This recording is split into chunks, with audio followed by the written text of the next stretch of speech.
Please welcome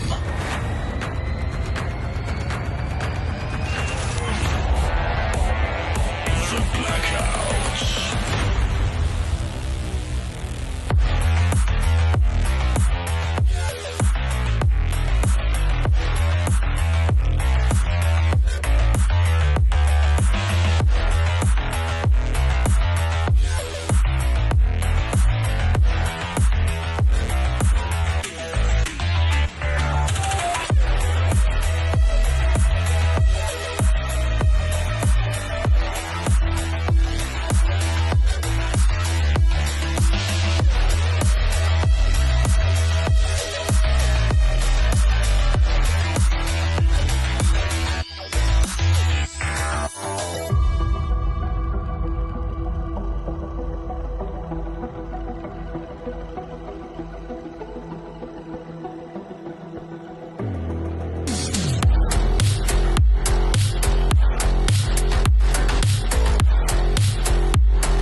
Please welcome your host, Hajar Yacoubi. Thank you.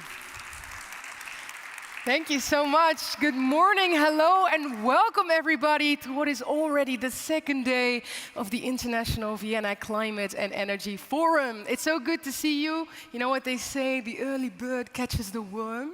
And I think I'm looking at the early birds right here. It's so great to see you all here today. Now, we're starting this second day off with a very interesting session, which is Vienna meets youth solutions. And as this name suggests, the second session is all about how local cities meet youth participation and how the city of Vienna can provide insights into what sort of steps they're taking to tackle climate change, to fight it.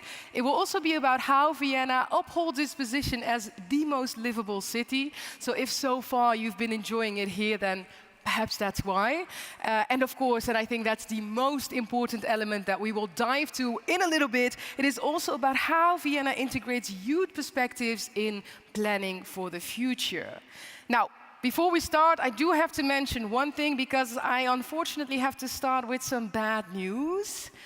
Today is the second day of the International Vienna Climate Energy Forum, but it is also the last day, unfortunately, so that is a bit of a bummer. But in these upcoming 2 hours that we have, there will be 3 solution sessions that we'll have with amazing speakers, an amazing lineup of expertise, and can I say, amazing insights to be gained there. So I think we can get a big round of applause for that.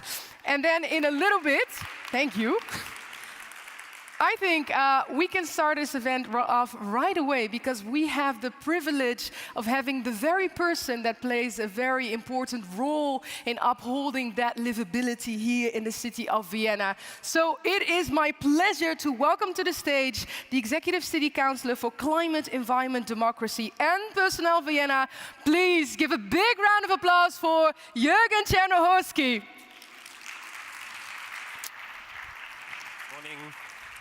Jürgen, welcome. I would say the stage is all yours, and please do share some insights with us before we continue into the conversation. Good morning. Thank you. Thank you so much, everybody. First of all, it is a pleasure for me to say welcome to you in Vienna on behalf of the Viennese mayor. But second, I want to say thank you. Thank you for having me. Thank you for the invitation. Thank you for giving me the opportunity to share a little bit of the things we do in Vienna. I think it is so important to do that on an international level because, first of all, I mean, it's a no-brainer for an audience like you are. But let me say it from my part. The tackling climate crisis is the biggest challenge of our time. Our futures depend on it, and therefore it's so important, even for a city, to cooperate on a global level in solidarity to combat climate crisis, to support international organizations like the UN, to support decision-making processes like the COP is working on.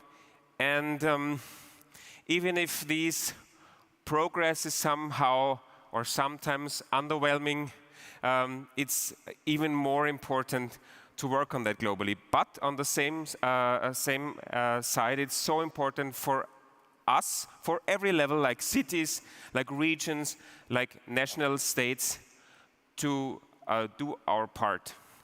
And that is something Vienna does. Vienna phrased out climate protection programs since 1999.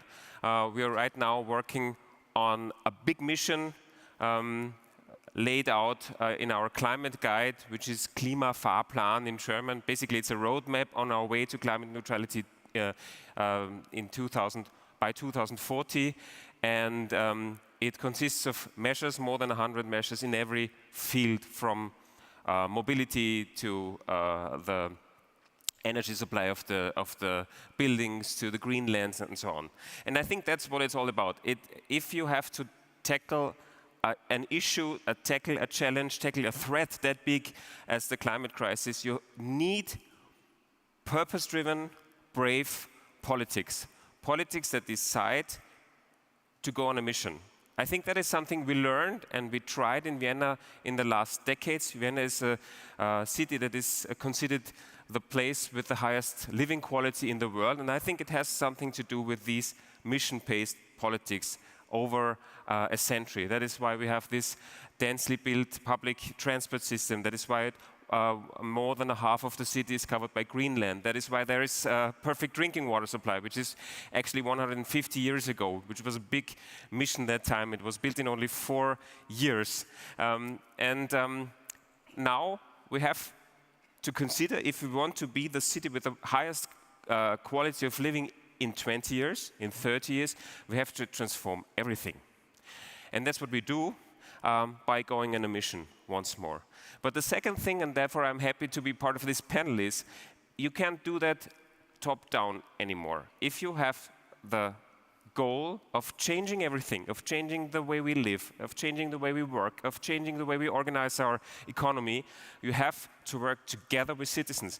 You have to work on broad majorities. You have to work on climate justice, because a high quality of living for us in Vienna means a high quality of living, a good life for everyone, not only the rich. And therefore, it's so great to have the possibility to exchange with people in our city, with people from all over the world, especially with young people. And that's what this session is all about. And therefore, I'm really, really happy for being part of it. Thank you so much. Can we get a big round of applause for Jürgen, everyone? Thank you so much. Can I just say, I really love how you called it, that it requires purpose-driven, brave leadership politics. And I think indeed, when I hear that, and I underline what you say, I think what that means is including everyone and having that conversation, especially with the people most affected. I mean, Jürgen, you look very youthful, but I don't think you're considered youth anymore. So Gray hair everywhere. Oh no, I didn't see. No, but it still looks super fresh. And I always say you're young at heart.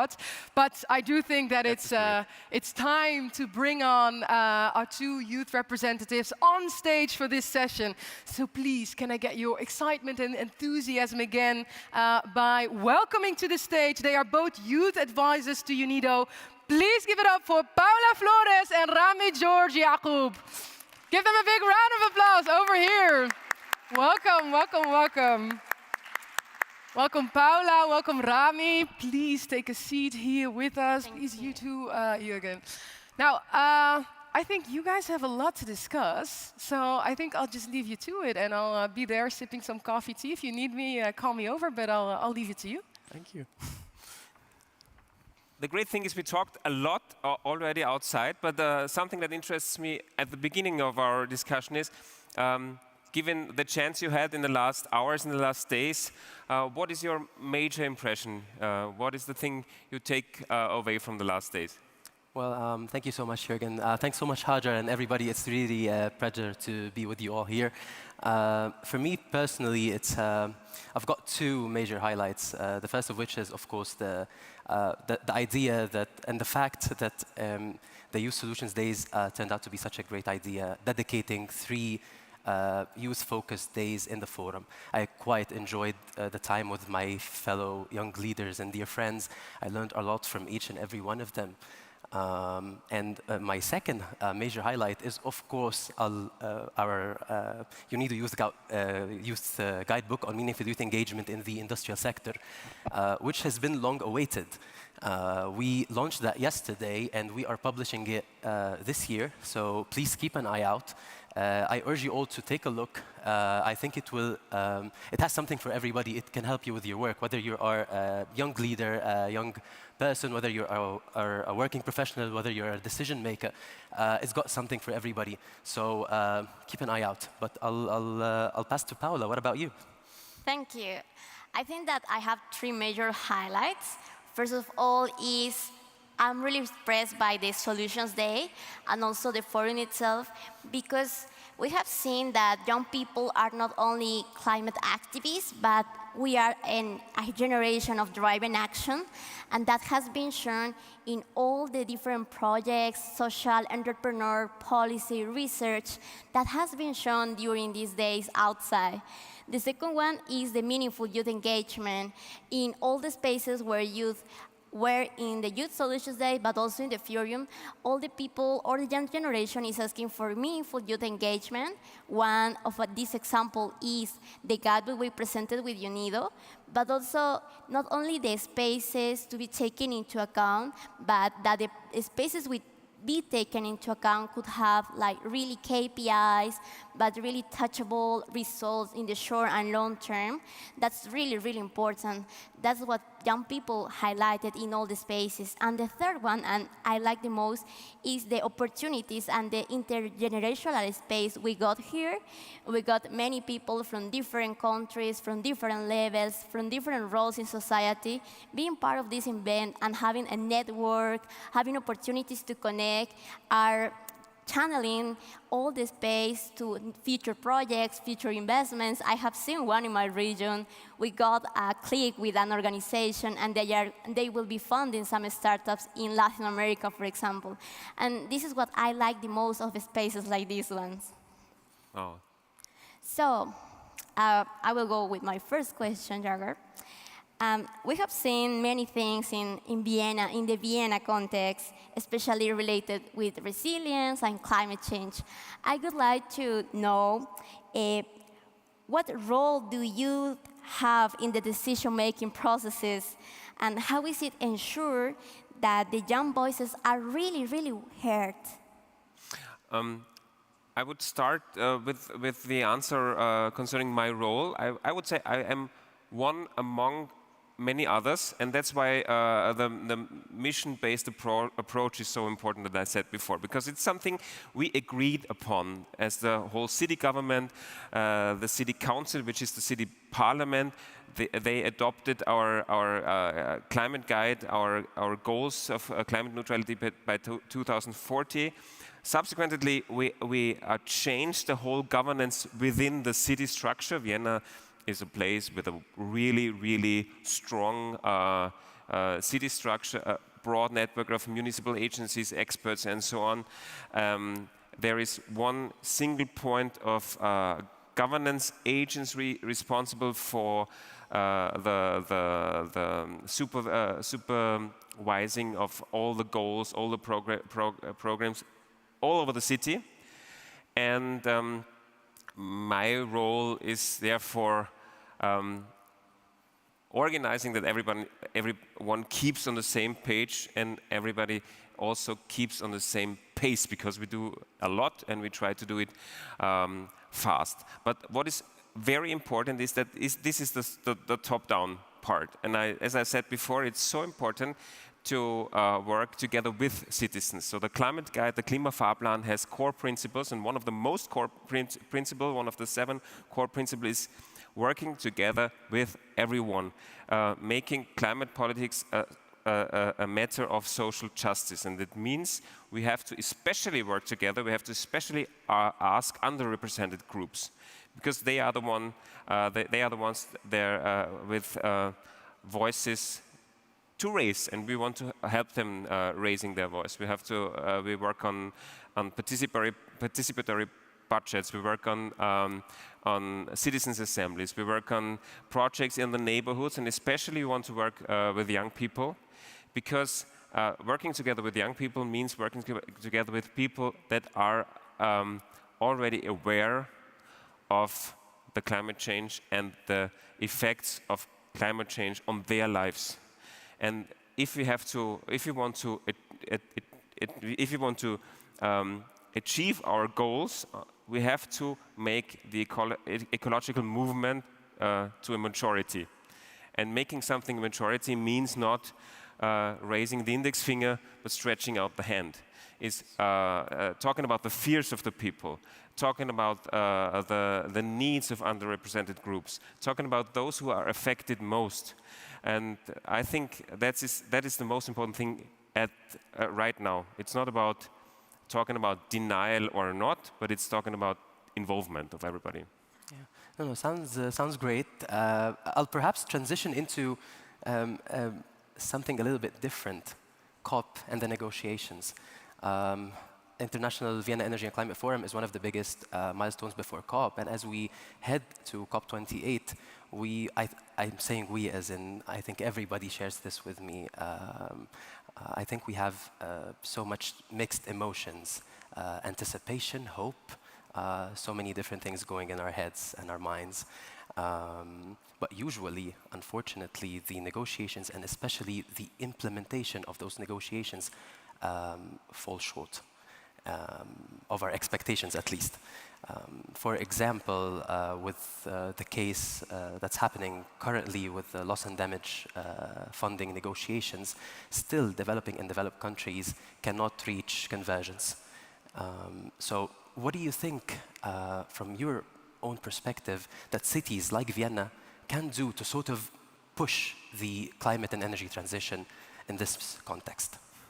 My perspective is, first of all, also full of mixed emotions towards COP. First of all, I'm deeply convinced that this is the level negotiations have to take place. This is the place where we have to move forward. But on the other hand, I see I see something. Cities, for example, are the places that are afflicted the most by the effects of climate change. But on the other hand, cities are not at the heart of international considerations. And therefore, we as cities face international frameworks that are sometimes even counterproductive, but most of the times not very supportive for the work we have to do in cities, because cities, I'm really convinced of that, are not the problem when it comes to tackling climate change, but cities are the solutions. So we have to raise our voices, we have to share our thoughts, we have to connect and to work on a new solidarity of cities, to do lobbying work like Vienna does that on very many international levels, like Eurocities or energy cities, forever, and so on. But on the other side, I think cities just have to deliver when others don't. Cities like Vienna are within Europe. It's a rich city. All the knowledge is here. All the technologies are here. The money is here. We just have to move, and even if that means we have to move first. So I think the most important thing is not making the international progress a waiting dilemma, especially when you talk from a perspective of a city like Vienna. We just have to be front runners, and so many other cities have to do so. And then I think we can, on the other hand, ask to be heard. Yes. Sounds great.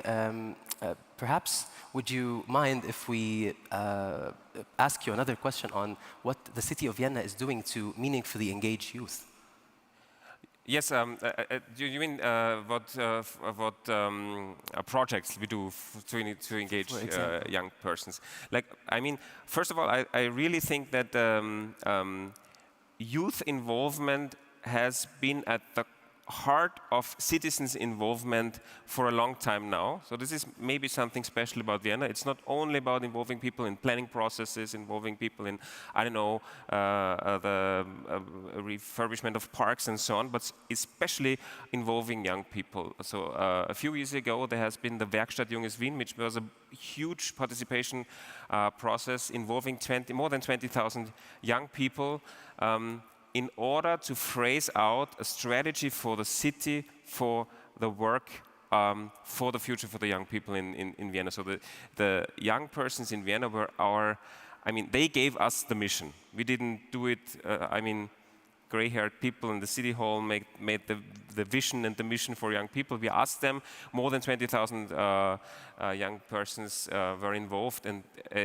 now there is a plan, a Jugendstrategie, so a strategy for youth work in Vienna. And the things that were the most highlighted, that the young persons wanted most, all had something to do with climate protection and mitigation. So parks, green areas, public transport, all the things young people want, on the one hand, are the things we talk about here when it comes to tackling climate change on the other hand. So therefore, this work with the young people was a boost for our work on climate politics. And right now there is a youth parliament with €1 million budget every year, so they have their own projects, and it has its own life. And as you can imagine, it's climate protection mitigation projects again that come out of this parliament every year. Yeah. Well, thank you so much for those efforts. And do you have a hint for me or a clue how we can involve young persons even better? Perhaps we can share a bit of our work that we've done in the UNIDO Youth Guidebook for Meaningful Youth Engagement. I'll perhaps talk about two segments. The first of which is the day-to-day work, the projects. Young people need to be involved in every stage of the project life cycle with tools like youth-focused risk assessments, youth-focused analysis, youth-focused budgeting. I think this is very important personally.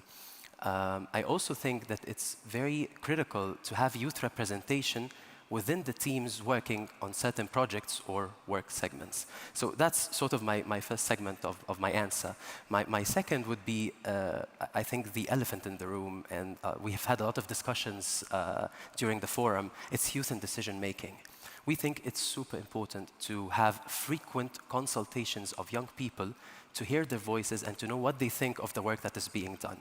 We can take this up a notch by creating youth advisory boards or youth advisory groups. I think almost each and every colleague I've talked to throughout the past couple of days, I was telling them, I really would like to see a youth advisory group or board in companies, in organizations, in the government, ministries, cities, everywhere. They can be a great way of representing youth. They can be very diverse and represent the wide spectrum of our societies. And they can also be a constant and consistent way of having young people on the decision-making tables, basically. My final point, and I'll then pass to Paula, is we need to build young people's capacities in the decision-making process. So if we want young people to lead in 2 or 3 years, we have to start helping them acquire the skills and giving them the tips they need right now, sort of shadowing opportunities with decision makers, spending time with decision makers, knowing how things work with high stakes at hand. So yeah, I'll stop right here, and perhaps Paula, you have something to say. Yeah, sure. Thank you, Rami. In the context of the guidebook, I think, first of all, I advise you read the guidebook when it is already on live. Why? Because it was built for youth and by youth, for the UN, for the UNIDO office, but for all the UN offices that want to take inspiration and want to really do something and plan something based on what we thought, because it was really intergenerational, and the people who built the guidebook are from every part of the world. I am from Bolivia. There are many people from South Asia, Africa, Europe that was engaged, and it was a lot of effort. So please read it, and also the people here. My advice in doing local actions, I think that the local actions and the role that cities play in climate change are really, really important.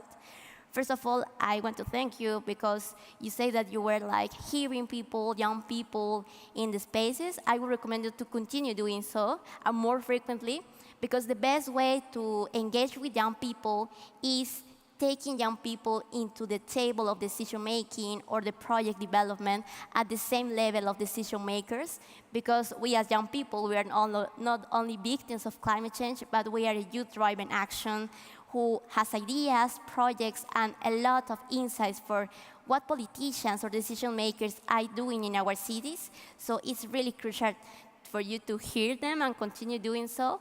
But also in this scenario of hearing young people, what is really, really important is diversity. So make sure the diversity to be included. That's also what we put in the guidebook. Why? Because you need young people from different young ages to be part of this, from different kind of youth organizations. Could be climate ones, energy, transportation. So that's really important. Also, people from rural areas, people with disabilities, need to be taken into account. In the same context of hearing is the collaboration space. There is a phrase in my country, is La unión es la fuerza. That means union is the strength to the change.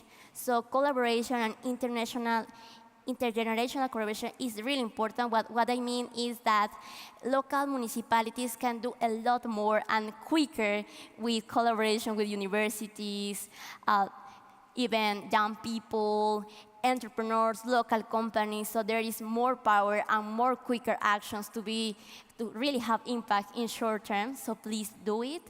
That's also what we put. And my last advice would be, we have a chapter on the guidebook based on data. Data is really, really important, especially for young people who are developing projects in the local communities. Many times in my region, we don't have it. No open, there is no information. So please make sure that information could be available for everyone.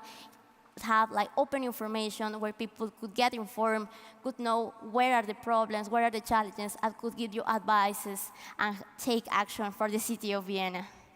Thank you very much for your advice. I'm sure if you are ready for it, that we could learn even more when we stay in contact. I promise I'll read the guidebook, because it's one of the most important things politicians should do all over the world. Just listen to the experts. Thank you so much. Thank you. Can we have a big round of applause for Jürgen, Paula, and Rami? Thank you so much. Thank you. This, I think I could have like let you go on for a little longer, and then you'd still be here discussing it. But I think this was so good, and I think you mentioned so many important points about inclusivity, but also how you structurally engage young people. I heard you mention that, Rami. So can you have like sounding boards of young people that can always structurally be there to help? I saw you nodding, Jürgen. So I think some good input was shared here. Now, to everyone listening in, if you think, oh my God, is this already the end of this session? I want to hear more solutions and insights. Don't worry, because in a little bit we will continue with the next solution session. But before I talk about that, there is one important remark to make about the closing ceremony for today. Now do pay attention, because this is interesting. Because if you can't get enough of Vienna, don't worry. At the closing ceremony, we will have a performance by the Wiener Sängerknaben, and I hope I said that right in German. But it's a Vienna boy choir, and they are the most famous choir in the world, dating all the way back actually to the Habsburg monarchy, where they were performing for the emperor and the empresses. And today they will be performing for you, so you're sort of in the same league. So do make sure that you're here at the very closing of today to see that. With that being said, can I once more have a big round of applause for Rami, Paula, and Jürgen? Thank you so much. If you want, you can take your mic back in. Thank you so much. Now, where promises are made, promises are delivered, because we are going on to this next session, which is all focused on solutions for energy systems. So it's great to have you all here. Hi to all those of you that walked in during the session. My name is Haja, and I will be your moderator for these solution sessions this morning. And this one specifically will focus on the important role that off-grid and interconnected energy technologies play in reaching net zero. So in these next 40 minutes, we will dive deeper into that, because we know, for example, that renewables, right now, we find ourselves at, I think it's around 30% of electricity that is generated by there, and we know that in 2050, we could be, and we need to be around 80% of electricity generation being caused by renewables. So we have sort of a gap that we need to bridge. How do we do that? How do we invest more in off-grid and interconnected energy systems so that we can make sure that we get a cleaner and more reliable future, but also most particularly for regions that were previously underserved? There is a huge potential for off-grid energy there, and I think that is something important to dive into. Now, of course, I'm not just going to be speaking about that, because I have amazing experts with me for this session that will be giving talks. And I want to encourage everyone here to listen in. And please, if you have any questions for the speakers, write them down, because after each talk, I want to see if there are any questions here from the audience. So to all those people that have their phones with them, you better be writing down some notes when they are speaking, or else. Now, with that being said, I think we can hop right into the first speech, the first keynote, because it is my pleasure to introduce to you the Program Director and Principal Research Scholar at the International Institute for Applied Systems Analysis. Please give a big round of applause for Mr. Kevan Riahi. Welcome, welcome. The stage is all yours, I would say. No, I lost my microphone. Great. Okay, so thank you very much for the kind introduction. It's really a big pleasure to be here today. So my name is Kevan Riahi. I would like to a little bit give you my own thinking about how to accelerate energy system transitions, and all of that in only 8 minutes. So I think all of us know that the energy system, we have a number of reasons why to transform it. And among others are the greenhouse gas emissions of the energy system, but also other environmental externalities and damages from the current system. And basically, if you think about how to transform it, there are two big perspectives of how we can decarbonize and in major way transform the current system. I would argue that for a very long time, our focus of the energy system was very much on large-scale supply-side changes. And those supply-side changes generally take a lot of time. They mean inertia in investing into big new infrastructures. And because of that, the paradigm has been that we have a lot of inertia in the energy system change. And because of that, we are overshooting our targets. And in the long term, if you look into many of those studies which focus on the supply side, they lead to a system where at some point we need actually to take even CO2 out of the atmosphere in order to bring back, after an overshoot, for example, temperatures back to 1.5 degrees or 2 degrees. I would argue that we would need, and there are many, many new studies who show that we can transform and accelerate system change by focusing on demand-side solutions, by focusing on granular technologies that can diffuse more quickly into the market and create basically connected supply-side systems that communicate with each other and bring into that also digitalization. One of the reasons why demand-side solutions are so important is that if we move our focus from large-scale technologies to small-scale technologies, granular technologies, we know from historical experience and past that smaller-scale technologies learn faster, they diffuse faster into the market, they provide better access to services, and they mean also lower risk to the investors. So if you think about the solar PV project on your rooftop, you talk about investment risk you can distribute the investment risk among many different people. If you need to build a nuclear power plant, you actually need a whole country who basically takes the risk of billions of investments that need to be made at once. If you think about innovation and why solar has why the solar costs have dropped so quickly, it's because for 1 gigawatt of production, you actually produce 100,000 of PV cells, and you basically repeat the same thing many times, and for the same output, you therefore also have quicker learning and faster innovation. So what we need at the end is a number of different disruptive end-use innovations. What they will have in common is that we move from a system which is basically focused on the demand side, on the ownership of individual appliances, to the usership, putting service quality into the center of the transformation, and to that also allowing better sharing of different appliances and basically creating connected services which allow us to better integrate renewables, but which also allow us to limit energy use for the production of many of the appliances, since if we share them, we need also to produce less appliances at the end. And which particularly what can help us here is the connection between digitalization and building the new service systems in a more connected way. This type of end-use innovations have, at the one hand, of course, the advantage that they help us to limit the size of the energy system, but at the same time, they create also many other co-benefits.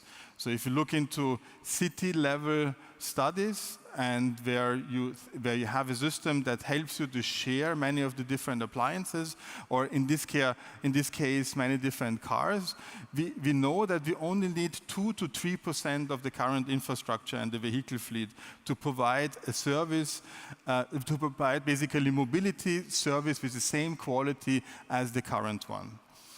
And if we would move to such a system, we would basically reduce the passenger kilometers that we drive, we would reduce the emissions, but particularly we would also reduce congestions because we have much less cars on the streets. We would free up social space, we could green the cities, and we would also reduce pollution. So there are many, many co-benefits of a fundamental structural change at the demand side that we could harvest if we take basically services on the service level as an entry point to the transformation.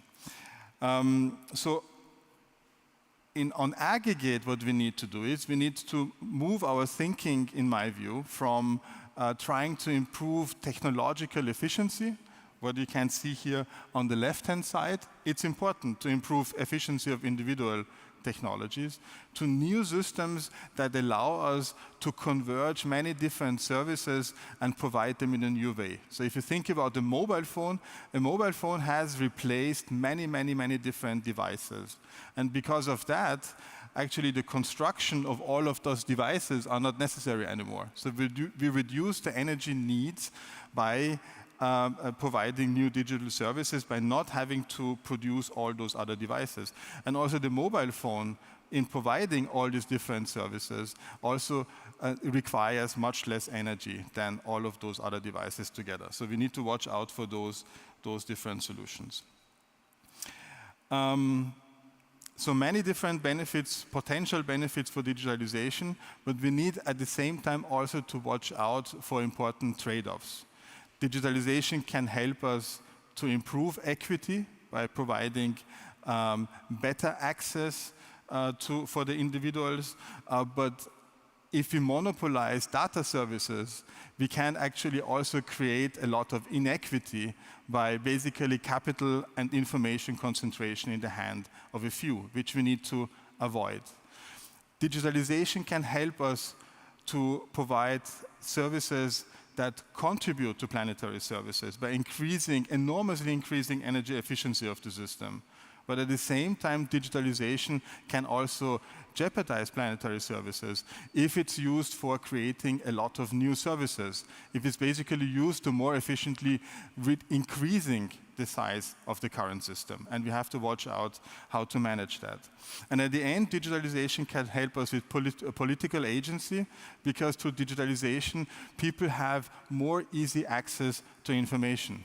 But you can use digitalization also to build own bubbles. Basically, you can disconnect people also much easily from information and reduce their political agency. And how to do that, I think, is one of the major challenges for the future. I'm already a little bit over, so let me jump over this slide, and thank you very much for your attention. Thank you. Thank you so much. Thank you. Thank you very much. Thanks. I want to look to the audience right away. Is there a question for Mr. Riahi? If not, then I do have a couple of them. Okay, think about that for a little bit, because I actually wanted to get back to, I think it was like the second to last slide that you showed, where you said we should avoid trade-offs, ideally.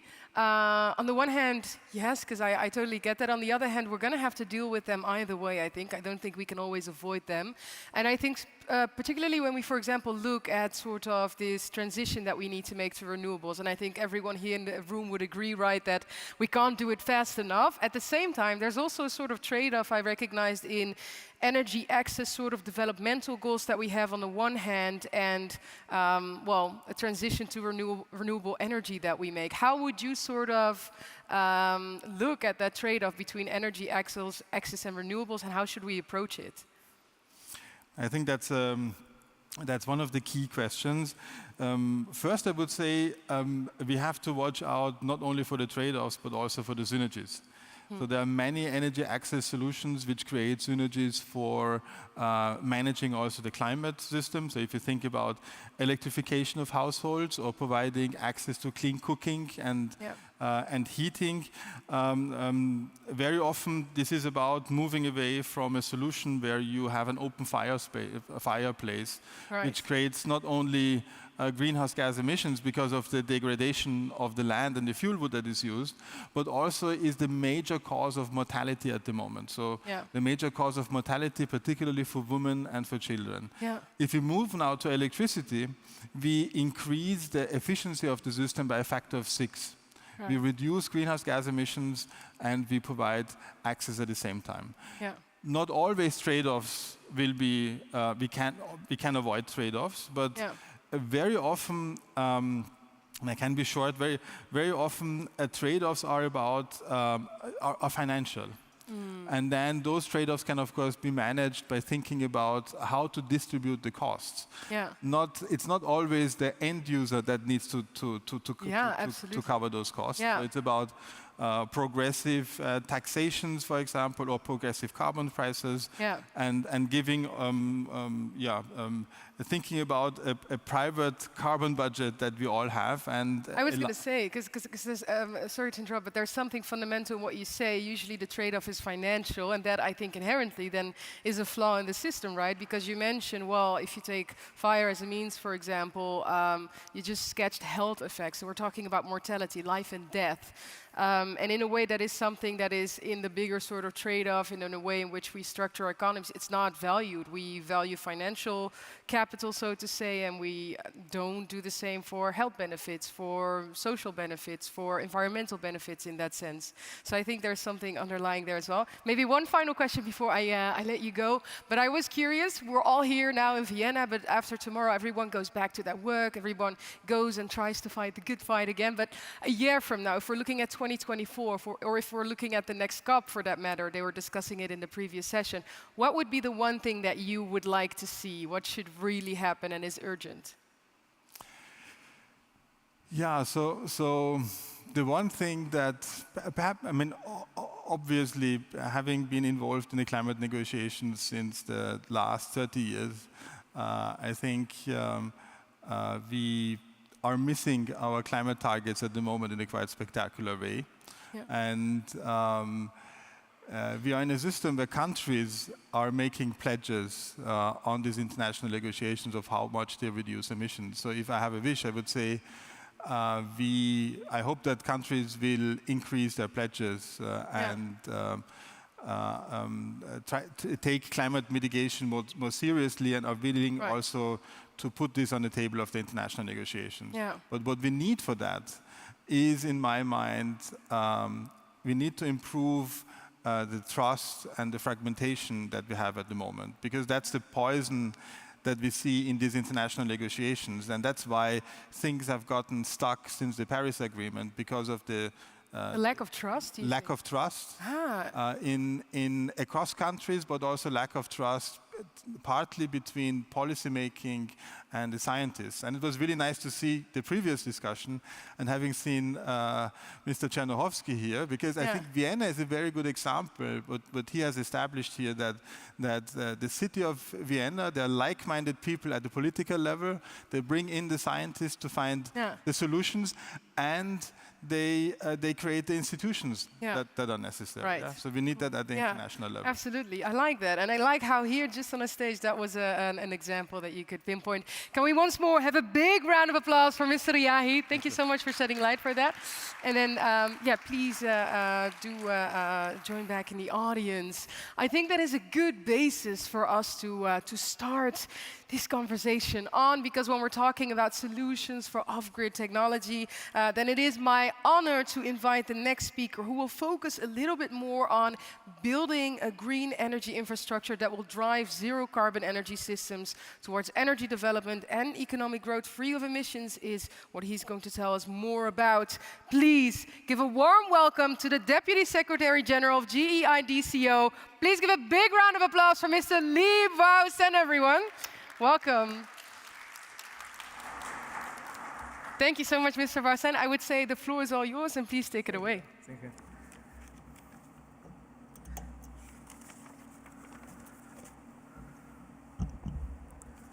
Distinguished guests, ladies and gentlemen, good morning.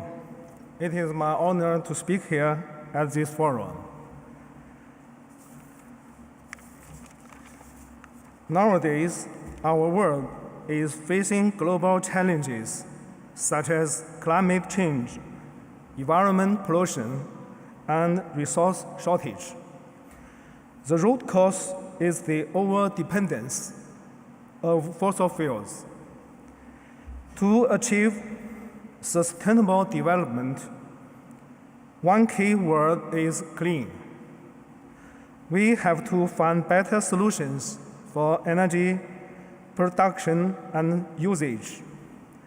It means that we have to use clean generations as our main power supply and electricity as our main energy form. Today, the clean and low-carbon energy transition aimed at mitigating climate change is speeding up. Our overall solution is to build the global energy interconnection to realize green and low-carbon development. It can meet the demands for large-scale integration of clean energy, wide power allocation, and cost-efficient energy use. Now I will introduce some practices by GATCO and China in energy transition. First of all, we have scaled up various centralized and distributed renewables. Large-scale centralized wind, solar, and hydropower bases can be constructed in deserts in North China, as well as rivers of Southwest China. We have introduced the desert PV farms, not only generating solar power, but also providing home to plants. This is the model, what we call green energy plus eco-protection. Meanwhile, China is also advancing the distributed generation of clean energy based on the local conditions. For example, over 700 countries are promoting rooftop PV system, accounting for a total of 160 gigawatts. The second is to build a strong power grid that is interconnected and efficient. This can be achieved by enhancing power grids across regions to achieve large-scale allocation of resources. Now, 37 ultra-high voltage projects have been deployed in China, adding the interregional transmission capacity to 300 gigawatts, enabling the consumption of 130 gigawatts generated by 6 massive 10 million kilowatt hydropower clusters, and in parallel with developing water, wind, and solar power together. Thirdly, China is promoting smart energy use system. We have increased the use of electricity in the whole society, including transportation, industry, agriculture, buildings, and our daily lives. EVs, electric heating, and e-harbors are more and more common. Today, China's EV fleet is bigger than 16 million. The State Grid Corporation of China has established a smart EV platform connecting over 2 million charging poles. The fourth is to build a multi-energy and flexible energy storage system. Non-stable generation of renewable power poses higher requirements for power system adjustment. Thus, energy storage is a necessary choice. Right now, China is planning to construct a number of pumped storage power plants with a total capacity of 120 gigawatts. Furthermore, for regions lacking both hydro resources and energy, GATCO invented a new model of pumped hydro storage to combine the function of water diversion and supply. Ladies and gentlemen, GATCO's mission is to build a win-win, open and sharing international energy platform. GEI has been listed in the UN high-level political forum for 6 years. The GEI-based carbon neutral solution has been written in the IPCC report. We hope to work with all parties to jointly build GEI, promote co-development of energy and climate. We firmly believe our works and vision will help the world to achieve energy transition and sustainable development. Together, we will create a beautiful future for all mankind. Thank you. Thank you, Mr. Bausen. You have to leave to a signing ceremony. Thanks for being with us, because we're running a little late. But I think that was a nice presentation with some very underground examples from China to see how those off-grid technologies play into practice. Now, moving on to our next speaker, she will give us an insight into how the nexus between energy and agriculture can be made and how we can reduce emissions in our agri-food sector. It brings me a great deal of joy to welcome to the stage. She is the CEO of AppTech Africa. Please give it up for Disha Parek. Please, everyone. Welcome, Disha. I would say, again, the stage is all yours. Thank you.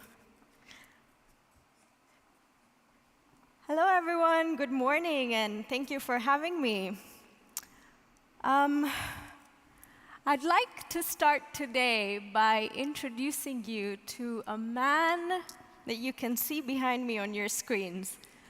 This is a farmer in rural Uganda that goes by the names of Mark Enoch Mbaga. Mark is one of the many, many farmers in the region that is having to deal with the effects of climate change on a daily basis, even though he has had nothing to do with the cause of the problem.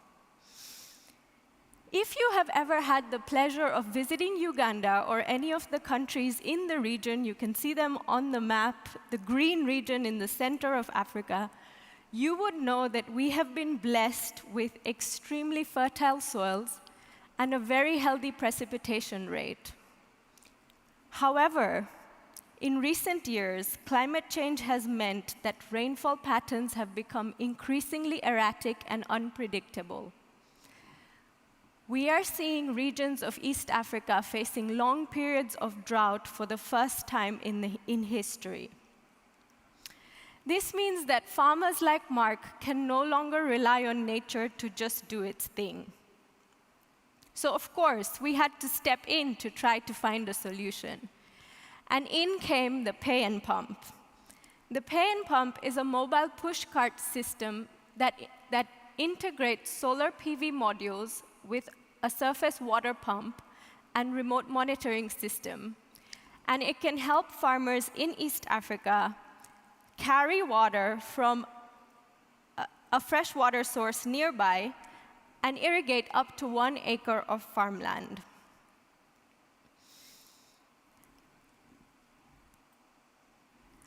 Before we introduced the pay and pump, Mark was one of the many farmers in Uganda that was using traditional methods of irrigation. As we know, these traditional methods include extensive manual labor that involves usually the women and the children of the household moving kilometers to go to freshwater sources to fetch water in jerry cans. And even after all that labor, Mark was only seeing 2 harvest seasons, if that, per year, and these were of primarily drought-resistant crops.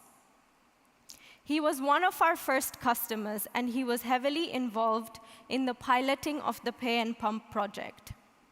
Since its installation, Mark has seen an increase of 250% in his yields, and he is able to diversify the types of crops that he is growing, which means that his monthly revenue has gone up from about 2 million Uganda shillings to just under 5 million. That is over double. Mark has now been able to use the extra money and freed up time to send his children to school. He is now also employing 6 Ugandan women, including his wife, who are helping him to distribute his harvests to nearby customers and markets. Coupled with the technology itself, our pilots have given us a chance to be innovative with the payment models. we have found that most farmers in Uganda cannot afford the initial capital expenditure it would take to invest in a system like Pay and Pump. So we introduced 2 payment models, and the farmers have their choice as to what they pick. One of them is that they pay for water as a service, and the second one is that they pay a fixed rate monthly up until they have paid up the capital expenditure of the system itself, after which they would own the system. We have also added in recent years a remote monitoring unit to the Pay and Pump, which makes the pay-as-you-go model feasible. Every day, we continue to add improvements such as battery storages to the Pay and Pump system as we learn from the farmers what they need. In the last 2 days, we have had the pleasure of listening to many people showcase ideas and solutions of the many, many problems that the continent of Africa faces. And as with all of these solutions, ideas, and businesses, we hear time and time again that the biggest challenge that we are facing to growth and scalability is the access to finance. Yes, of course, access to affordable finance is an imperative factor. However, I would like to take that one step further and say that not only do we need affordable finance, we also need innovative finance models that include credit and debt models that match the solutions that African companies are making for their people. We also need to see a change in the attitudes and perceptions of financial investments in the African diaspora. There are companies on the ground, like Aptech Africa, who are implementing project after project and have an impeccable track record. And yet, we see on a daily basis that we are perceived as being extremely high-risk investments purely because of the continent that we choose to operate in. As African-owned and operated businesses, we must unapologetically and unequivocally call for financial institutions to see the African continent in a different light and allow African businesses a chance to scale and expand so that we can see a real impact on environmental, economic, and social factors. Thank you. So much. Can we have a big round of applause, everyone? Thank you so much. Disha, you would like to call me by your first name, so I will. Thank you so much for that presentation. I just want to turn to the audience first. Is there anybody that has a question for Disha? Any burning questions? Oh, we have a hand over there. Yes, sir. I think if you walk up to the microphone in the middle, then you can ask your question and get a good stretch for your legs. Oh, no, there's a microphone there, if it's turned on. Does it work? Oh, if it doesn't work, maybe you can try the microphone in the middle. Over there in the hallway. We're building the suspense to the question. No pressure. I'm joking. Yeah, thank you very much. It's not much of a question. It's just me expressing my gratitude for the great work, because I understand how it means to go from talking to action. And so these are things that we really need to change and build a sustainable and resilient future that we want. Thank you very much and well done. That's it. Thank you. That is so kind. Thank you so much also for that kind comment. Yes, we can have a round of applause for kindness, everyone. Thank you. That is, I think that's a testament to you, Disha. Is there anyone that has a question for Disha as well? Otherwise, I have some. Then I will take this opportunity to allow myself to ask my questions. I was curious, Disha. I think one of the things that you mentioned, that you showed in particular, is how important, I think it's a common thing that is mentioned, right? Access to finance is like the recurring sort of thing that we always deal with. You mentioned some payment methods that you are working with, that you have, that are common practice for you guys to also make sure that farmers, people in agriculture can actually, install these technologies. technologies, these water pumps, for example, that you showed. You mentioned pay as you go and all of that. What would be needed, would you say, to make the availability of those different payment methods more common practice?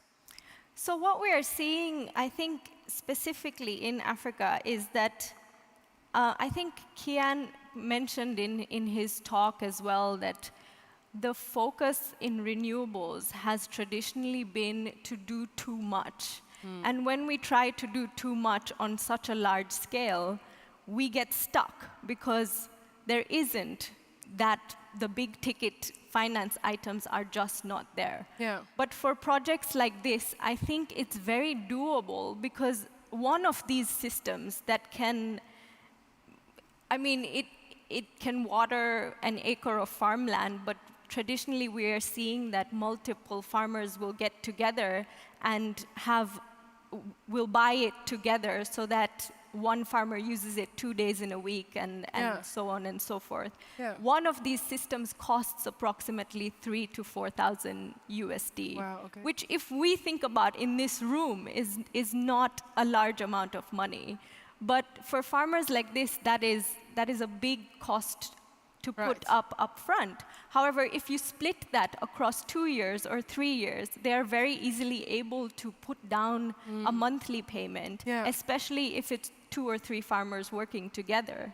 So what do you think is blocking that from happening more often? I think what we see is that financial institutions are not ready to trust that African people can pay their debts back. And essentially that's where it ends, right? That's where the conversation starts and ends. Yeah. We can do everything in our power to make these systems accessible to the people that need them. However, we are seeing time and time again that the conversations end because we are perceived as high-risk investments because we work in African countries, but it's traditionally not the case because we have a proven track record that is not the case. So I would suggest that instead of looking at the perception, we will look at what's actually on the ground and go by the data, and potentially that would help us to move over that hurdle. Yeah, and base our decisions on that. It makes me think of the keynote speech that we had at the very beginning by Mr. Riahi. He also mentioned during the question segment that trust, well then between scientists and politics, but in the same manner, it's also trust in knowing that this is an investment that is there for the long run and is there to stay. Everyone, can I have a big round of applause once more for Disha, please? Thank you so much for shedding light on that for us, Disha. Thank you so much. Now, that already brings us at the end for the solution sessions on energy systems, but we are transitioning right away into the solution sessions for the built environment. And to do that, we have a short video clip that we will be showing.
Let's work together is what it said. Thank you. Yeah, we can do a round of applause for that.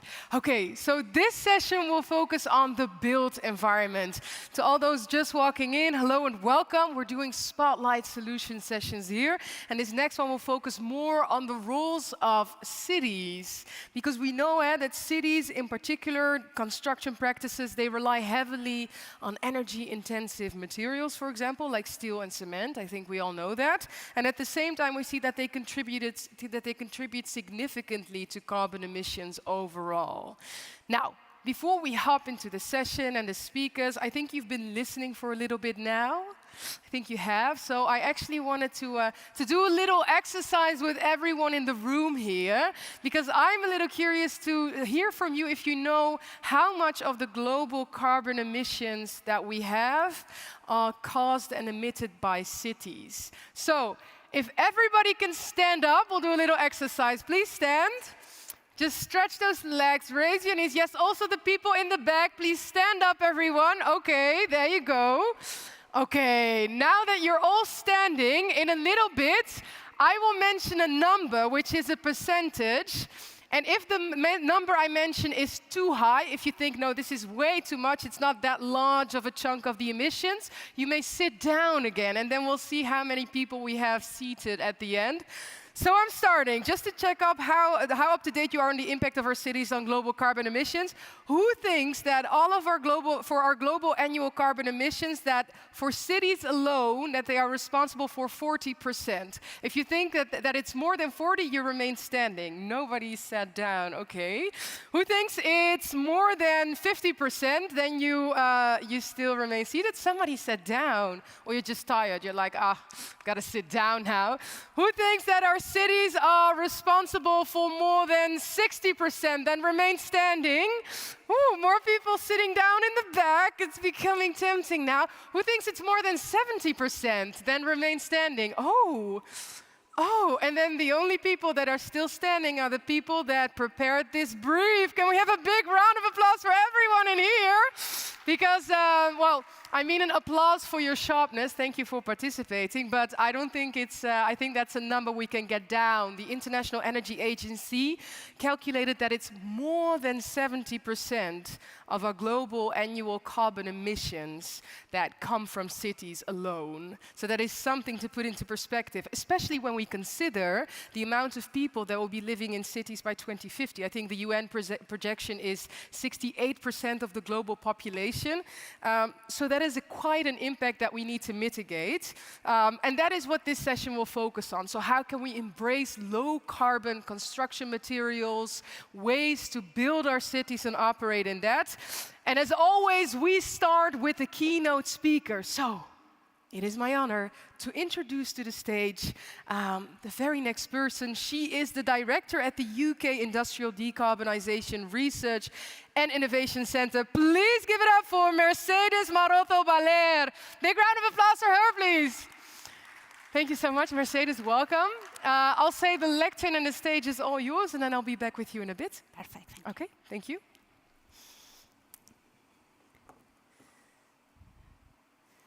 Okay. I hope you can, yes, you can hear me. So first of all, thank you so much for staying here. And I guess, you know, a fabulous job introducing my presentation and why we want them to stay here and find out more. So if I move, there it goes.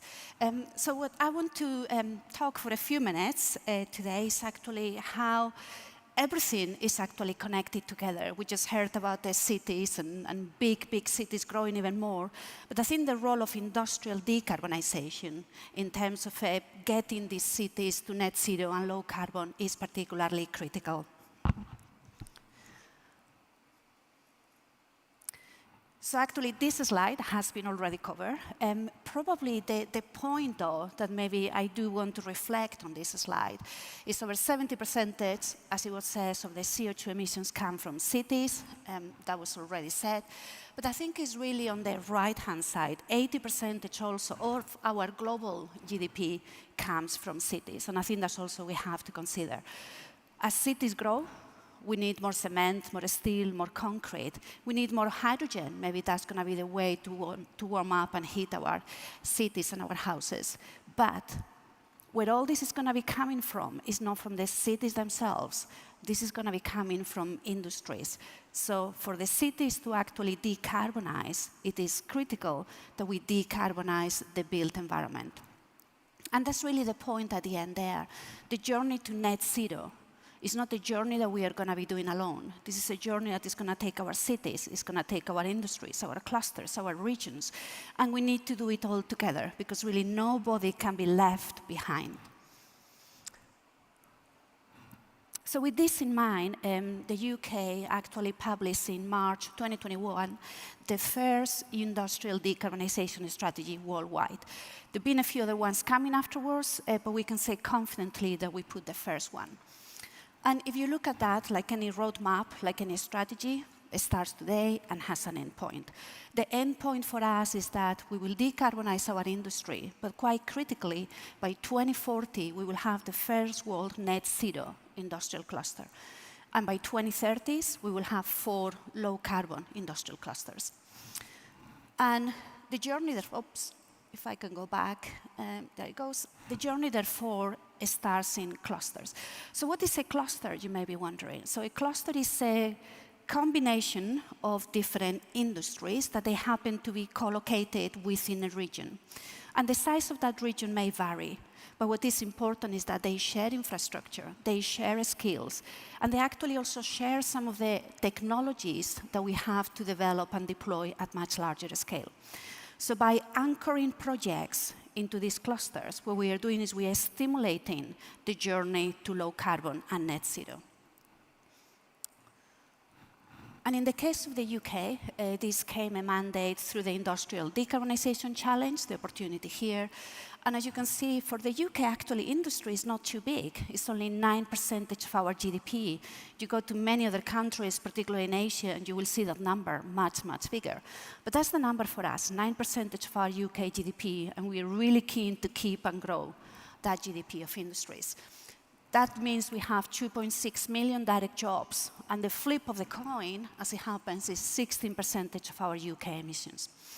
Now, if you look at the industry in the UK, what happens is about 50%, a bit more than that, of all the industrial emissions come from clusters. So in other words, by just going after these clusters, help them in their journey to net zero, we are taking care of over 50% of all our industrial emissions. And that's quite a large number, with probably, depending how you count it, but you are looking at 40 to 50 million tons per year. And when we talk about industries, the other point to really remark here is that these industries are everything from cement, steel, glass, are really the heavy, intensive energy industries. And unfortunately, also the ones that are very hard to decarbonize. They're really challenging. Not impossible, but challenging. And if you look in the case of the UK where they are, you can see the map there. So they start all the way from Grangemouth. They go through the Teesside, the Humber, the Southampton area, and then moving up to the west coast, we have the Wales, South Wales area, and then the Merseyside, Liverpool, Manchester area. So we basically have a really good coverage of all the UK. And for those of you familiar with these regions, you will know that those regions, in many cases, they're actually in rather disadvantaged areas. So we want to make sure that we keep the jobs, we grow these areas economically. This is not about outsourcing our industry. And the other point as well that you can see is, you may not see all the different colors from the back, but the fact that they are so colorful, all those different areas, are telling us that there is a variety of different industries. So in other words, by helping these 7 clusters, we help a large number of sectors to decarbonize. And also because of that, there is a large number of different industries and technologies that we are developing. The whole program, as you have on the left-hand side, on the right-hand side, is in the order of £500 million. It's basically matched 50-50 between industry and private or third parties and government. And one of the points as well to make is that the way the program is designed is actually has 3 very critical elements that run in parallel. There is a program of deployment, so actually we are deploying projects. There is an element where it's actually cluster plans, how these clusters are going to be reaching net zero. And then very critically as well, there is the Industrial Decarbonization Research and Innovation Center. That's the center I'm directing, and for short, we call it IDRIC. And it's the beauty of these three elements together that doesn't happen very often, that actually help us to accelerate the transition. It helps us to share knowledge. It helps us really to move at much higher pace and scale. And these are different projects, different industries that we are dealing with. If I just kind of get into this as one of my last slides, if you look here, this is about realizing the green industrial futures. And this is about attracting investment. And if you look, the way we do it is through policy and engagement. It's really important. It's through research and innovation, understanding there is a wide range of solutions coming together. But also very important as well, we need to make sure we nurture talent, we nurture leadership, because the energy transition fundamentally is going to be underpinned by a skill transition. And then finally, it needs to be this knowledge exchange. So I'm just going to close here. This is not something that just happens in the UK. There is globally, we have this across many other regions. And I invite you to actually come to COP28, where we'll be running a knowledge exchange across how different clusters work worldwide. And they are coming more and more. And I think that's the end. I'm just going to stop there. These are sort of messages for people to take on board about how important it is we do it together. We need to do a holistic approach. And this is also about opportunities going forward. Thank you very much for your attention. Thank you. Thank you so much. Thank you, Mercedes. I am looking in the room. Is there any question for Mercedes right away on the basis of this? Anybody? Raise your hand. Don't be shy. Or you're just giving me the day of my life because I get to ask all my questions, because I actually did have a few. You showed us the clustering, and I think it's most, you've done it in the UK, and it's formidable to see. What do you think is the potentiality of scaling this up to other countries? Perhaps there are people in the room here and they're listening, and I think, whoa, that might be interesting for my country to take up, or I would like to bring that back home after today. Do you foresee potentiality there? Yes, and that's one of the areas that we are working very actively now. And we start with a workshop we did earlier on this year in London, and we are going to do another one in COP in Dubai. And it's really about how we can take some of these lessons about these clusters emerging, not just in the UK or the global north, they're actually emerging in the global south. Yeah. And how we can make sure that we exchange knowledge and lessons, because at the end of the day, it's not just the clusters in the UK. We need every single cluster hub in industrial decarbonization to happen. Yeah, absolutely. I like that. Hey, and you mentioned COP a couple of times. If you would have to mention like one most urgent and pressing thing that has to happen in the upcoming year, and it could be something that you want to do, but it can also be something that you identify that we as a global community should focus on, what would that be? I think it's maybe the thinking that we should change about industrial decarbonization is difficult, but it's also critical and is possible. Yeah. And I don't think we should be looking at this area that is so difficult that we are going to live for the end.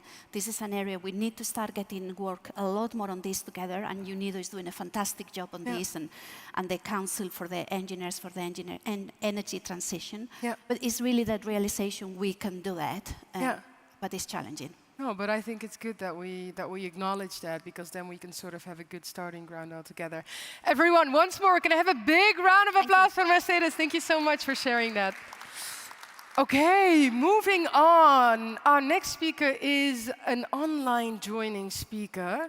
So let's see if we can get a hold of him, because this is somebody who can really speak to the industry perspective when it comes to driving change. So we're very happy to have him joining us online. Let's welcome the Executive Vice President and Chief Technology Officer at SSAB Steel, Martin Pay. Let's see if we can get him up in the back. And there he is. Martin, I will say the floor is all yours, and take it away. Thank you very much for inviting me to join in this session. I hope you can hear me. Yes, we can. Very good. Should I share? Yeah, very good. Thank you for having the opportunity to talk about SSAB's transformation for the steel industry. Next slide, please. Yes, as we all have heard so much, steel is an extremely important material. It is essentially the most important construction material for all our cities, but also for producing electricity, producing food, drinking water, all the communication, and housing infrastructure. However, steel is also an industry that stands for around 7% of global CO2 emissions. So the steel industry needs to find urgently a technology to develop this solution so that we can produce steel from iron ore without these emissions. And that is what we have done a lot in the steel industry, and especially at SSAB, we have developed a new technology that I'm going to share. Next slide, please. In 2016, we initiated a joint research program led by SSAB, the steel company based in Stockholm, Sweden, with operations in Finland and US, together with the mining company LKAB and energy company Vattenfall. We initiated this research program, and very soon we decided to create a joint venture company called Hybrid Development AB. We have invested heavily in a research program, investing in a pilot research facility. As you see here, in 2020, we commissioned this research facility, and in 2021, we managed to produce the world's first fossil-free steel. I will explain in the next slides how that has been done. And now we had delivered this first steel to our customer, Volvo Group, who has produced this beautiful vehicle that was delivered to their customer, NCC, one of the largest construction companies in Sweden during summer 2022. So now we have shown that this technology works, and it actually can solve one of the major challenges the whole industry is facing. Next slide, please. What we have done essentially is that we have developed a new technology using fossil-free hydrogen to make steel from iron ore instead of traditionally coal-based blast furnace technology that is widely used across the globe. We have been showing that this is possible to lower the CO2 emission per ton of steel produced from, in the world average, 2.2 ton carbon dioxide per ton steel produced, down to around 25 kilo. So essentially, we remove completely the CO2 emission associated with the steel production from iron ore. And that has been shown it is possible. Next slide, please. And essentially what we have done is to use hydrogen as a chemical agent for reducing iron ore instead of using coal.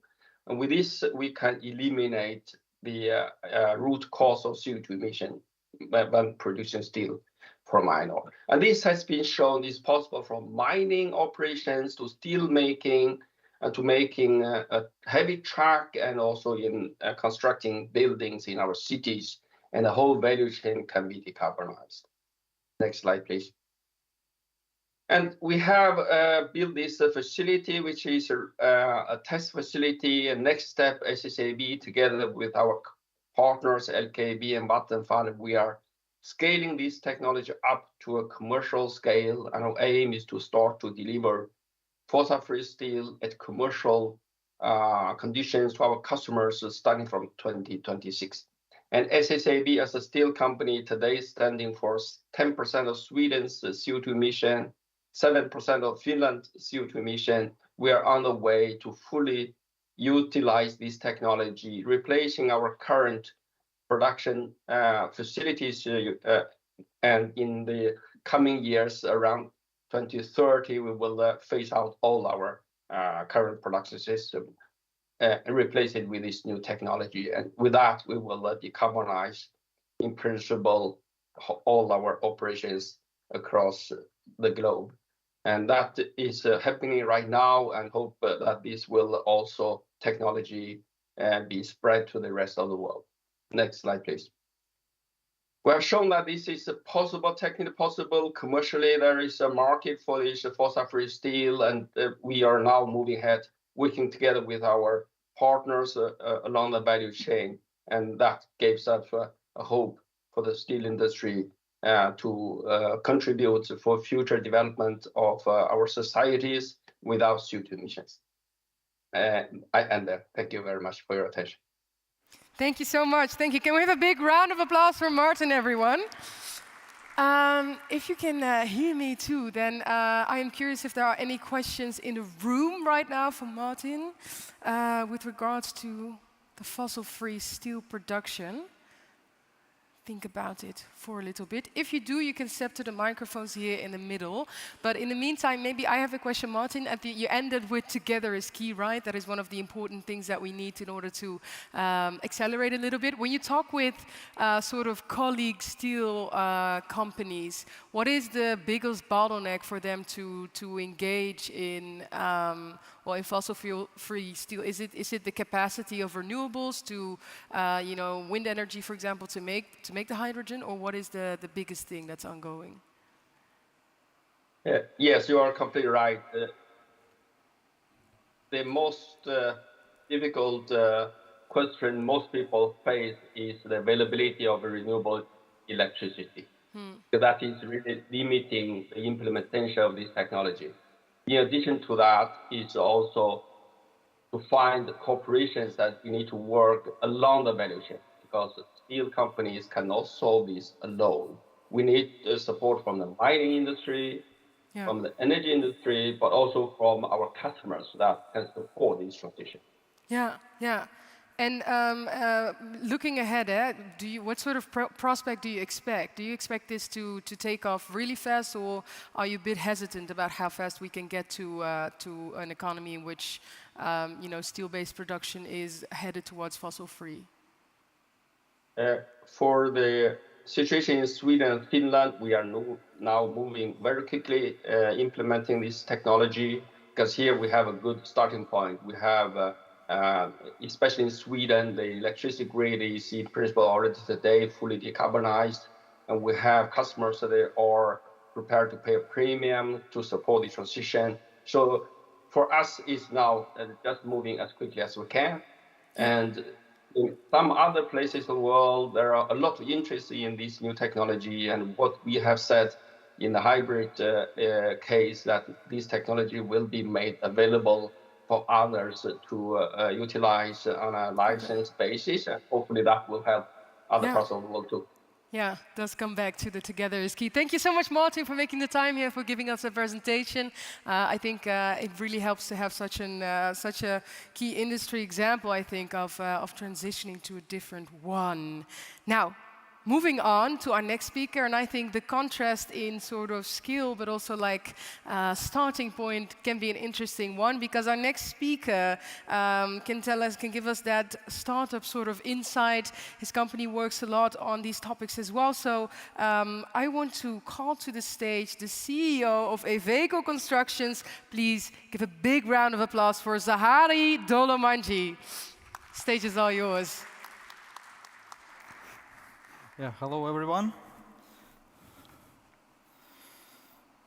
First of all, thank you for the gratitude. So the opportunity to speak on the Vienna International Climate and Energy Forum. Thanks to the Miss Mercedes that presented a lot of research information, so I can focus on the story and say about the things that are more practical, based on the ground. And would like to start about the sharing the ideas, the startups, how can they help to make more sustainable construction area, make more sustainable future. And I think this is a perfect photo because you can see me and our product. We make prefabricated wall systems from pressed straw panels. And basically there is a global shift towards sustainability, and it has impact on construction sector for sure. We can see it by introduction green building certification, like LEED, so environment and energy design, green building certifications, green building ratings. We can see it by introducing or improving energy efficiency standards, because in the most countries we have established state bodies that can inform, evaluate, and control the process. Also, we can see that there are more there are specific sustainable development goals on sustainable industrialization, sustainable cities, and sustainable production. We have introduced the circular economy principles, and most of the companies are starting to invest in R&D in this direction.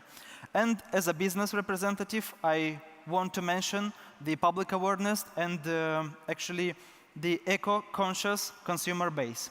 So I would like to say more about our beginning, because startups like ours that are trying to create new alternative materials for the construction sector, they face different challenges. And it's totally normal. Like, this is the picture of our first production line. Without a good light, just one equipment, but we started slowly. So let's say we have a bright future. We have idea, passion, and the vision, and there are at least 4 challenges for the startups in those darkness. First one is market skepticism, for sure, this starting from the price till the quality of the product. Next one is state regulations, because legal construction standards are not changing for decades, and even the certification bodies in our country, they are not enough equipped and not enough developed to test your product and certify it. Next one is financial inflexibility. From our experience, the minor part of the financial institutions can propose at least a small credit line for the startups, so they can start doing something, trying, and improving their product. And lack of local ecosystems and supportive organizations. So the way from an idea to the minimum viable product was pretty lonely. But anyway, the startups, they have a lot of challenges, but it helps us to create some good solutions, to find another way of growing. And regarding our solution, I would like to explain it in a very easy way. We looked at our local raw materials in our country that are available. We are trying to research what did our ancestors, our previous generation did with it. So maybe they tried to use it somehow. Then we look at the global market. What are the modern solutions? How are they still using this material? What do they do in this area of construction? And then step by step, you can try, you can improve that idea, you can improve the structure, you can improve the process, you can avoid some unnecessary activities in your production process, and you can do it until you will get more or less good product. Yeah. And this product helps to make a lower carbonization of the construction sector, and most of the startups are saying about 2 types of decarbonization, while you are producing and building, and the second one is while you're exploiting the building.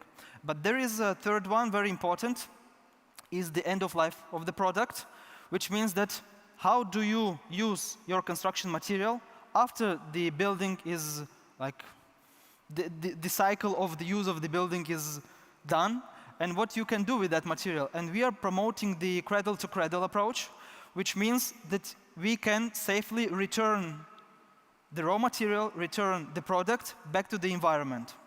And the C2C approach gives us an opportunity to upcycle the product, which means that we are not only making pressed straw panels that are sequestering a lot of CO2 for next 40, 50, 60 years, being a building, but also you can make from this straw, after the end of the life cycle, you can make better insulation materials, you can make textiles, you can make even package. So to make big changes, it's very hard to do it by yourself, and you shouldn't do this. So as a startup, we are also thinking about cooperation to create something like supportive ecosystems in a cooperation between startups, as I said, between research institutions and state bodies. And to do this, we are proposing, because we have an opportunity to talk with the Agency of Energy Efficiency in Moldova, and through the GCIP program, which is also part of this local ecosystem, we can propose some ideas about improving the policies on the local level, starting from construction codes that can be introduced. It's something like a recommendation documents for the startups that they want to use natural materials or alternative materials. Then it would be nice to have additional advantages for the new alternative materials in tender procedures. And the third one would be nice to have incentives or tax breaks or other kind of regulations that can help the new alternative low carbon materials fit the market and get the bigger covering. So yeah, as I said before, and I will say it a lot of time, startups face challenges, and it's normal. And this helps us to create new ideas, to find new solutions, to grow. And what is part of the ecosystems, what is the duty of us being here presented is to educate, to create professional communities with free and easy access, to support financially start of the pilot version of their products, to support them going to commercialize at the market, and bring them to the stage. Thank you. So much. Thank you, Zahari. Please do join me to the front. Thank you for giving us that presentation. I love the slides, by the way. Already beforehand, I was going through and I was like, okay, I see something's happening here.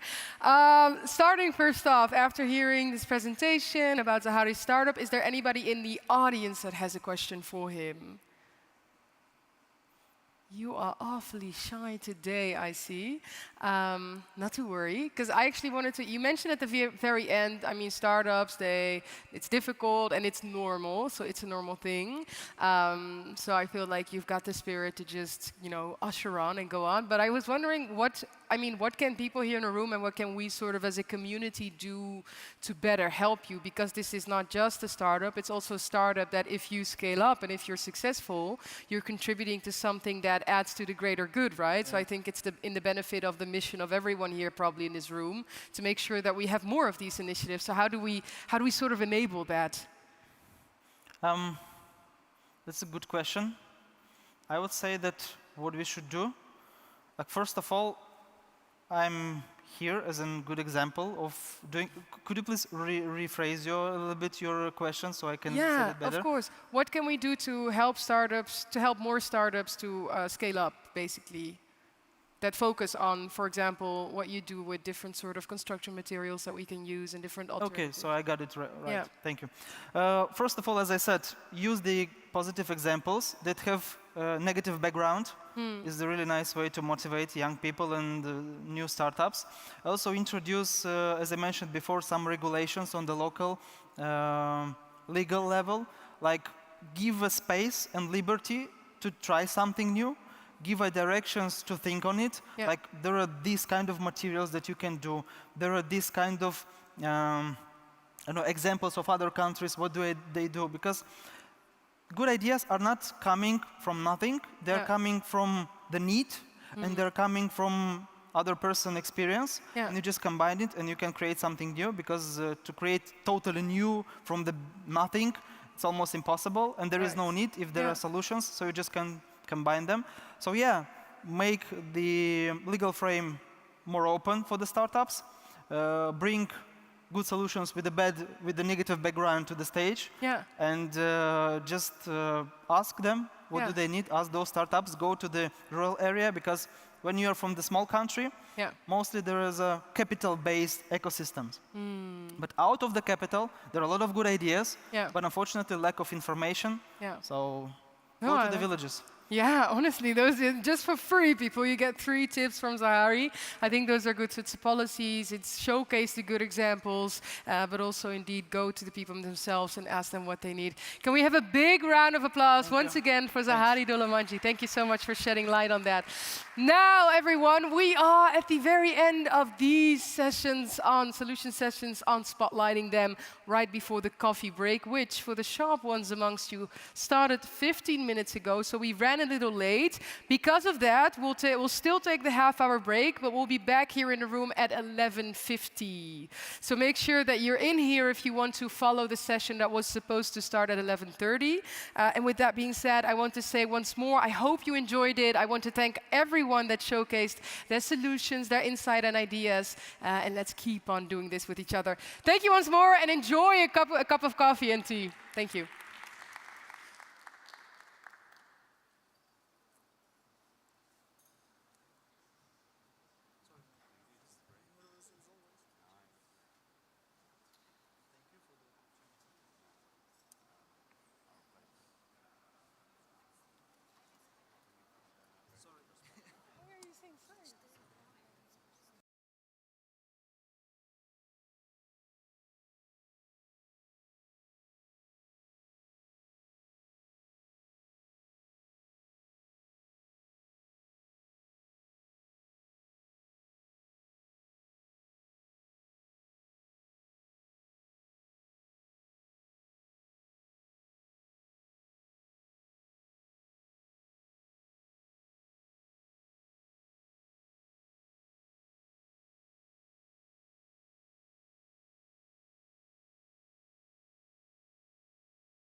Ladies and gentlemen, please welcome your host, Pesi Amayo.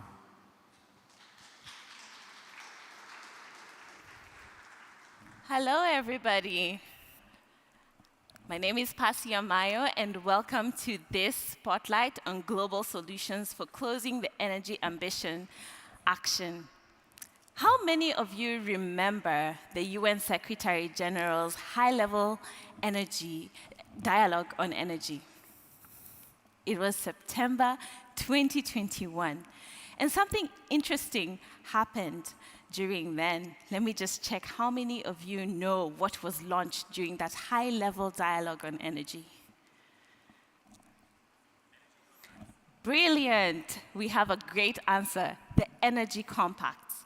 This was the United Secretary General's way of bridging the gaps for the energy ambition and the gaps by bringing forward international cooperation and global cooperation towards meeting those gaps. And what happened is different players came together to bring their commitments into one, and that is what we are going to be talking about during this segment. To introduce and to tell us the efforts that have been made 2 years later after the Energy Compacts were launched are two incredible speakers. And I'm going to introduce them, and as they come up, please do give them a round of applause. Our first speaker for today is Mr. Martin Niemetz, and he is a sustainable development expert on energy at the United Nations Department of Economics and Social Affairs. A round of applause. Thank you. Thank you, Pasi. Nice to have you, Mr. Martin. Our next speaker for today is Ms. Kanika Chalwa, and she is the Chief of Staff at the Sustainable Energy for All. So, the first presentation is going to be from Mr. Martin, and he's going to tell us what they're doing and are we on track on meeting the energy compacts. Thank you very much, Pasi. And indeed, it's a great pleasure to share the success story of the Energy Compacts with you here at the International Vienna Energy and Climate Forum. So to start, Pasi already gave you some little bit of a background context, but I just want to also give you some insights on how we got this idea of the Energy Compacts before I then hand over to Kanika to give you the full picture. About 3 years ago, the United Nations member states decided, okay, we need to do more in order to achieve SDG 7, which is basically achieving universal energy access and accelerating energy transitions by 2030. So they asked the Secretary General to convene this high-level dialogue on energy that Pasi mentioned. And in the context of this high-level dialogue on energy, the UN member states were looking towards UN Energy to put forward some solutions on how we could accelerate progress on SDG 7. And that's where then we put forward this idea of the energy compacts, where UN Energy stepped in. And I have to say, UN Energy is a mechanism which brings together all of the UN agencies working on energy to coordinate and to maximize impact with their activities. So UN Energy forwarded this idea on energy compacts, and the energy compacts, at the heart of them, they do a lot of things, but at the heart of them, they are tools to mobilize voluntary commitments from all kinds of stakeholders, so governments, business, civil society, you name it. And we've been doing this for since then, even last September at the SDG Summit, the Energy Compacts figured very prominently as a high-impact initiative. And we've had a lot of success. It's really a success story. So we reached over $1 trillion of voluntary commitments already made through these energy compacts. So, I mean, it's a stunning number. That said, it's not enough. We have to do more, and we will do more. And it's a joint UN Energy initiative. I do have to highlight, however, that SE for All it was really instrumental in getting this going and achieving this success. So it's not a coincidence that the Chief of Staff of SE4All is here on stage with me to tell you more about the energy compacts. So Kanika Chawla, Kanika, it's my great pleasure to hand over to you. Thank you. And like you said, this is a joint effort, and we're so proud of the work that we've done with UN Energy, the work that we've done on the energy compacts. And it's really important to recognize that what is the problem that the energy compacts are trying to solve. And in reality, actually, it's the additionality of the compacts, right? There's so much work and progress that was made in the last few decades in target setting, in knowing that we need to have a whole of economy decarbonization by mid-century. But in reality, it's unclear how we are going to get there.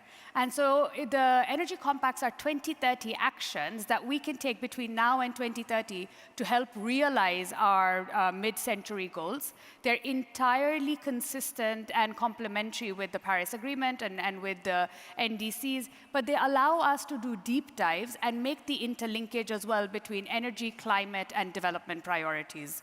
And so in many ways, I think what they do is they translate both the goal of SDG 7, but also how it interlinks with climate, but also how it interlinks with other SDGs. So the intersection of energy and gender, the intersection of energy and healthcare. And this is also why we have the energy compacts are open to all stakeholder groups, as Martin mentioned, government, private sector, civil society. But there are also complex issues where multiple partners come together and work together in order to make progress. And so we have several compacts, such as the one on no new coal, or the compact on 24/7 carbon-free energy, where there is private sector, civil society, and governments that work together to make progress, and they report on this progress. And I think, Martin, our greatest success really has been the monitoring. And so it is the kind of problem solving was why these compacts came to be, but it is that there is a lot of transparency in which the impact of the compacts is monitored and reported. So there's an annual energy compact monitoring report that, of course, is available on the UN Energy website, and then I encourage all of you to have a look. But what's really important is to say that we got $1 trillion or over $1 trillion of commitments. We can celebrate that, but what's really happening? And just in the last 2 years, between government and private sector alone, we've had over $60 billion, actually close to $70 billion, $69 billion of reported actions that have already taken place. And while, of course, much more needs to be done, as you said, this is already really encouraging. Similarly, we had a year where energy efficiency impact was not so good in 2021-22, but then in 2022-23, we've seen how energy efficiency impacts have grown significantly and a lot more action has come. So the annual monitoring allows us as well to understand what are the underserved sectors, what requires greater matchmaking. And while there is a long way ahead, I think there is a very specific set of actions and milestones that allow us to see that we are making progress. And so much more to do together, but please do join the Energy Compacts to report on everything that you're doing, to showcase your leadership, but also to realize, to kind of find the opportunity to work with other partners, because we are not in this alone. What an amazing update from our two speakers for today. Another round of applause for them as they say goodbye to us. Thank you so much. Thank you. Thank you. Thank you, Pastor. The one thing that I love about the Energy Compact is that it gave an opportunity for each and every single actor to contribute and give commitments. I mean, from the youth, academia, civil society, governments, private sector. And indeed, energy is the heartbeat of all development. And when we get that right, sustainable energy for all, we are truly on the path to achieving the ambitions that we have set. At this moment, I want to usher us into the next session, and we'll have a video before I introduce the next speaker. Amidst unprecedented challenges, our food systems are now more vulnerable. The pandemic, conflicts, economic slowdown, and climate crisis have disrupted global food supply chains, leaving millions hungry and food insecure. In 2021, hunger affected up to 828 million people. But a world without hunger is possible. How do we achieve it? Through sustainable industrialization. UNIDO, the United Nations Industrial Development Organization, provides solutions to advance food security by facilitating technology transfer and agribusiness investment. It collaborates with the private sector and UN organizations, such as FAO and WFP, to ensure that all people at all times have physical, social, and economic access to sufficient, safe, and nutritious food. UNIDO, established in 1966, supports its 172 member states by leveraging its experience, expertise, and global networks to strengthen food processing industries in developing countries. The Farm to Fork efforts are supported through food systems transformation, agribusiness investment, off-farm job creation, and sustainable production in agribusinesses. For example, UNIDO supports the private sector and government in setting up integrated agro-food parks to boost investments. UNIDO also employs digital technologies to streamline agri-food supply chains and promote knowledge transfer. This boosts food security, lowers costs, and creates job opportunities, while empowering women and youth. It minimizes waste, enhances safety, and opens access to new markets. Strengthening sustainable supply chains not only creates jobs, it also increases export revenues and boosts economies. Let's work together to transform food systems, promote sustainability, and end hunger. I read somewhere recently that there's no love as true as the love of food. And with that quotation, I'd like to invite you to this session where we're going to be spotlighting solutions on powering sustainable agriculture. And as you have seen, we need to decarbonize every sector, including the agricultural sector. But behind the scenes, there are many other challenges that afflict the agricultural sector. Sufficient and sustainable energy to continue powering the production of food is of utmost importance if we are to continue providing and supplying food for our livelihoods, but also limiting waste of food by being able to power the preservation of food, agricultural produce, and post-harvest. And to usher us into the conversation and to set the scene for this segment, I want to introduce Mr. Martin Keller, who is the president of New Renewable Energy Laboratory, for the keynote speech. Welcome, Mr. Keller. So thank you, everybody, and thanks for having me here. So what I want to do in the next 8 minutes there is to give you a little bit of an overview about NREL and also what we're doing in this area to combine energy and ag. And as we have heard in this whole meeting, there's action. And this is also a time where I think, yes, we have now this technology where we can start bringing this forward.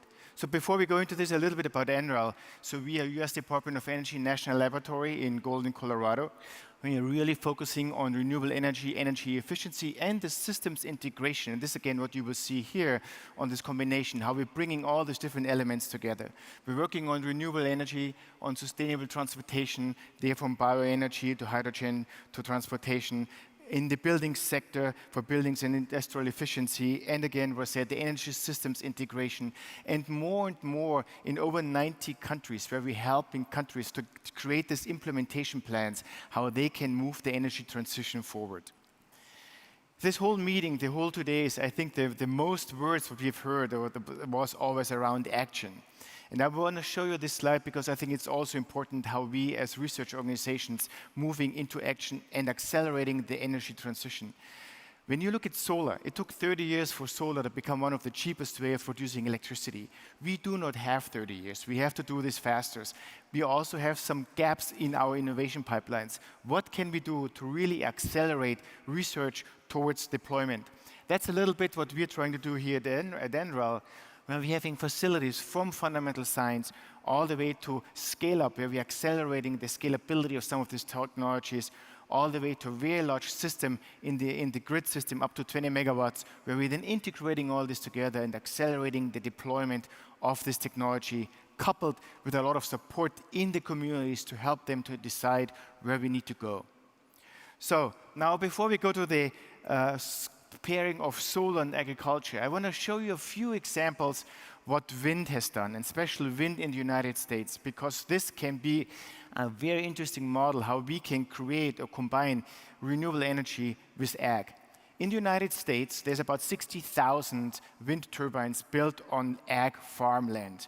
So why is this so interesting for the farmers? Because one wind turbine, in average, gives income to the farming community of about $2,000 to $10,000. It's also very easy to farm around wind turbines. I mean, they don't take much space because they are just vertical structures. So suddenly you're creating extra income for the farming communities.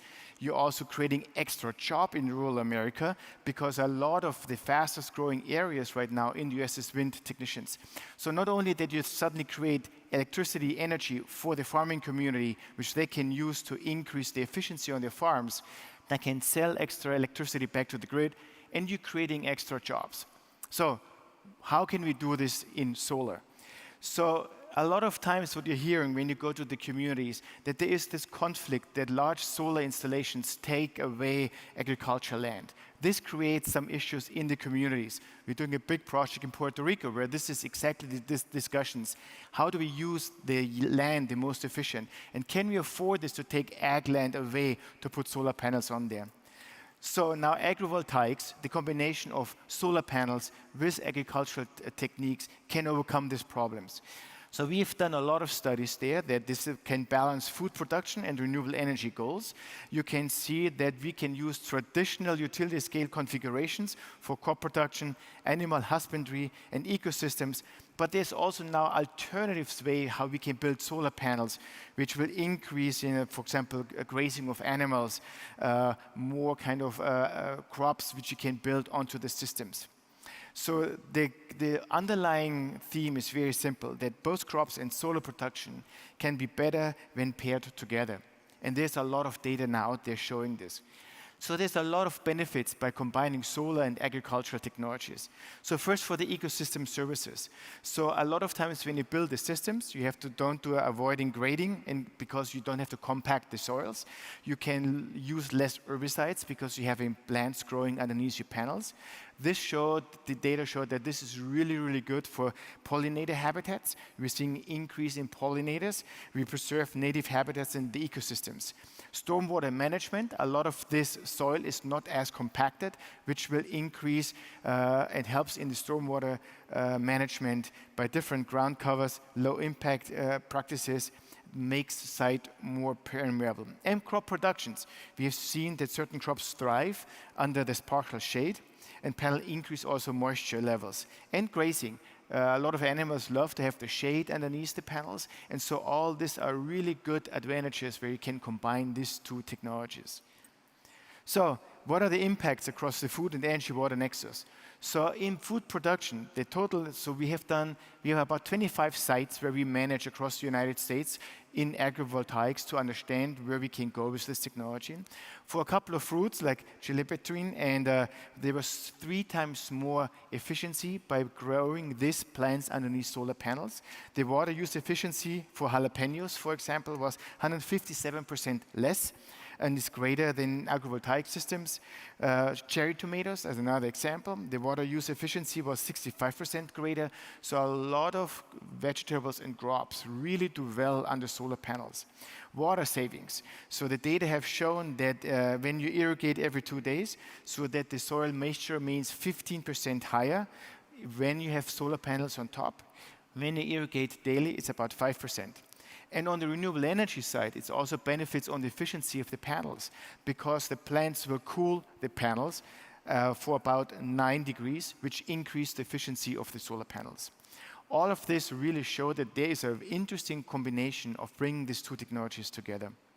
So there's 5 C's what we need to do to further develop agrivoltaic systems. So climate, soil, environmental conditions, crop selection, cultivation methods, configurations with solar technologies, what type of solar panels do you use, how do you configure the solar panels, compatibility and flexibility, and the most important thing is, again here, collaboration and partnerships. And they're also in an energy just transitioned, so this is a very important element. We have to further explore how we can combine agrivoltaics and move this forward. So I want to, at this point, thank all of you for the attention, and thank you for listening. Thank you. Thank you so much, Mr. Keller. Before you leave the stage, I want to check if there's a question for you from the audience. Does anybody have a question for Mr. Keller? Yes, gentlemen, there is a microphone here. If you can make your way, it would be nice. Please introduce yourself and ask your question. A round of applause for him as he comes. Some motivation. So my name is Bahaj, and I'm from the University of Southampton. I worked very closely with people from NREL before. I'd like to have a chat with you afterwards, if possible. I really wanted to understand what is the relationship that you have built from NREL with countries in the developing world, let's say in sub-Saharan Africa, and how that relationship allowed the knowledge generated by NREL to be implemented. So in the agrivoltaic system or in general? Correct. So I would tell you that this is an excellent question, because we now starting to take this data also on an international level, because I would argue that agrivoltaics is a very new area now, really penetrating quickly, where people see the value. So even when you look back 5-10 years ago, we did not have a lot of data. That's why we established some of this solar, what we call solar gardens in the US, in different climate zones, from Colorado to Phoenix to the East Coast, to understand what the different criteria are. So now we're starting to get the data, and now I think what we're trying actively doing is now reaching out to some of these countries you described, because we clearly see the benefits, especially when you look into family farms. Right now, specifically for smaller vegetable farms, it sounds very, very promising, whereas there's still a lot of labor involved. So this is where this technology can really be a boost for family farms in the growth of especially vegetables, what we are seeing, and also in the combination of grazing of farm animals. So, but I would argue there's still a lot of work we have to do. We have to do more pilots across the different countries, and especially in different areas as you described. So I think this is something we need to accelerate, how we can partner with many different countries and climate zones to explore this technology further. So here is an offer to you. I'm sorry. If we can get together with the universities in African region and European regions to actually address that issue about agriculture, yes, that'd be really great. Count us in. Look what I said. We are absolutely excited to be part. So we will talk. Thank you. Following. Great. Yeah. Thank you so much. A round of applause for him. Thank you. Mr. Keller, I have a final question for Yeah. you before you leave us. What do you foresee happening in the agricultural sector in 2024 and as we go into COP29 next year? So I think what we see in the whole energy side, that we're seeing much more the integration of different technologies. Historically, we were very stovepiped and pellet in the way we're using energy. So for example, transportation was very different from the energy in our homes, was very different from industry. Now all this is morphing. And now this is expanding, and we will see, this is why this technology are getting so important, how we can integrate kind of energy and farming together. So what I would say for looking forward, that you will have much more of the combination where farmers will produce the energy on site by using technologies such as agrivoltaics, even small wind farms where they can use, we have heard an earlier talk, very fascinating, about solar pumps for irrigation. So this is a big movement where the technology now is getting efficient enough that you can now reach this level to integrate this in the agricultural world. And I think this will be absolutely critical and will give a tremendous opportunity for rural America to suddenly step over, not to wait till we're having a grid system across all the different countries. We can do this in a much more distributed way where agriculture and energy combined will play a major role. What a beautiful vision of the future. Yep. Thank you so much, Mr. Keller. Thank you, appreciate it. A round of applause for him as he leaves the stage. So we do have two solutions that we want to spotlight on powering agriculture today. And it is my great pleasure to invite the first speaker who's going to give us his solution. Please, a round of applause for Mr. Akash Agwal, the CEO of New Life Dynamic Technologies Private Limited, as he comes to give us his solution. A round of applause. Thank you, Passy. And I would like to start by asking you a question. That have you ever known where the food on our plates is coming from? It is the farmer that is working day and night, having no access to infrastructure, filling our plates while incurring losses.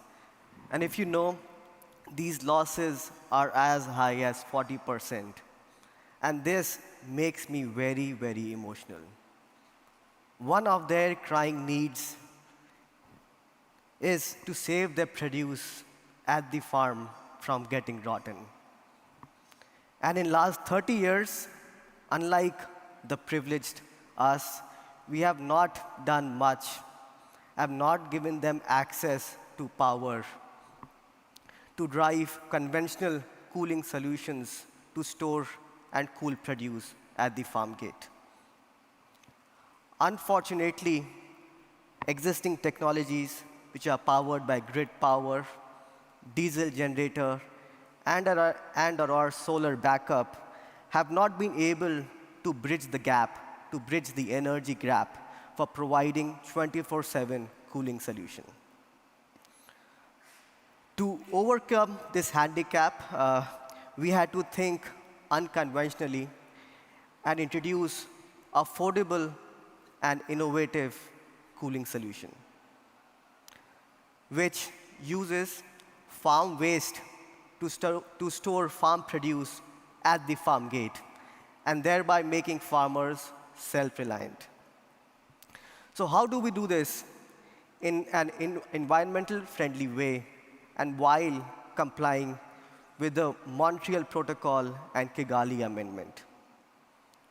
So we do this by replacing power with the biomass to drive a compressor-less refrigeration system. And on the other side, use a natural refrigerant, which is ammonia. So this is really a 24/7 cooling solution, which can be made accessible to remotest farms in any developing country, which face a similar problem. So this unlocks access to energy while empowering the small and marginal farmers, especially the women farmers. And this is not it. We have gone a step further to provide hand-holding support, to provide collateral-free financing options for the biomass-powered cold rooms, building the knowledge base of farmers to help them utilize the cold room, which is basically best practices on post-harvest management, managing the inventory stored inside the cold room, the overall cold room operations, and connecting the farmers to the end market. So technology being in the center to build end-to-end cold chain, it is very important today to support our farmers and help them transition from not just performing the pre-harvest activities, but also to now play a very significant role in the post-harvest supply chain. Just the cold temperature alone cannot reduce the post-harvest losses. We have to train, we have to empower our farmers how to handle the produce before it enters the cold room, while it is sitting inside the cold room, and after unloading it from the cold room. And this really involves very basic practices like sorting, grading, cleaning, washing, or waxing if required. So post-harvest plays a very significant role, as today we may not be able to increase the yield per acre, but definitely using a post-harvest technology, we will be able to increase the farmer's income by reducing post-harvest losses at the farm gate. So currently, more than 50,000 farmers in India are using the biomass-powered cold storages, which has helped them increase their income, their livelihood by 2x. And at the same time, save 6,000 tons of carbon emissions per annum. And this is equivalent to displacing our 15,000 petrol cars off the road. And this is what a farmer is doing to turn our environment green. Thank you.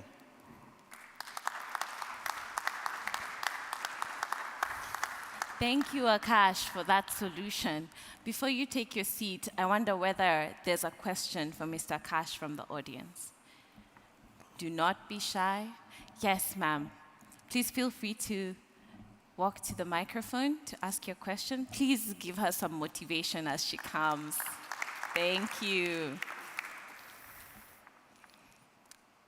Hi, Akash. Sejal this side. I'm working with Urja Development Solutions Limited. Just like you are providing cold storages to the farmers, we are providing cooling as a service to the farmers. And the source of energy for us is solar. But yes, as you rightly said, it's not catering fully to them. So we have to use batteries to keep it 24/7 cooling. Now, the major challenge that we have noticed while we are working with providing these cold storage services is the behavioral change that needs to happen in the mind of farmers, that they should, rather than going for stress selling, they can store their produce and produce it at a time when they can get a good price of their produce.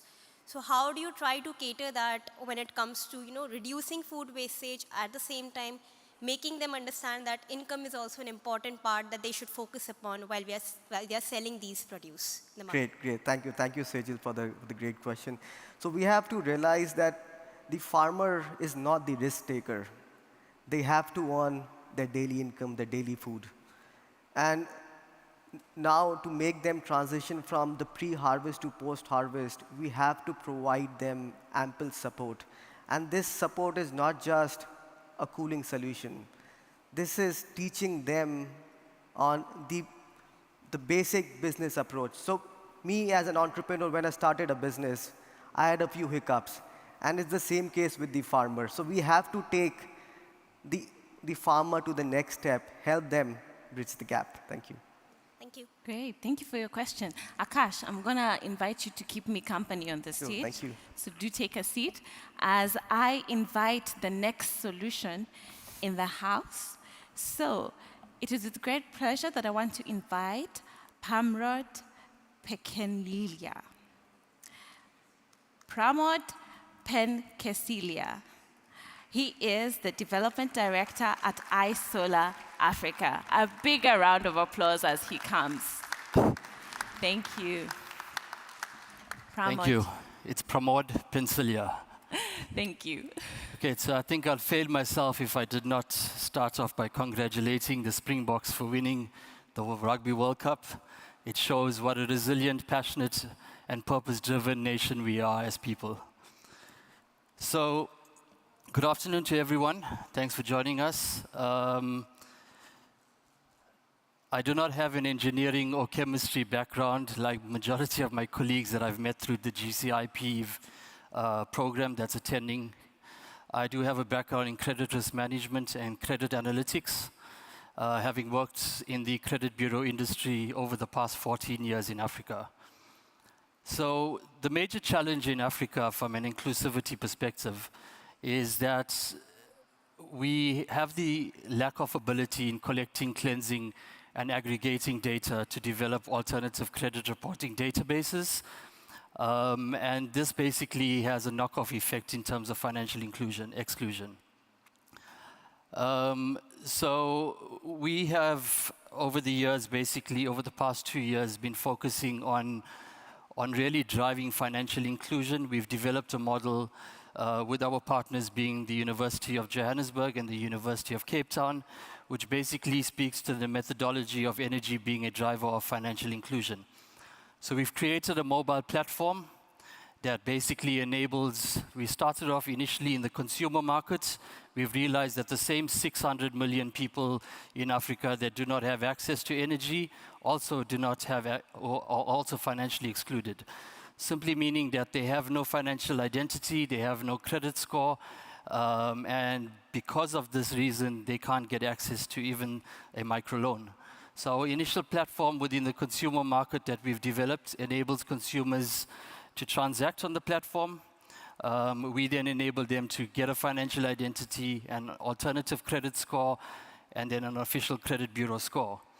When that then happens, our innovation has established its own marketplace, where we have some leading banks, some insurers, some telcos in our marketplace, and we then enable these major corporates to then tailor products to these customers based on the customer risk profile, which is part of our analytic modeling and our IP of developing scorecards.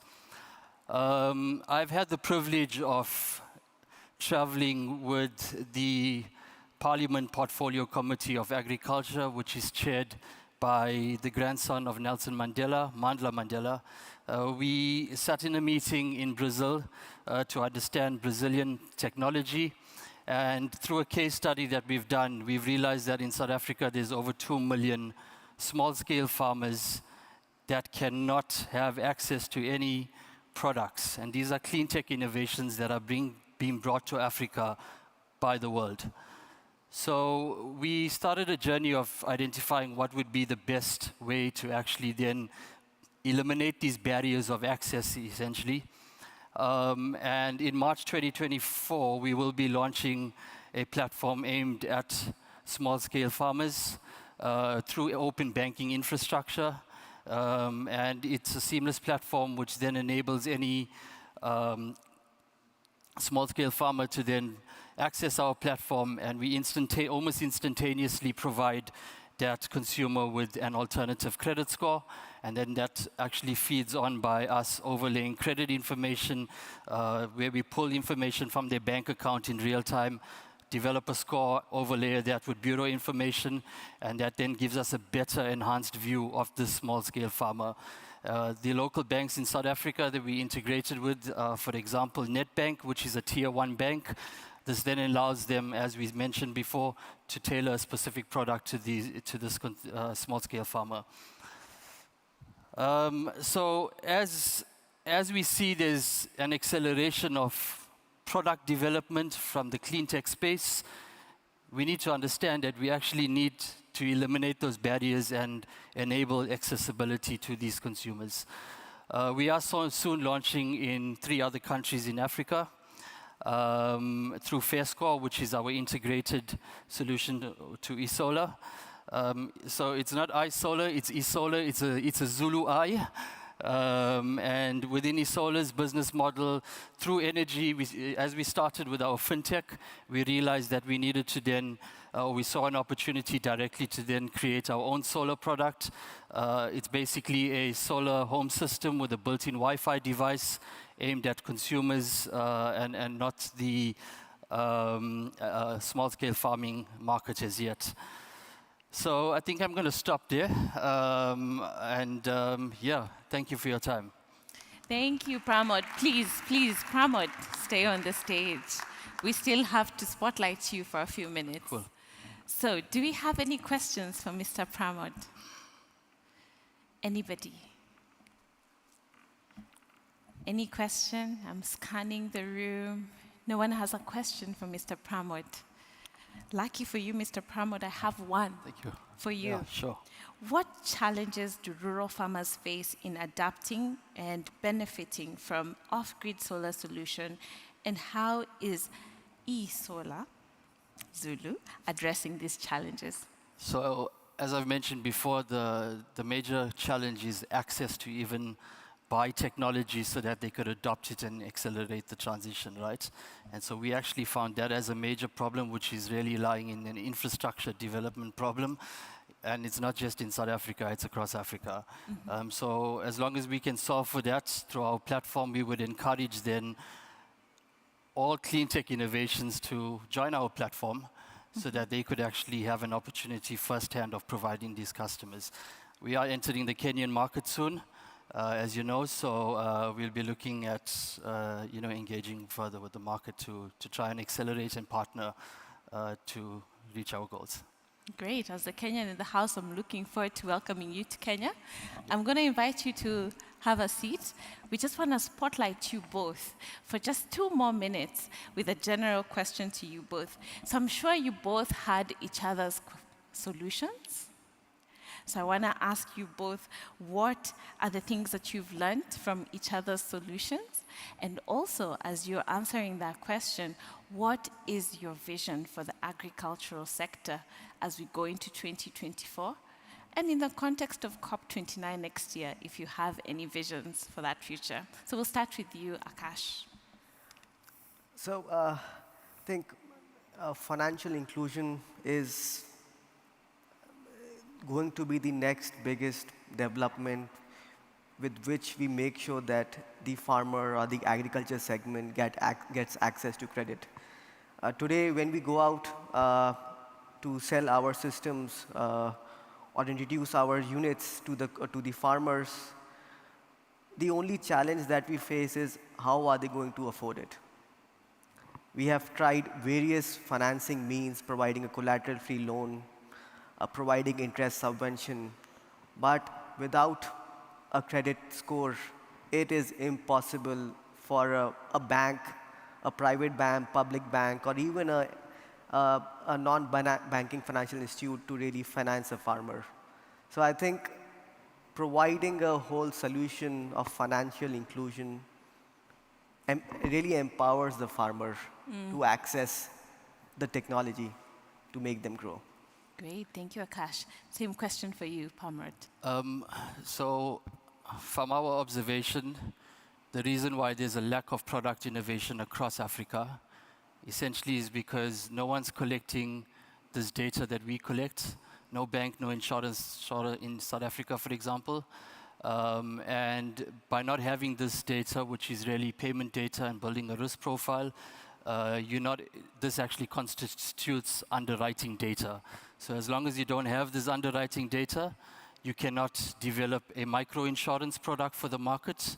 You cannot develop a micro-health product for the market. So over the past 2 years, we've actually launched our own financial services as an arm of our business. We've launched our own funeral cover using all this data.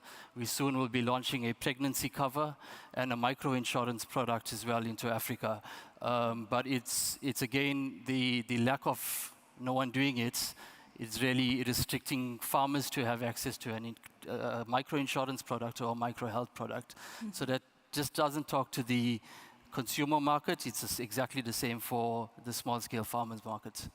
Great. Thank you so much. Please, a round of applause for the 2 solutions we have on agricultural sector. I'm going to invite you to leave the stage and to thank you again for your solution. Thank you, Akash. I don't know about you all, but I love food. So it's very encouraging to see these solutions that are coming and being able to spotlight them. And I hope other people in the room will be inspired to come up with more solutions for decarbonizing the agricultural sector. At this moment, I want to usher us into the final session that I will be moderating, and we have another video clip before I introduce the next panel.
This last segment, before we go into lunch break, is spotlighting solutions for the green industrialization. And as you have known, it has become critical to promote green industrialization for us to be able to establish a sustainable value chain for low carbon technologies. And this is pivotal, especially because of the efforts that need to go into decarbonizing the energy and the transport sectors, thus achieving and advancing and achieving a global net zero target is absolute importance.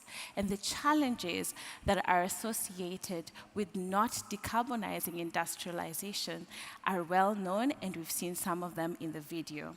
To help us set the context for this, we have a keynote speaker, and I want to invite her to take on the stage Ms. Tamishka Singh, and she is the Strategy Planning Specialist at International Solar Alliance. Please, a round of applause for her as she makes way. Welcome. Thank you very much, Fasi. Good morning and greetings to everyone from the International Solar Alliance. Just to give a quick background to those who may not be aware of ISA, ISA is a member-driven collaborative platform. We are an action-oriented platform that is looking to enhance access to energy, provide energy security, and to enable our member countries to successfully transition their energy systems, with a special focus on the least developing countries and small island developing states. With that, I'll quickly move on to the topic, which is green industrialization. So using renewables as an energy source for powering the most energy-intensive industries is the ideal. It's the transformative goal that can enable us to achieve the net zero goals and also our climate goals, while also having a good impact on the sustainable development, other sustainable development goals like increasing jobs and also enhancing economic activities. But to achieve this goal, as well as other goals such as tripling renewable energy capacity by 2030, we need to deploy clean energy technologies at a huge scale and at a very accelerated pace from where we are right now. For example, assessments for India itself show that to achieve its 2070 net zero goal, we need to increase the present solar and wind energy generation capacity by almost 20 times by 2050. So that's less than 25 years in which we need to increase the current capacity by 20 times. And it is estimated that the demand for solar is expected globally to increase in a minimal transition scenario by at least 3.7 times. And if some other technologies like green hydrogen become feasible in the same space of time, then it would be up to 10 times. And while there has been immense progress, solar has accelerated and been deployed at a much faster rate than was expected and has been projected consistently in the past, we are still not really there. We have now a lot of examples to learn from. There have been innovative business models, technology breakthroughs, determined policy push across the world from different governments, and there have been successes also across other clean technology areas, for example, EVs and batteries. But we should note that we still have a long way to go to reach our desired goal. Despite the dramatic cost reduction, renewable energy sources, excluding large hydro, today supply only about 10% of the world's electricity generation, whereas 65% is through fossil fuels. This just highlights that fossil fuels are deeply rooted in the world economy right now. So for enabling the next phase of growth in renewable energy generation, there are several challenges that need to be overcome. And first amongst those is that the issue of manufacturing, supply chains, and critical raw materials. Global energy is almost always intertwined and intertwined with geopolitics.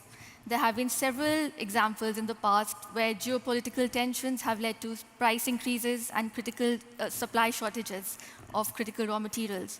This has also been the case for solar in the last 4 to 5 years. And in this present time, when we need to really accelerate solar deployment, these are the kind of challenges that we just cannot afford to have.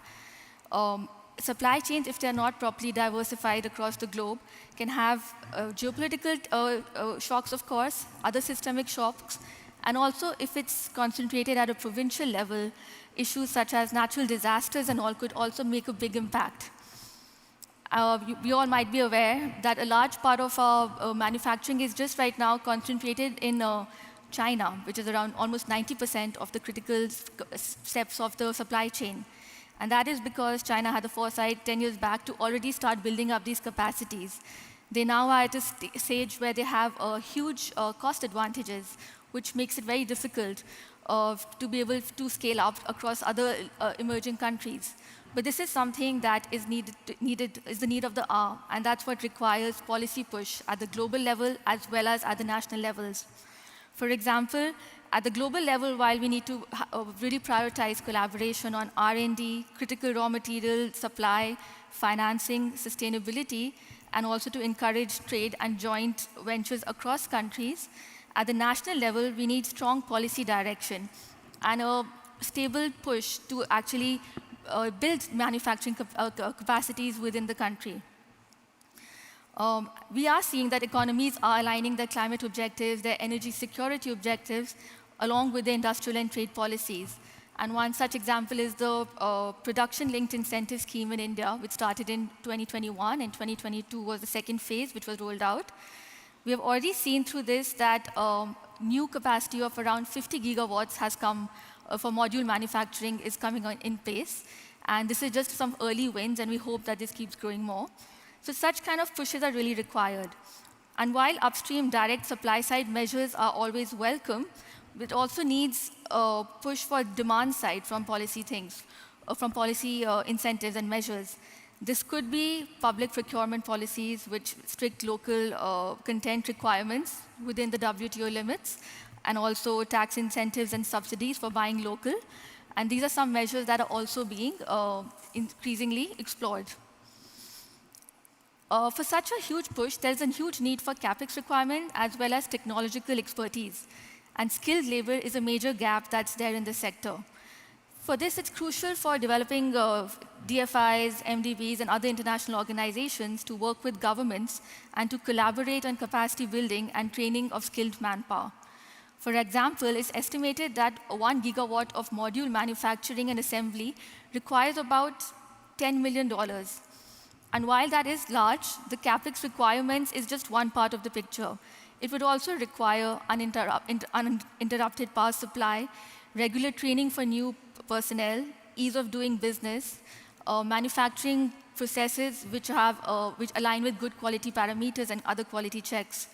And this is where emerging markets need support and capacity building. To quickly go on two other points that are important. One is we need to continuously innovate on new technologies. And that's something it's really great to see today, so many new innovative solutions that we are seeing, which is what is required. There's a need for new battery chemistries. There's a need for more effective storage, novel electrolyzers for green hydrogen production, and also increasing focus on recycling and use of materials from solar PV and other clean technologies. As the demand for renewable energy grows, addressing intermittency is becoming a critical issue. So this is something to also be addressed, and we are seeing some early wins. The price of solar plus wind from battery, for example, has touched new lows right now, which is a good sign for the future. And we'll be hearing about these two more such examples just following me now. Finally, innovation in business models and financing modules is something which is very important. We've been hearing the need for that from several of the solutions that were presented earlier, and that is something that we are working on also.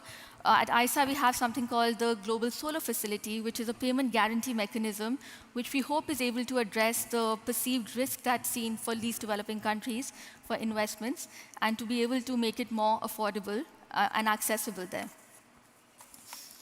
For this, there is also a need for enhancing trust and transparency in the use of these blended concessional finance mechanisms. And thank you. I'll just end there. Thank you so much, Tamishka. I want to invite you to join me on what for this segment I'm calling the hot seat, so that we can see if there's a question for you in the audience. That was a very comprehensive presentation. highlighting the challenges, the needs.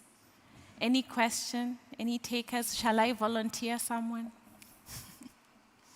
Okay, should there be no questions, I have one for you. How does ISA support skills development for solar in developing countries? And what opportunities do you see for collaboration in this area? And this question is pertinent because you mentioned that the players in the supply chains are limited or just concentrated around a handful of countries, and most of them are not developing countries. So tell us a bit more how your institution is solving this. Sure. Thanks, Fassi.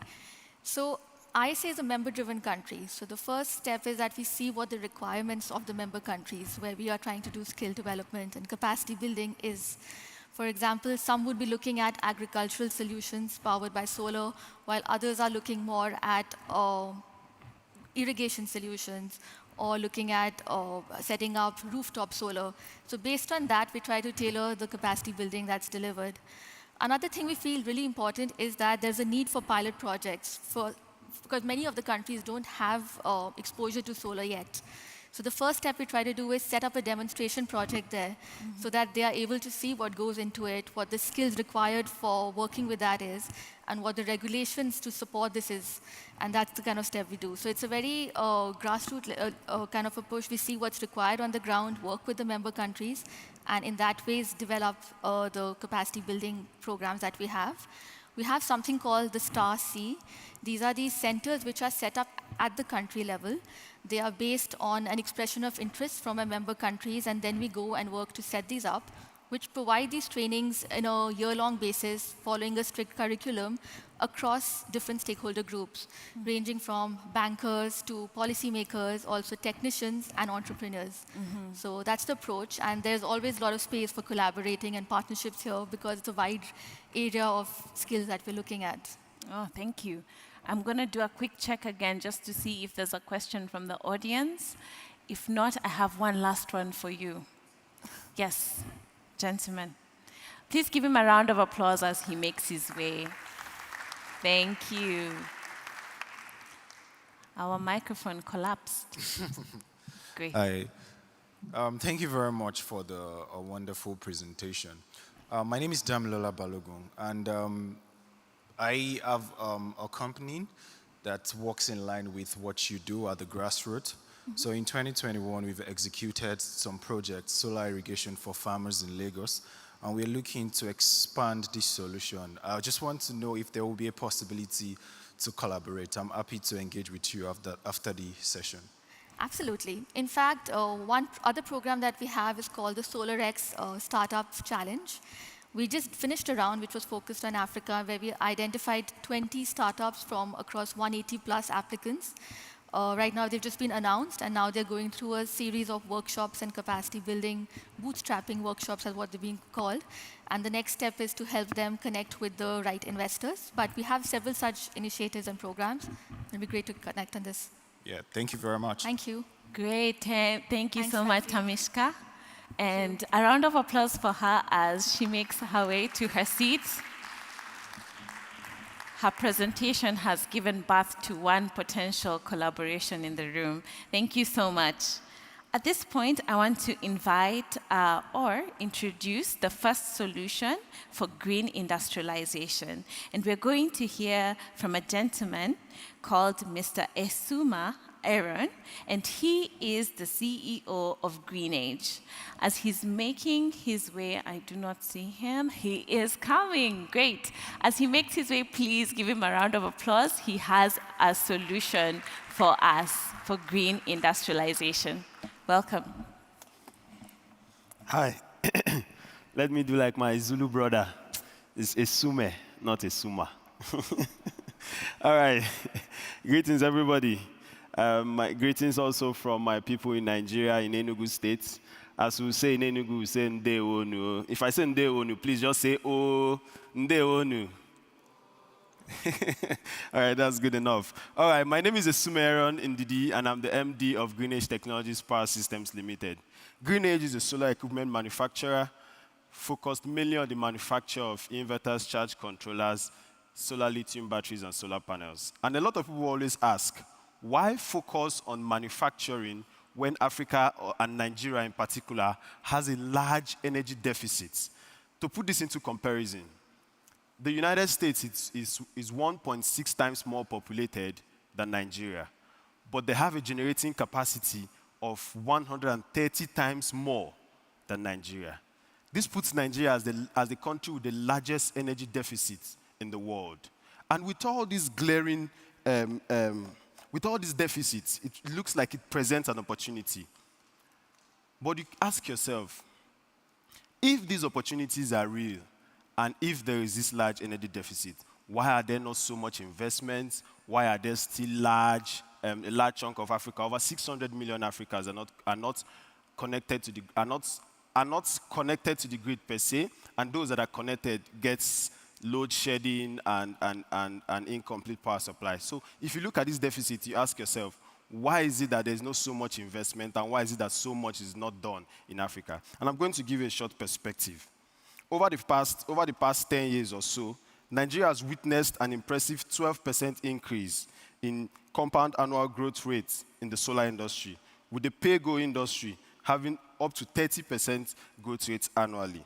With all this, if you compare Nigerians to its neighbors, such as India, to its neighbors, I would say, such as India, Ethiopia, Ghana, and Nigeria, you see that Nigeria has around 1 watt per capita, as compared to India, which has around 28.4 watts gross per capita. And you see that there is this large deficit, despite all the investments that have been made into Africa. And we kept asking ourselves at Greenage before we started the company, why is this so?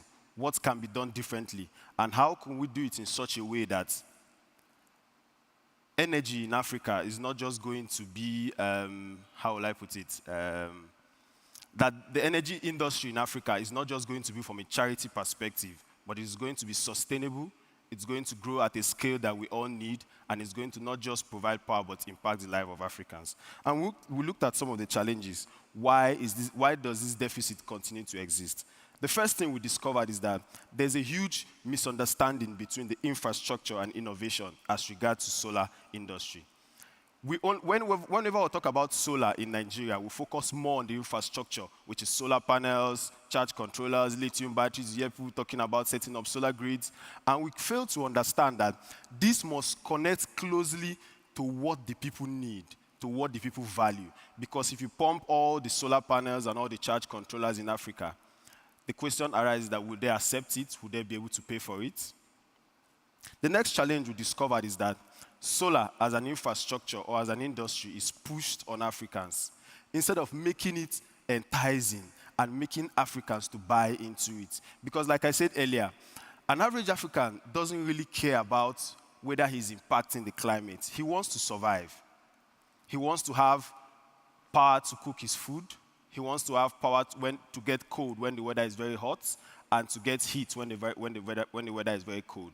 He doesn't really look at, oh, this is my method I'm applying. Is it environmentally friendly? And that leads to a very huge implications where in 2019 alone, over 22 million small generators were used in Nigeria alone. Let me put this into context. The population of Austria is around 9 million as at last year. So 22 million generators is like twice the population of Austria. So imagine a country double the size of Austria, and everywhere you go, there is a small generator that uses diesel.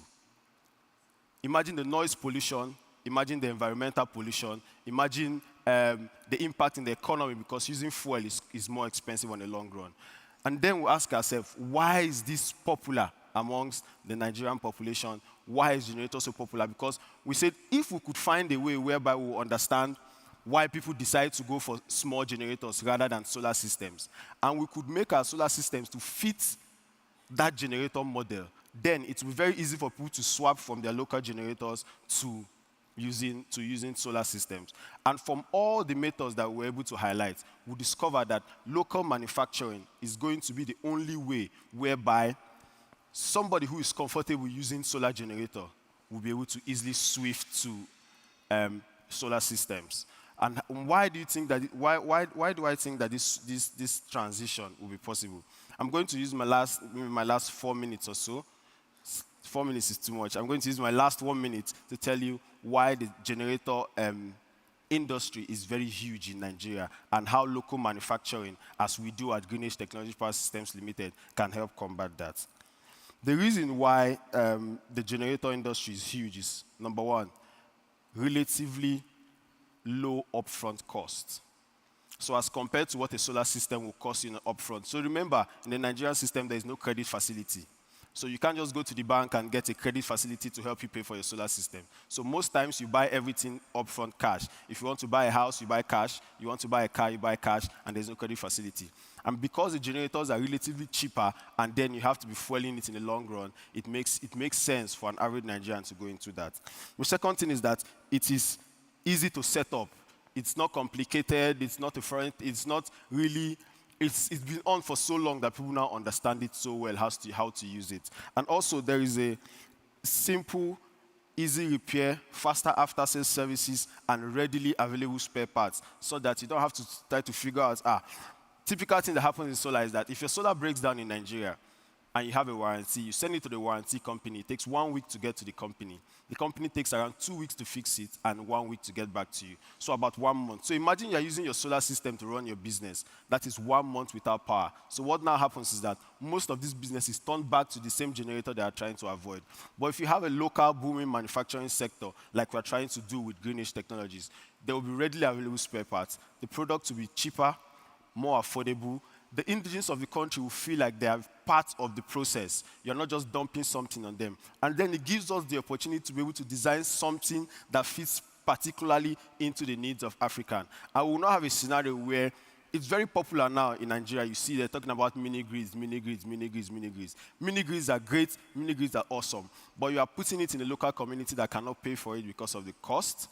And then you end up having an asset dumped on a community that no matter what you do to it, except you subsidize it, you are not going to be able to recoup the investment. And I think that also ties into one of the ways why foreign investors are scared of going into Africa when it comes to renewable energy. So we feel, and from all the things we've been doing, that local manufacturing tries to solve most of this problem because it makes it affordable, makes it easily, it makes maintenance very easy, it makes after-sales services super fast, it brings the community into the process.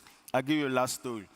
A lot of people want to buy solar, want to buy our product, not because it is environmentally friendly, not because it is climate friendly, but because it is made in Nigeria. And that is the main reason why most people want to buy our product. So if we could tie this into other aspects of clean energy and clean tech, I feel like Africa will do a lot more better than it is doing right now. Thank you very much. Thank you. Thank you so much, Esume. I got your name correct now. Please join me on the hot seat. I want to turn attention to our audience today. After that very elaborate presentation and solution, does anybody have a comment or a question? I've added comment for Mr. Esume. Yes, gentlemen. Please give him a round of applause as he makes his way. It encourages. Great. Sanbonani, hello everyone. Hello. Thank you very much. So I just wanted to ask you, in terms of manufacturing in Nigeria compared to the East, what are the challenges, what are the benefits, what are the opportunities that are there, specifically for setting up your operations there? Thank you. Thank you. Yes. I'll start with the challenges. So I think the major challenge is logistics. Bad roads. It's unlike here you have in the West where there are standard logistics measures. Your rail is working, the air is working, the roads are good. Compared to us there, the logistics is a headache because it's very expensive. There is literally no rail infrastructure, so everything has to go by road. You have to remove air from the picture, so the logistics issue is a major challenge. Also, you understand that in recent times, in the last year, or in this year that we are also, almost 10 manufacturing companies, huge manufacturing companies, have left Nigeria. And the reason why they are doing that is because of political instability, economic instability. So we as local manufacturers also face these challenges, although the reason why we can navigate is that first of all, we don't have any choice. We are Nigerians, and so there is nowhere else to go to have a better start. And secondly, because we are local, we're able to understand some of these challenges. We have a way around them. We have more patience as compared to the foreign companies that are coming in and so. And also in terms of opportunities that it presents, I think the first thing that opportunity presents to us is that we understand the people more. We know what they need, right? And most of the imported products that are coming in are generic. They don't have a target as to the population. So for example, most products coming in are made for Africa.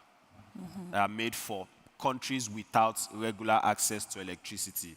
And so it doesn't fit particularly into what either Nigerians need or what Ghanaians need and so. But when you manufacture locally, you could service. It helps you save costs because you don't have to put 2 million features in. You know that there are people that just need power. They don't want to be able to control it easily. They just want, once I push a button, let the light come on and let it stay on. But if you understand this need, it helps you be able to tailor your products more. And so it gives you an edge. And also because you are manufacturing locally and using mostly local components, it reduces your cost because shipping into Nigeria is crazy.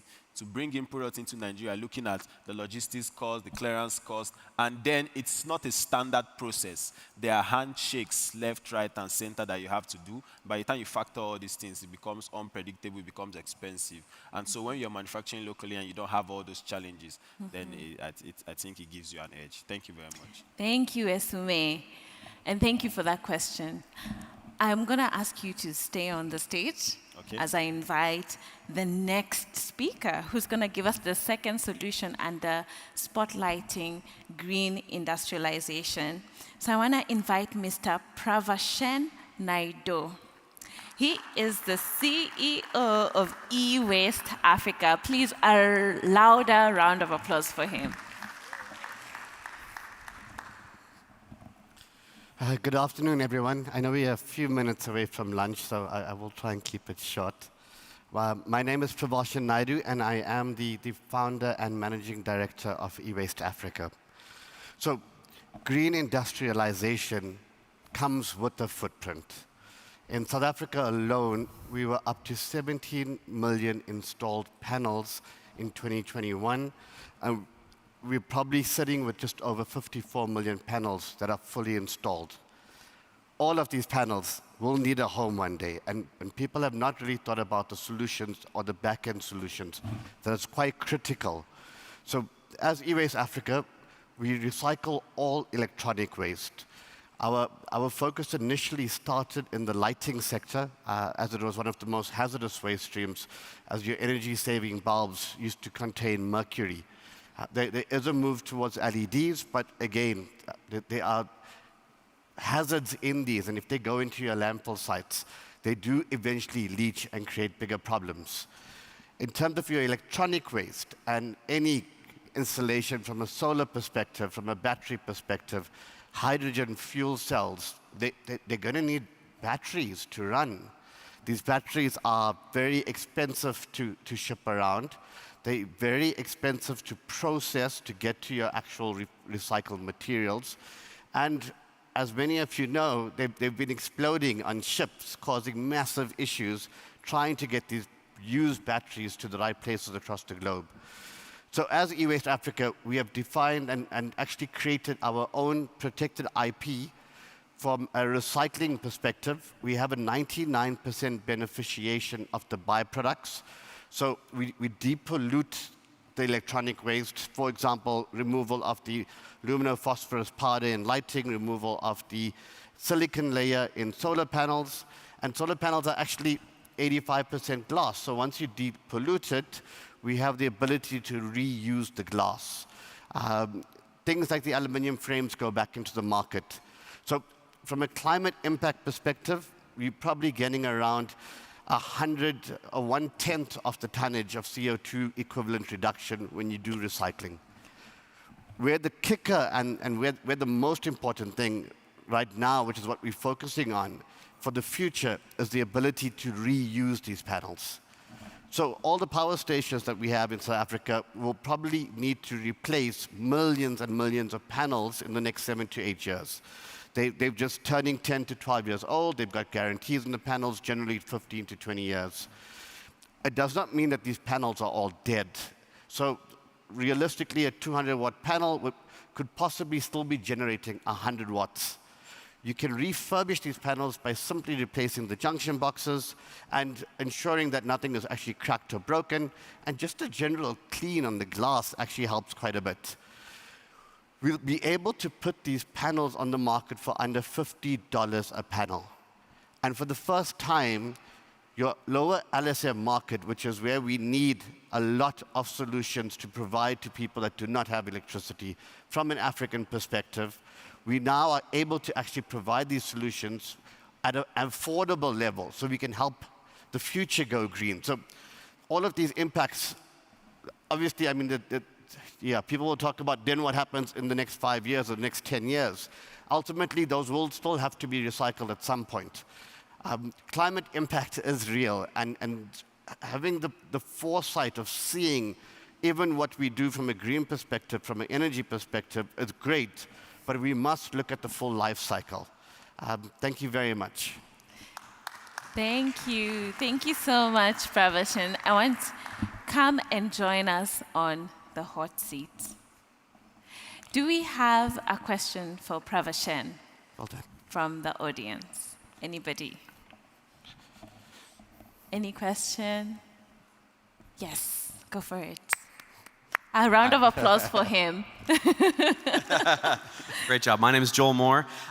Great presentation. When you recycle the panels for under $50, what is the extended life on those new panels? Yeah, Joel, great question. Thank you. So we are hoping to offer a 5-year guarantee on the panels.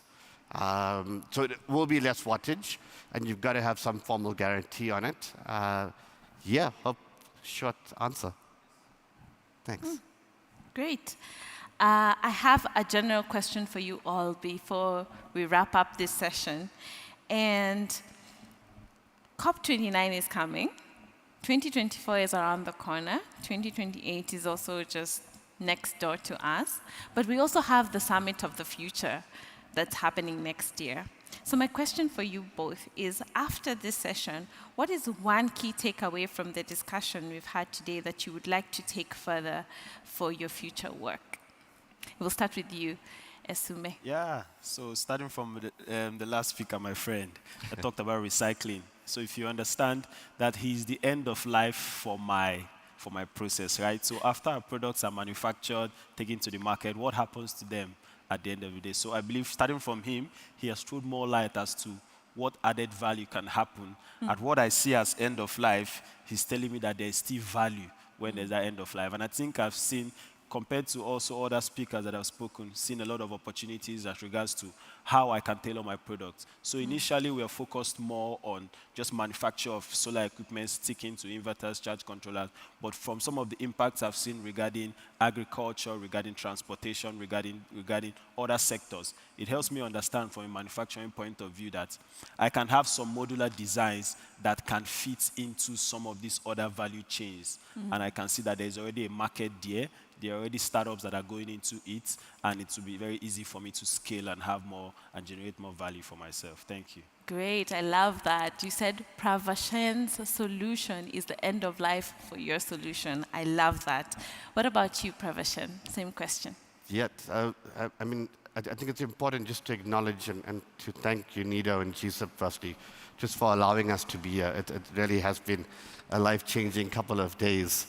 But I sort of go back to the beauty around circular economy, because I'm now going to have to go back to my colleague and sell the panels back to you so you can re-look at it, and all of a sudden you've got a full supply chain of circular economy, and there's a lot of training and skills and lots of stuff that comes out of it as well.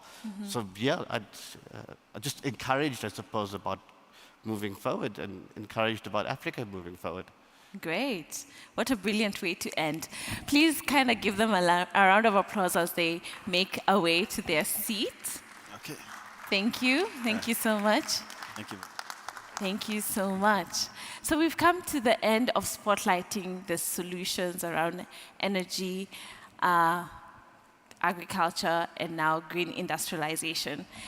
And we've had incredible solutions here. And it is my hope that as we close this session and move into a more action-oriented future, that more solutions will pop up, we will collaborate more, and truly activate collective action towards tackling the climate crisis, but also tackling energy poverty and just transition for different sectors.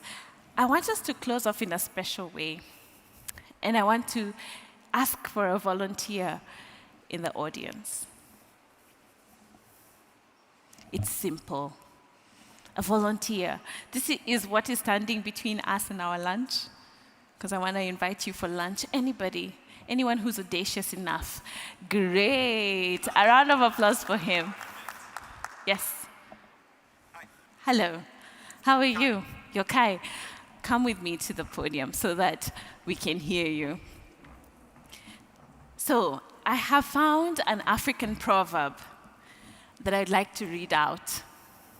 And you will be helping me in the context of the discussions we've had today to kind of spell out for us the deeper meaning of the proverb. Is this fine? In the context of the conversations that we're having around energy and climate. Are you ready? Let's go for it. Please tell us your name first. My name is Kai. Kai. And what do you do, Kai? I'm working for a German sustainability magazine. Great. Beautiful. So, the proverb is, if a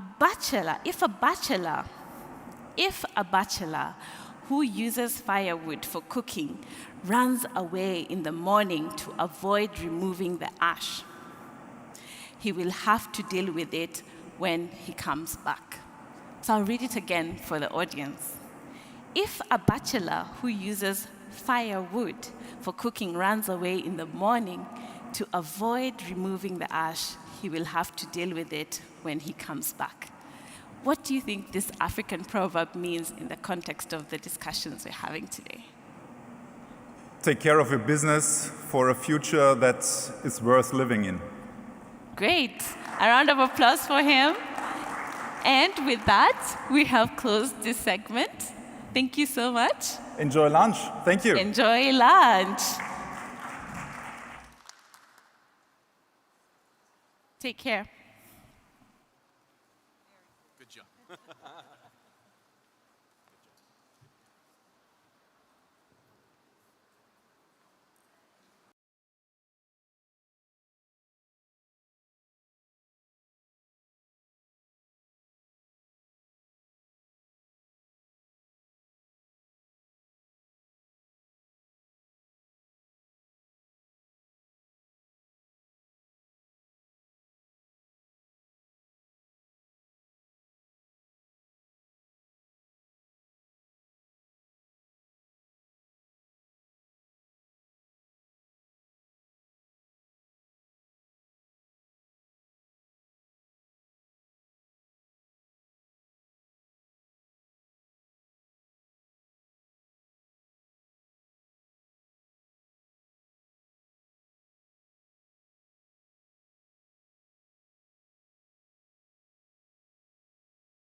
everyone, and thank you so much for joining us for this session, which is going to give a spotlight on solutions for our theme, which is nature-based solutions. I am not a moderator. I am Rana Gonem. I'm the Chief of the Energy Systems and Industrial Decarbonization Division at UNIDO.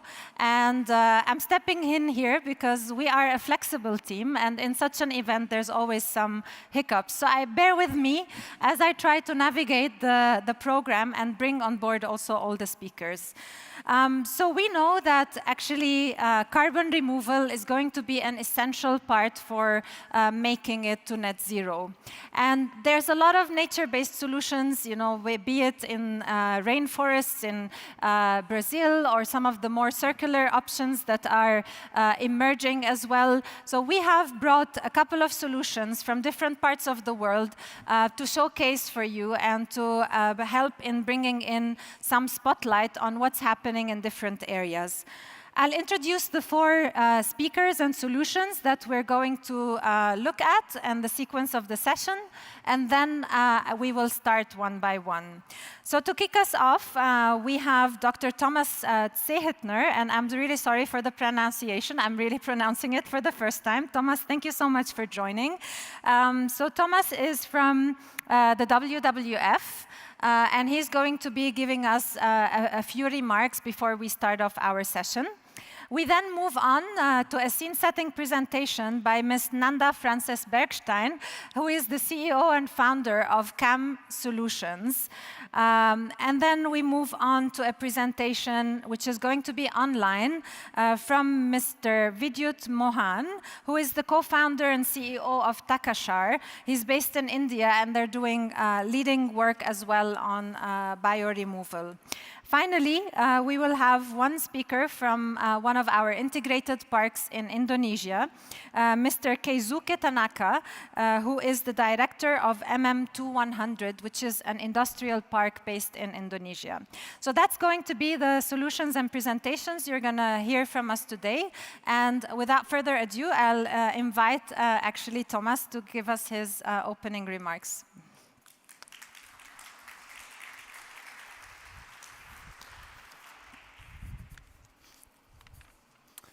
Yes, thank you. Thank you for having me.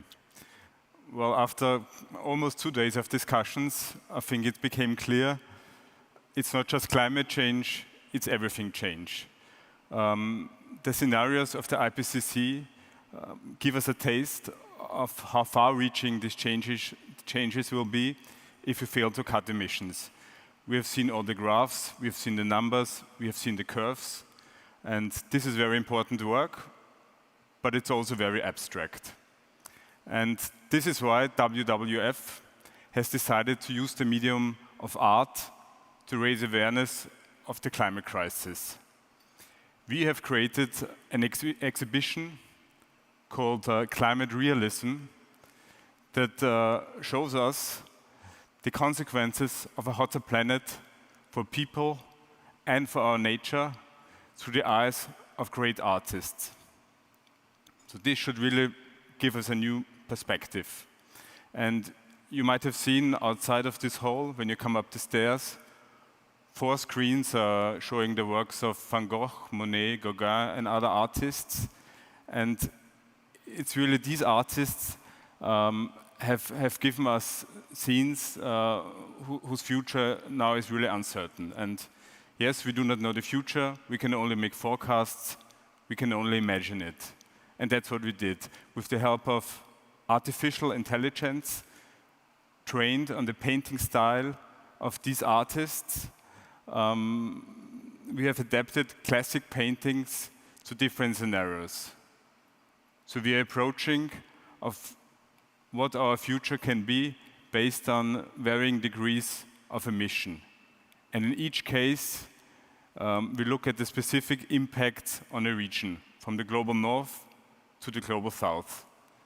And I think these visualizations also make really clear the link between the climate system and the ecosystem, showing that nature really is our best ally in overcoming the climate crisis. And allow me one final thought, as we are in this very historical ambience of the Hofburg in Vienna. I think one is reminded of the saying, everything has to change in order to stay the same. And we've heard a lot of solutions already in the last 1.5 days, also now in this panel.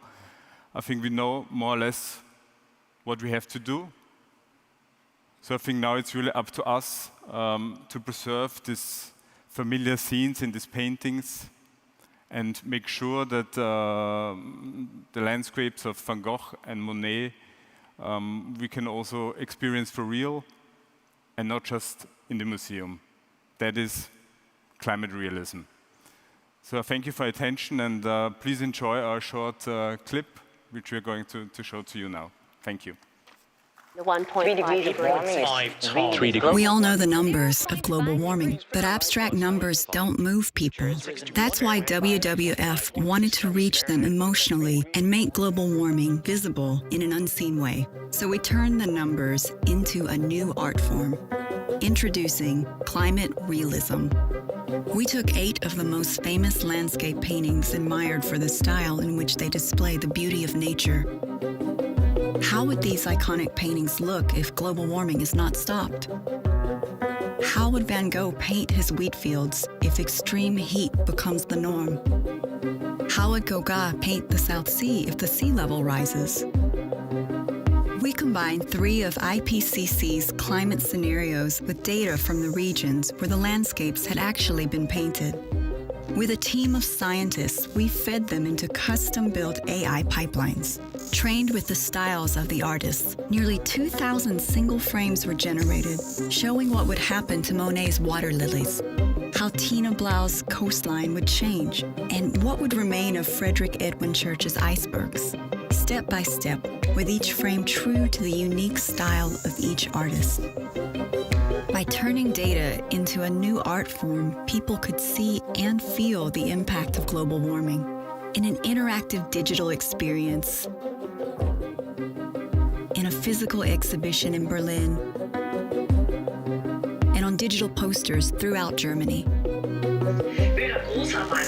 What numbers alone could not do, climate realism achieved in a short period of time. A new kind of attention, deeper discussions, and an increased urge to act. We decide if climate realism stays an art form, or if it becomes a reality. Thank you. Thank you so much for that, and indeed, it's very powerful to see, how images are also influencing people to imagine what's happening with climate change. So I'd like now to invite Nanda to join us on stage to introduce her solution from Takashar. So please join me in applauding Nanda while she joins us on the floor.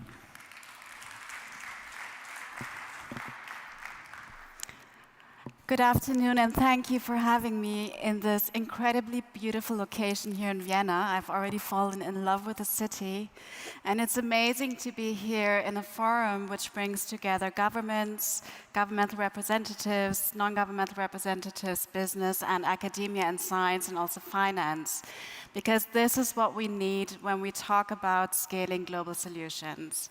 And I commend DG Dr. Gerd Müller very much for actually taking the lead on this and giving this as the title of this conference. The solution I want to talk about is something which you would probably call a carbon storage or a carbon capturing mechanism. I will gear it a little bit to the problem of plastics and microplastics, because I think that is equally interlinked with the topics we have been talking about over the past 2 days. The problem that we solve is related to something which I think is really, really close to our lives everywhere, because every year the planet is burdened with 353 million tons of conventional plastic waste. Every week, according to a study of the WWF, we ingest an equivalent of a plastic credit card. Imagine eating a credit card. And all over the world, studies have found that embryos today contain microplastics. And I don't even want to imagine what that means for future generations to build up, to grow up with this and all the toxins this also occurs, or the impact on biodiversity that that has, and then again, the impact that has on climate change. There is a solution that we've developed as a company. And to be very honest, it looks like plastic. And it also feels like plastic. But it is a solution that is actually something which I would call in sync with nature. CAM is a material that can be made out of agricultural waste. If you throw it onto the ground, it just decomposes. It's fully compostable. It has no toxins. It has no internal chemicals, no microplastics. It just goes away, and it even regenerates the soil. If you throw this into the ocean, and all of you probably know about the garbage patch, if you throw this into the ocean, it just dissolves, leaving no microplastics behind. CAM can be recycled. So we've put it through the traditional recycling machines, it works. And if you put CAM as a coating on paper, you can make packaging out of it, but the CAM goes away in the paper recycling stream, and all the paper fibers can be recycled. I think what's important, and I've been in the field of sustainability for 17 years before I then turned more into the entrepreneurial direction. What is really important is that a solution, as sustainable as it is also commercially viable.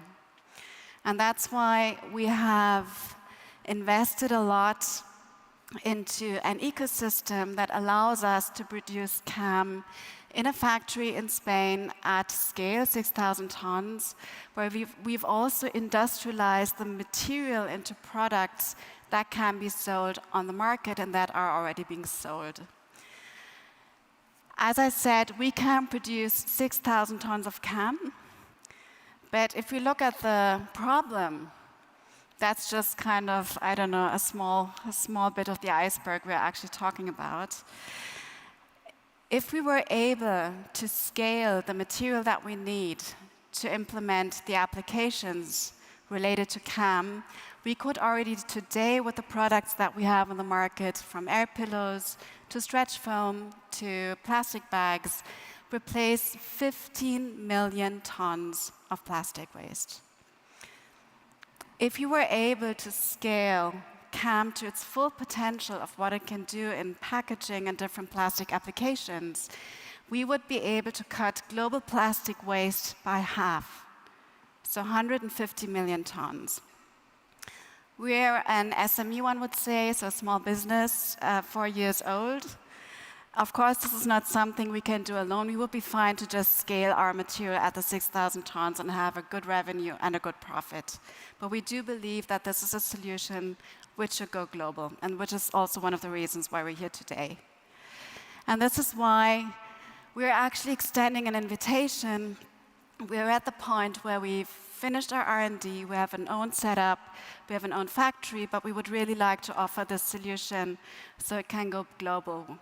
We have a shareholder network that is very international already, and what we are working on now is to actually bring together global packaging companies, bring together, start looking at how we can transfer the technology via a license model.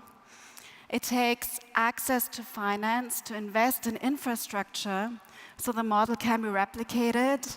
And the great thing is the infrastructure actually exists. So it's not that we have to create new things, it exists, it just has to be scaled. And last but not least, and that's why the connection also with UNIDO is so interesting for us, access to agri-waste in order to build up more material for the solution. So this is in a nutshell what we have to offer. We are entrepreneurs. We feel that in such a model, there's a lot of space for a lot of entrepreneurial spirit and also supporting other businesses to grow as we grow. We invite anyone who's interested to just get in touch with us and to help us start building and scaling the solution. Thank you for having us here. Thank you, Nanda. That sounds like a very relevant, actually, solution these days with the amount of waste produced everywhere, and especially agricultural waste. So your solution is, your company is based in Germany, Yes. right? And your plea is actually to work on opening up for supply chains in the global south. So what do you think is needed to help you in scaling up and working in these emerging markets?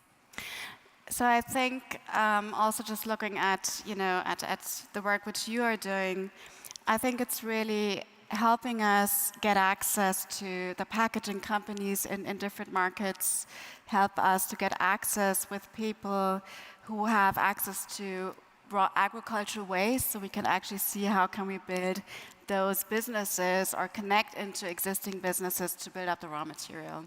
Perfect, yeah. Thank you. I wonder if there's any questions from the audience to Nanda. So if you do have a question, put your hands up. There is someone in the audience who can pass on a mic. Okay, over there, please. So if we can get a mic down there. Who has the mics? No? You will need to move up here. Maybe this one works. Yes, can you tell us a little bit about your process for manufacturing CAM, and what does the acronym CAMM stand for? So CAMM is very simply the name of the founding members of CAM. The process is a very industrial process, actually. So we compound the material out of different compostable materials, and it gets extruded into pellets, which you saw earlier on, and then with the help of industrial packaging machines, we make film out of that. We make injection mold into rigid products. So we literally can actually take this material and work it on all types of standardized converting processes. So, and I think that's the beauty of it. It kind of, you have to adjust some of the parameters a little bit, but let's see, as in a nutshell, it works quite similarly to plastics, but is something different. Okay, great. So thank you, Nanda, and join me once again in giving her a big applaud. And if you can just join us there, because after the next presentations, then I'll be asking you one more question. So joining us virtually now, I would like to introduce Mr. Vidyut Mohan, who is the co-founder and CEO of Takashar, joining us from India. And great, we see you here, Vidyut, so I hope that we can hear you as well. Can you try to... Yes, I can hear you well. Perfect, we hear you very well. So the floor is yours to introduce to us what Takashar is doing and how your solution is helping in advancing nature-based solutions. Thank you so much for having me and giving me the chance to present our solution. I'll just share my screen.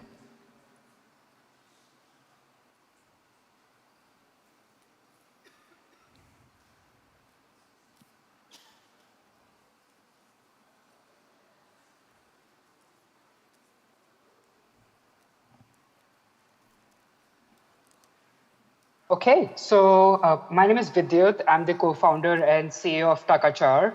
And today I'm going to tell you about how we harvest value from agricultural waste, and also talk a bit about our carbon removal solution. So worldwide, close to about $120 billion per year of crop and forest residues is just burnt in the open. And in parts of the world where I live, particularly in northern India, the open burning of agricultural waste is a big contributor to the air pollution problem. And in 2021, it contributed up to 50% of the urban smog in November, actually in this part of the year. And actually, as I speak right now, the air quality, schools have actually shut down in this part of the country because of bad air quality contributed by the open burning of crop residues nearby. However, as this number suggests, this is a big missed opportunity.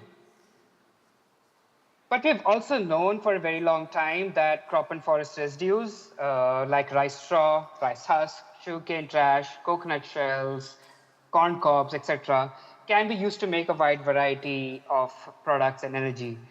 They have been used to make renewable energy, biofuels, fertilizers, activated chemicals, etc. But the industry hasn't really scaled up to its potential. Why is that so? The answer lies in the nature of the biomass itself. It's very loose, wet, bulky, thus making it very expensive to transport and process over long distances in very large scale and centralized facilities.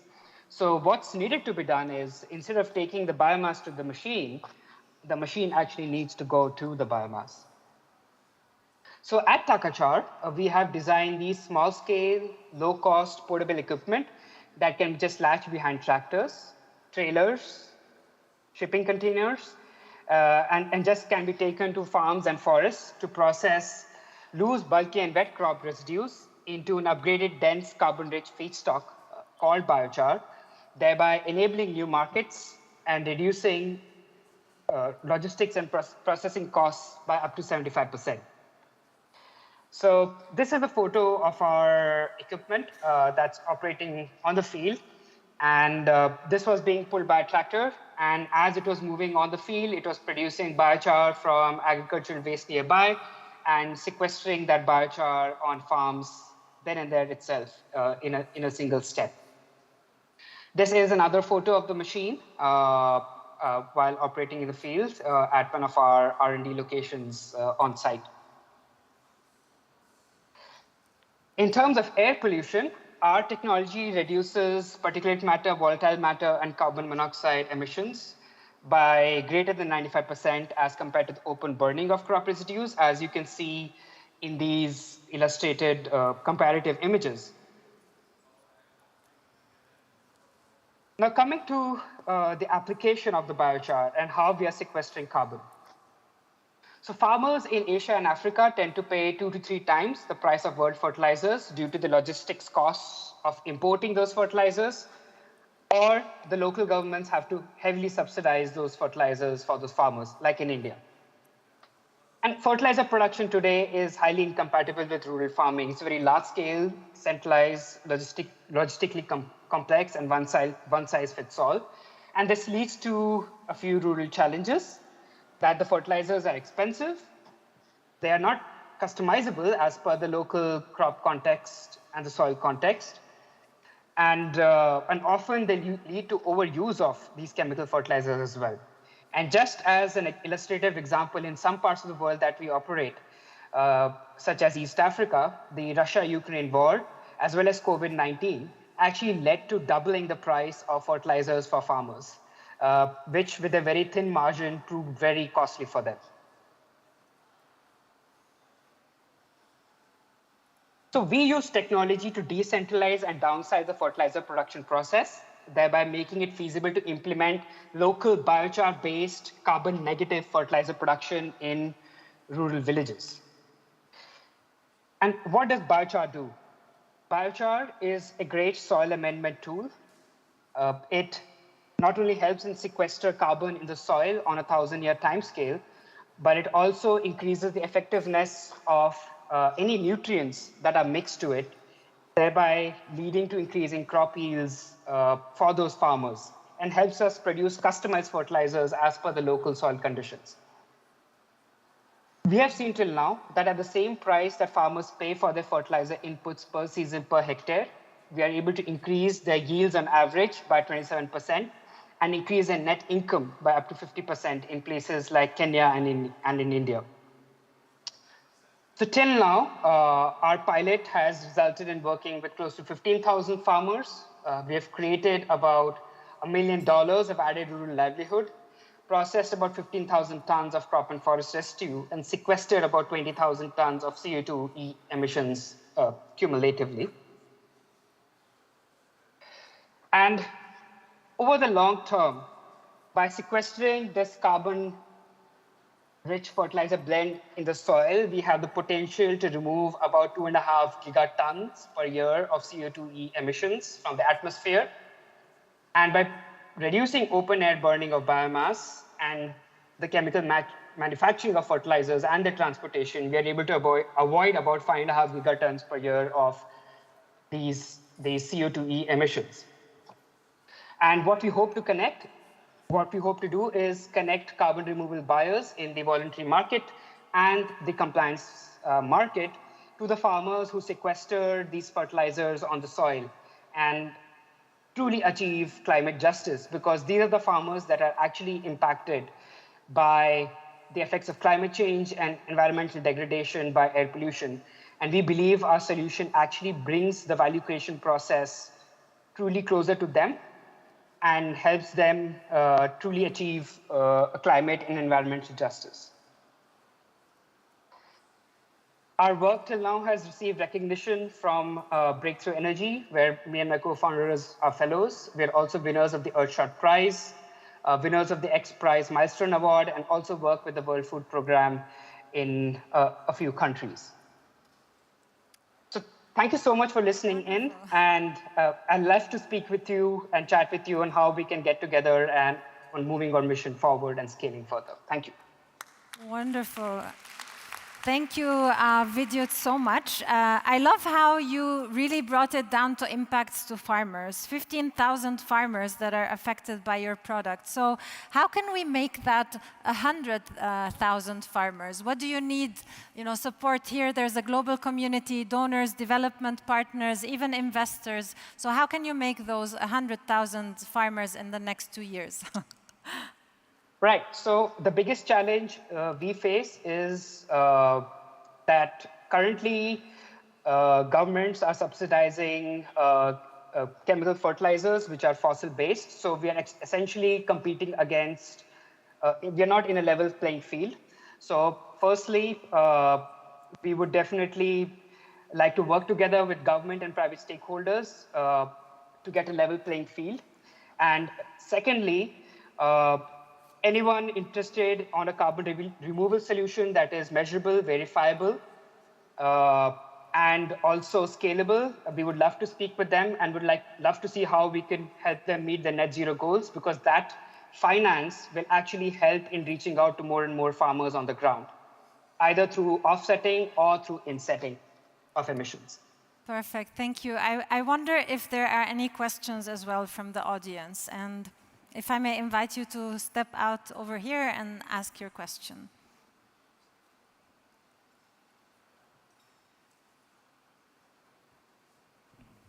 Yeah, thank you very much for the interesting presentation. I'm totally convinced that biochar is an important building block of a net zero world in the future. So my question is a bit more specific.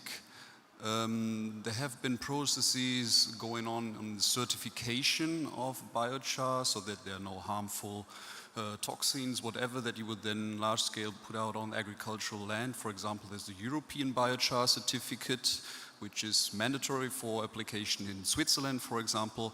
I was just curious whether this is a discussion, how you address it.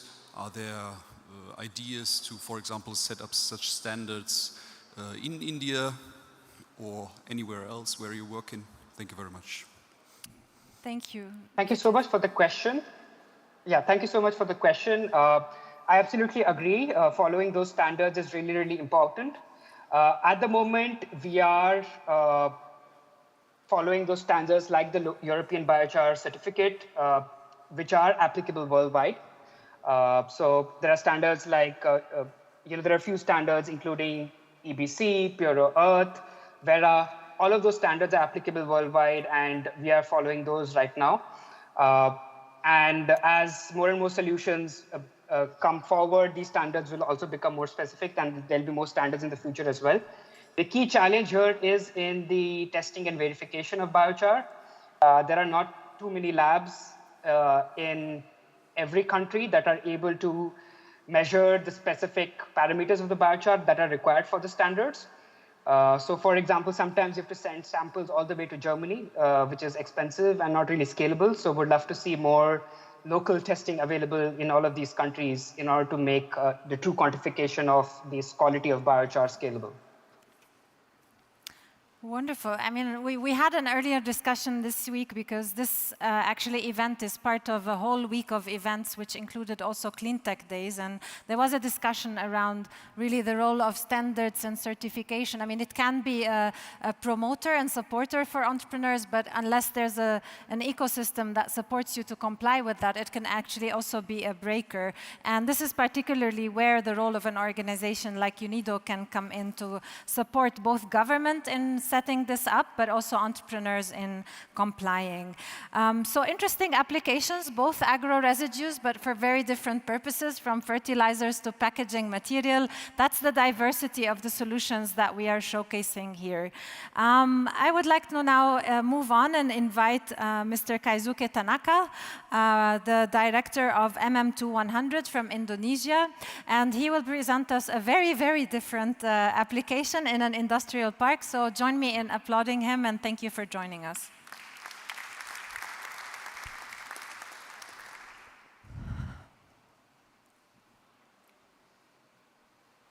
So, thank you very much. Hello, everyone. I'm Tanaka from Megalopolis Manunggal Industrial Development, which manages and operates an industrial estate in Indonesia. Today, I would like to share an experience of a nature-based wastewater treatment that we are using now.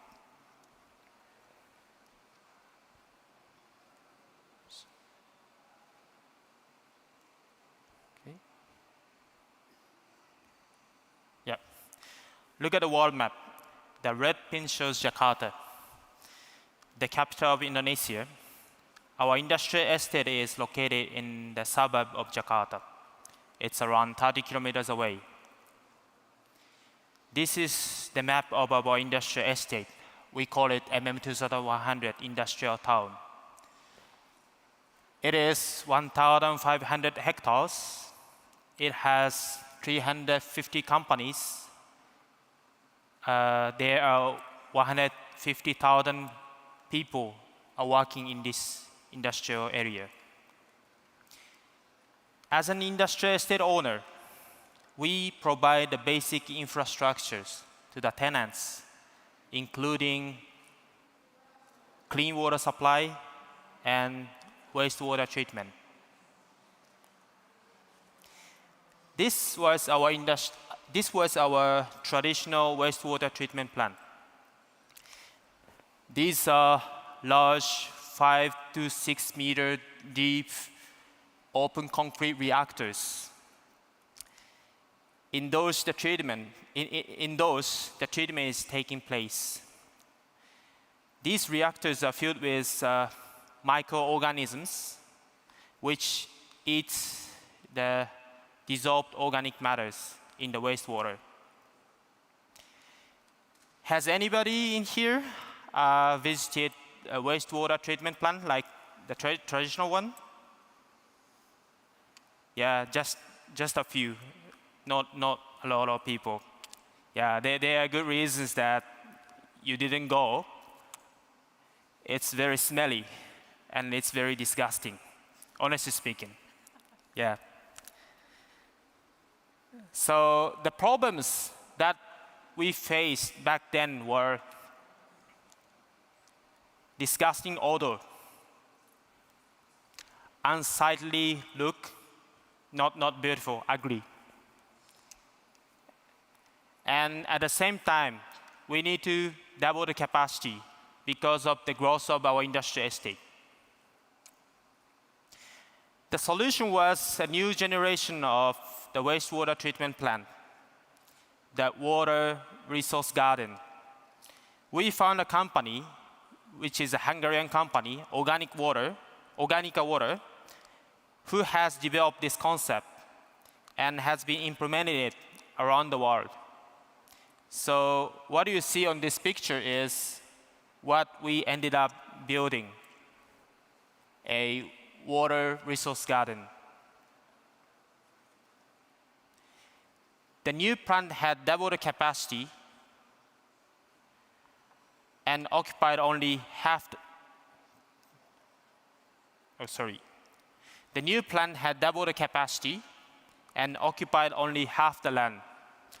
That was very important for us because we are in the business to sell the land. Yeah, the land is very important. The company who developed the solution combined 3 components: technology, nature, and architecture.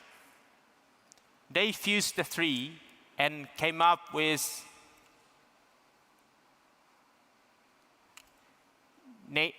water resource gardens.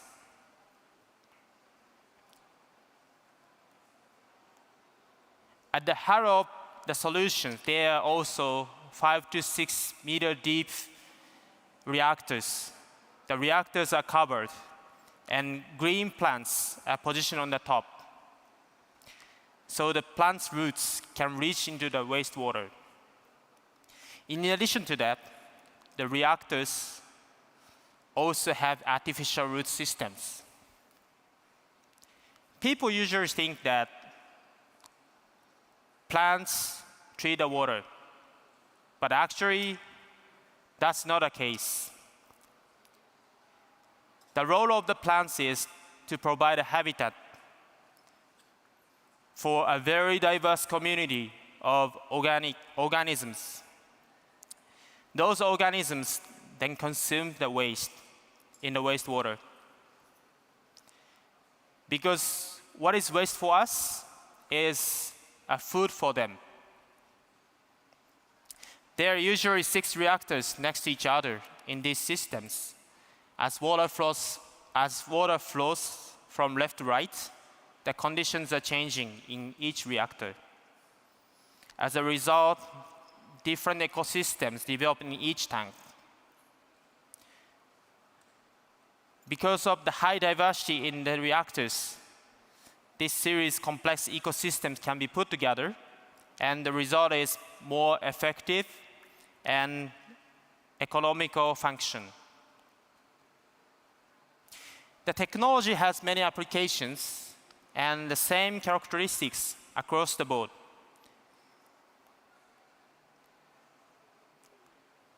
They are significantly smaller than the traditional plant, and they use less energy. And they have this kind of beautiful botanical garden look and feel. This example is in Canada. It's a suburb of Vancouver.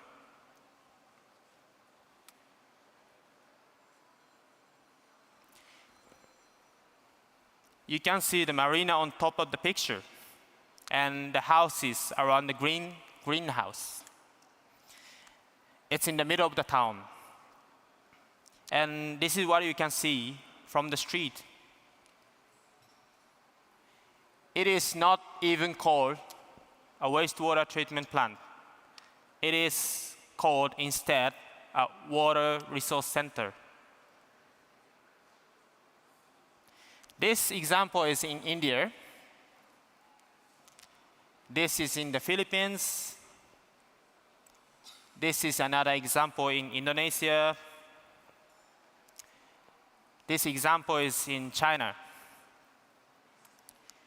This is a typical interior of these facilities.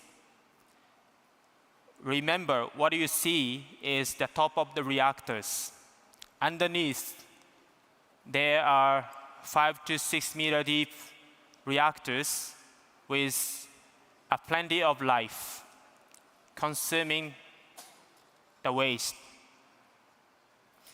I think this is a wonderful example of cooperation between man and nature. It is important to note that this is a proven solution, as there are over 100 installations around the world. So, well, in summary, what did we gain from this solution? We saved a lot of land.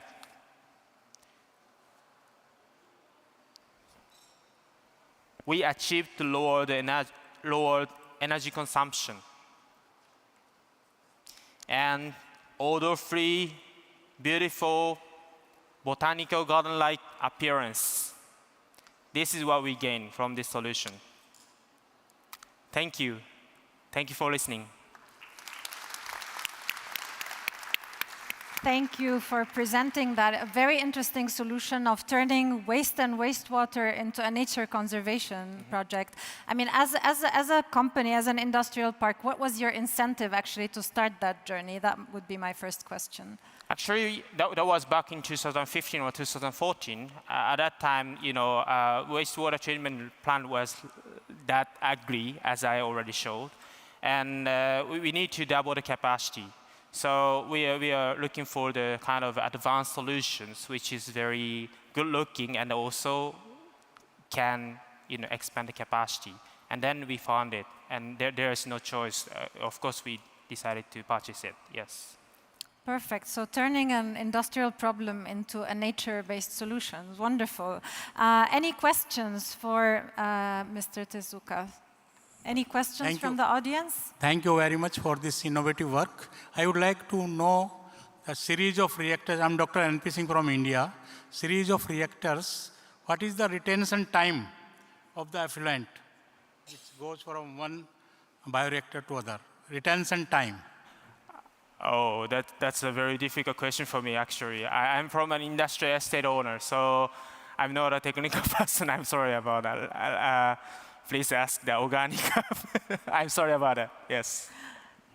Okay. Well, I mean, I guess you can connect and help him find the answer later. So thank you so much. I'll just invite you to sit over here just for a final reflection question from Nanda, from yourself, as well as Vidyut, who's joining us online. So what is one thing that you would like to ask this global community to help actually in advancing some of these nature-based solutions and helping drive more financing towards nature-based solutions? So in a quick 1-minute round, maybe if each of you can tell us, starting with you, Nanda, what is the one thing you'd like to ask from the global community? What I'd like to ask from the global community is that we are able to sit down with large financial institutions, with government representatives who are interested in really working on the waste topic in their countries, and also companies from those countries with packaging, that we actually can sit together, look at the business case, and see how we can scale that model. We have all the numbers, and we also have the infrastructure and the technical details. Perfect. Let's move to you, Vidyut, online. So what is your one ask from the global community? So I would like to reach out to corporate. I would like to reach out to corporations and try to see if we can explore a way to work together to help them achieve the net zero goals in terms of either offsetting emissions in a measurable and transparent way, or even insetting emissions. So if there is a food company, for example, our solution directly fits in their value chain, and we are able to, our solution would be able to actually bring about that carbon sequestration on the farms of their supply chain itself. So that's something that we would definitely be interested to explore in. And since our solution has all this data acquisition, we are easily able to translate how much carbon we are able to sequester, measure that, and report that in a very transparent manner. So yes, we would definitely like to work with corporations and we help them meet the net zero goals. Very good. I mean, I think we need to achieve scale, and obviously that's something that could help your company. But I can easily think of perhaps a platform that can be supported by organizations here, including UNIDO, to actually help in connecting also investors and corporations to some of the startups that we see with us today. What about yourself? So what would you like to ask? Can you repeat the question again? So the question is, what would be your ask for the global community to bring more financing to support innovations like what you've implemented? Okay, in my opinion, first of all the stakeholders needs to be educated and informed of these kind of solutions. So I think we would like to request all the stakeholders to drove by Indonesia and to see our facilities, and you can feel how the nature-based solutions is working. And then if it's good, and there is no reason that we don't proceed this kind of solutions, I think, yes. Perfect. So a study tour to your facility and many others sounds like a very good idea. So please join me in thanking all of our 3 speakers and applauding them. I'll invite you to go back to your seats. And I'll actually transition back to the plan as is, and I'll move on to the wrap-up. As I said, it wasn't my role to really moderate this session, but in the spirit of flexibility, I hope that I was able to give you an idea of some of the solutions. So thank you. So to those that joined us later, again, I'm Rana Ghanem. I've been coordinating this forum actually for over the past year, together with an amazing team and under the leadership of our Director General and also our partners from IASA, from ADA, from the Ministry of Foreign Affairs, and also the Ministry of Climate Action here in Austria. So it's been a very long journey, but we tried to bring to you an event that is creative, and events that really put solutions up on the spotlight and helps us in bringing these not only for COP, but also beyond. We need to implement those solutions and not only link them to these global processes. So ahead of us, in the first few days of this week, we had actually what we call the Youth Solution Days, as well as the Clean Tech Days. So these were days that were meant to really help youth in bringing up their ideas and their inputs into this forum, and at the same time, working with clean tech enterprises to really understand how do we help them in scaling up their efforts. So just to give you an idea of the statements that came up from the young people that have attended this forum, I would like to request for playing a video with some of the messages from the young people that joined us over the past few days.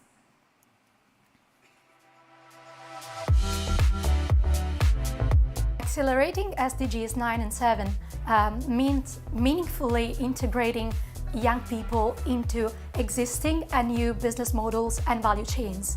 How can we make this a reality?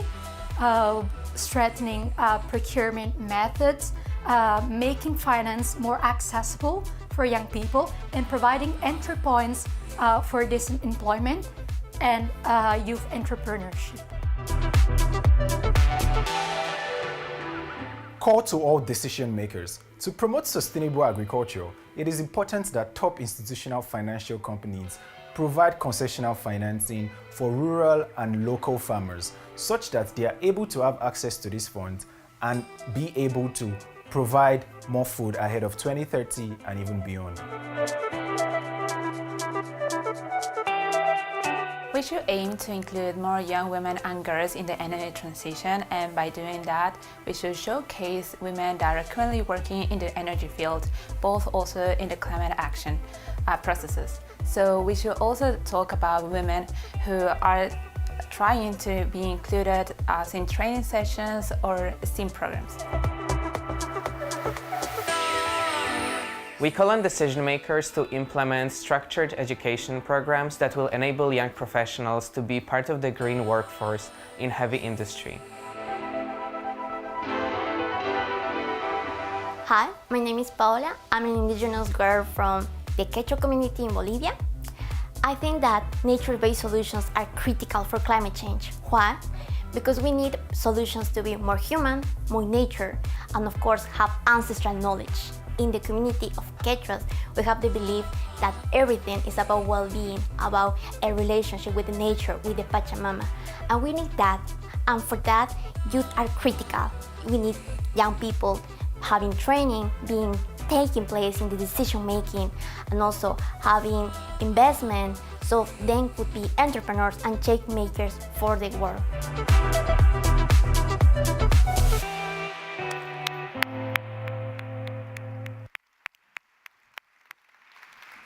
So these were messages from our young people: inclusion, financing, policies, skills development. These are all things that young people, as well as all of us here, are calling for. And we've explored this throughout the past 2 days in different themes of the forums.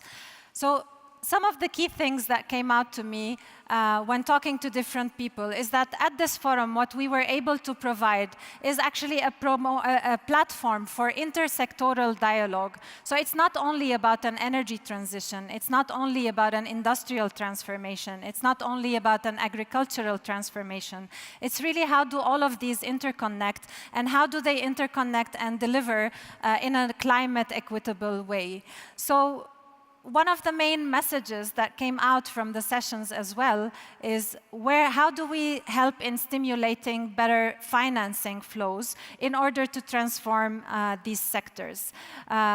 In the gender sessions that we have joined, it was very clear as well that we need data, data to help inform decisions, data that helps informs policies, helps investments as well.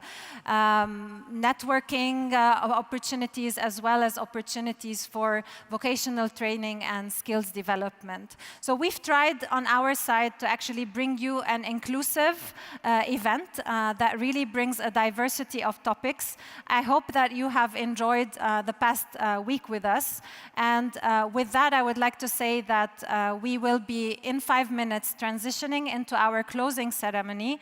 And as part of the closing ceremony as well, we have a special performance by the Vienna Boys Choir that will require, at the moment, just 5 minutes of your time. So I just ask you for patience, 5 minutes until they tune the piano, and then we will resort with the rest of the program. So thank you so much for joining us, and I hope you had a good time.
So please take your seats. We're going to continue in a few seconds.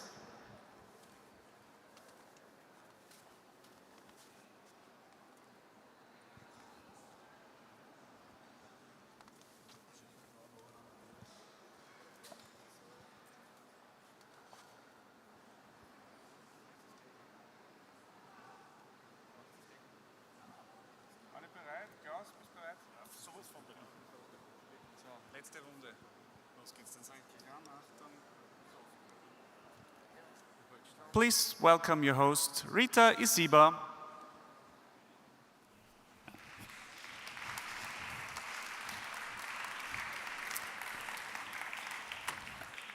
So thank you. We've almost reached the end of the International Vienna Energy and Climate Forum 2023.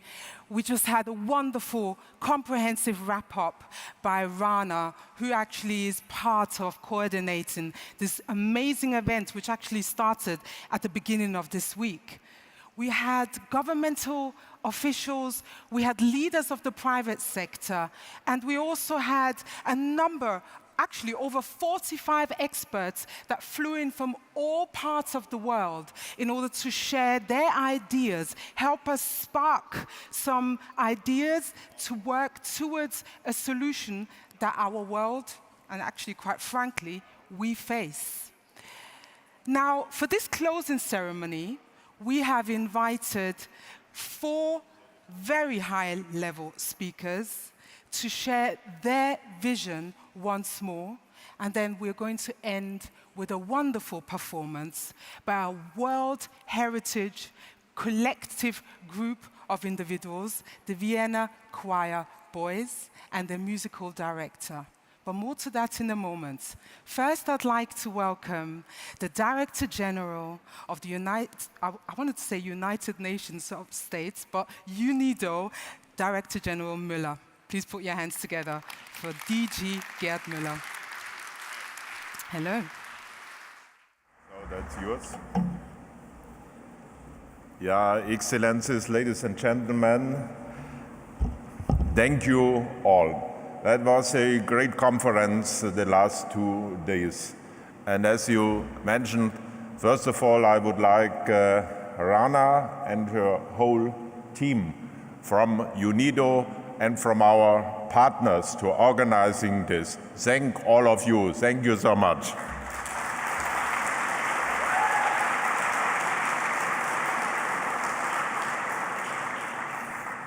I very much appreciate the discussions, the contributions, and the innovation solutions that we have seen over the past days. And so many side events, plenary discussion, and panels. I thank all of you for attending and sharing your view, your experience and knowledge. Guests, especially many, many young guests from all over the world. Solutions to the most pressing questions of our time. How is it possible to decouple economic growth and CO2 emissions? How to preserve our climate and how to provide access to energy, to sustainable energy for all. Listening to the contributions, to the speeches, I see 5 main topics to guide our future actions. First, energy generation. That is a big issue because 600 million African people, they do not have really access to electricity. Greening industry, the green transformation. Sustainable agriculture, we talked about this. Decarbonization, our built environment, responsible for about 30% of the worldwide CO2 emissions. But of course, decarbonization concepts for all other sectors.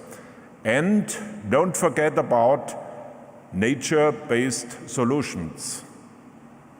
At this forum, participants from developing countries told us exactly what they need. Good so. Thank you so. And the next conference, the big conference of UNIDO, is the LDC Ministerial Conference in about 3 weeks here in Vienna. They told us exactly what is needed. For LDCs and many developing countries, the energy transition is not the main issue. You are surprised?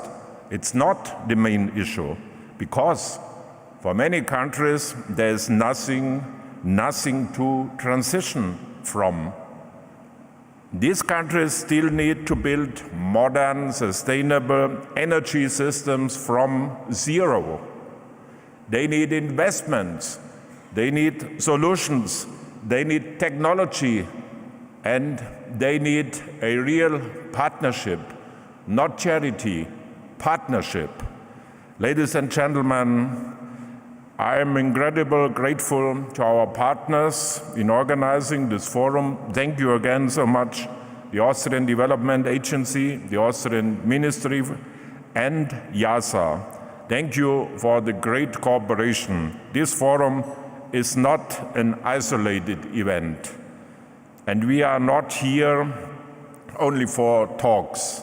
This is a part of a larger process. You know, UNIDO, my and our main priority is sustainable energy and climate protection and food security and some other questions, but that are the main topics. This is a part of a larger process. From our inputs, we will collect solutions to bring with us to COP28 in about 4 weeks and deliver to our partners around the world. We will do it there. We will work on the same basis with the Brazilian G20 presidency next year to implement these solutions.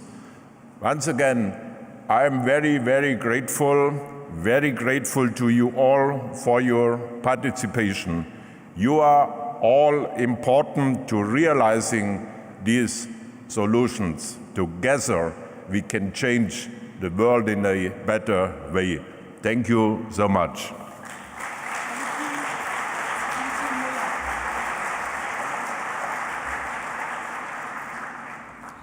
One inspirational talk by DG Müller. Thank you very much. Next, I'd like to welcome a partner of this forum, the Managing Director of the Austrian Development Agency, Friedrich Stift. Please put your hands together from Mr. Friedrich Stift.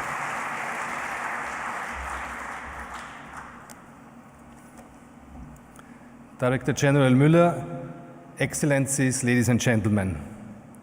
It is an honor to stand before you at the conclusion of this important meeting at the Hofburg Palace in Vienna, which has focused on energy and climate solutions that are at the forefront of global attention.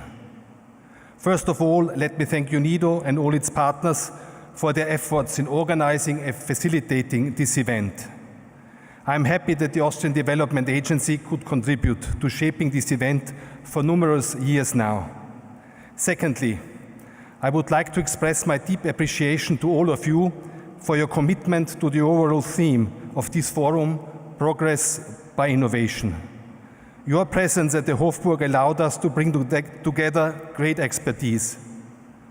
Over the past 2 days, distinguished panelists highlighted the role and potential of renewable energy and energy efficiency in 5 key thematic areas that are central to our shared agenda, the Sustainable Development Goals. We exchanged and explored ideas and challenges around sustainable energy systems, strategies for sustainability in industry, nature-based solutions for climate and biodiversity, the synergy between agriculture and greenhouse gas reduction, and the importance of greener urban planning and resilient infrastructure. Energy transition needs ambition, but ambition alone is not enough. We need to deliver concrete solutions. There's a no one-size-fits-all formula. I would like to highlight also the commitment and contributions of our young participants and innovators. The Youth Advisory Group and the enthusiasm, perspectives and innovative solutions they have demonstrated over the past few days have brought new momentum to our discussions and reminded us that it is their future that we must secure today. Their involvement has been a source of encouragement.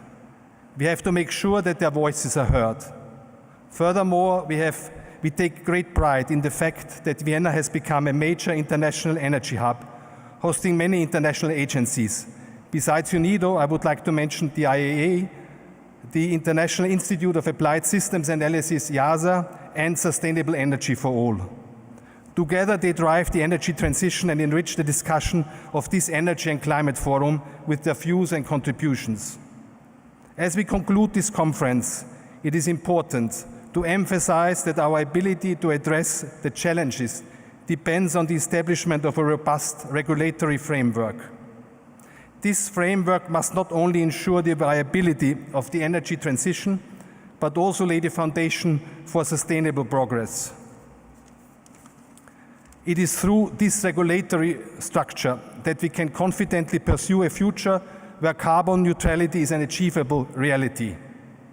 In addition, energy efficiency plays a key role in this effort, enabling us to save energy and optimize its use.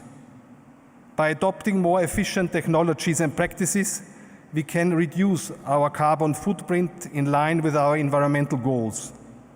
At the same time, the use of more renewable energy sources is becoming essential to meet our energy needs in the future. By prioritizing the expansion of renewable energy infrastructure, we can significantly accelerate our transition to a more sustainable energy system.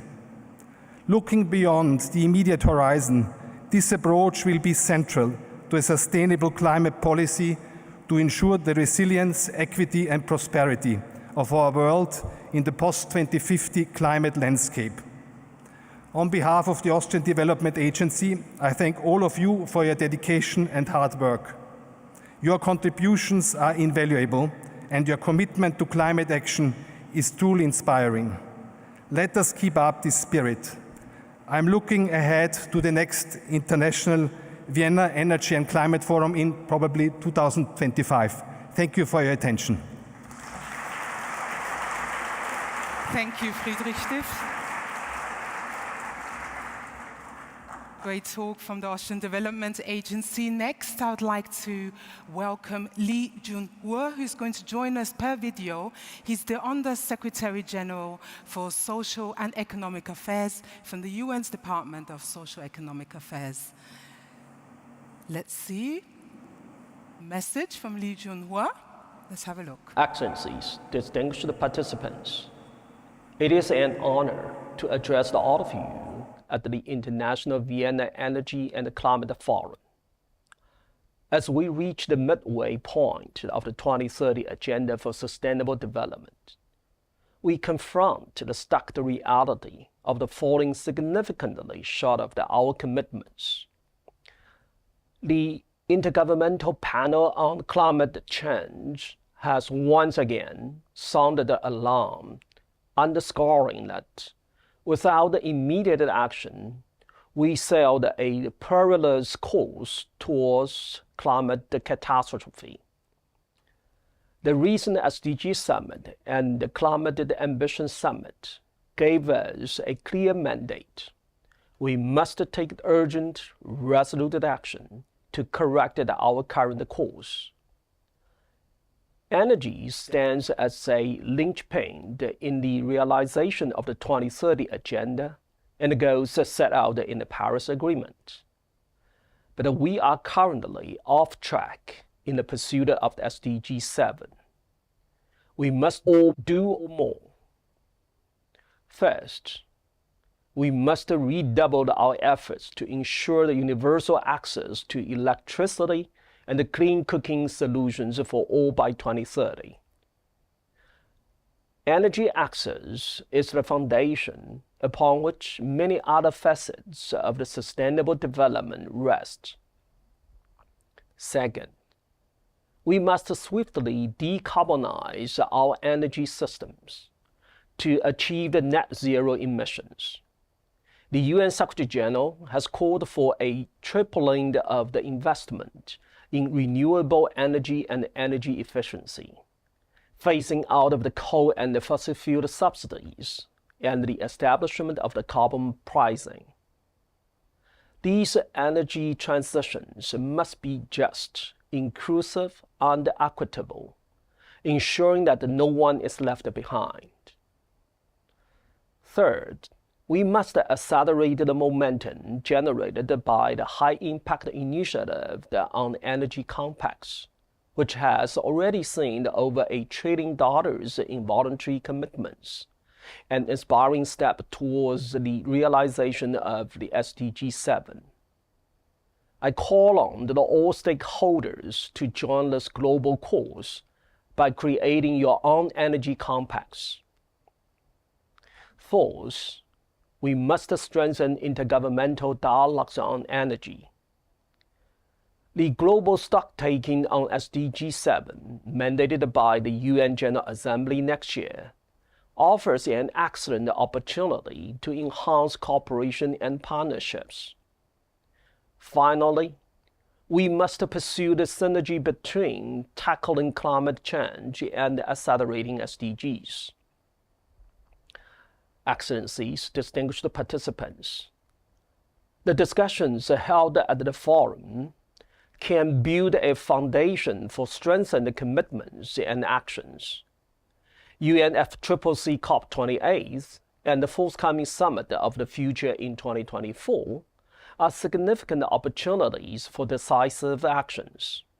UN Energy brings together some 30 organizations that collectively cover all dimensions of the energy and sustainable development, and is positioned to dramatically scale up the joint actions and energy compacts.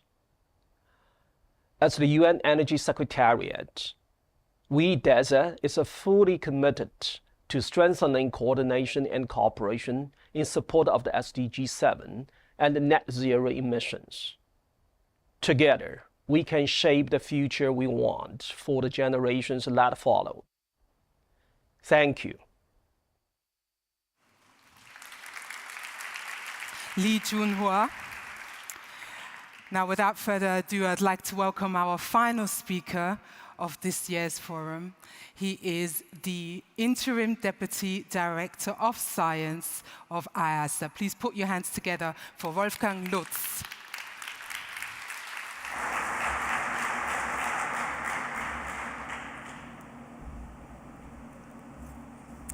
Good afternoon, ladies and gentlemen. IASA has a complicated name, the International Institute for Applied Systems Analysis.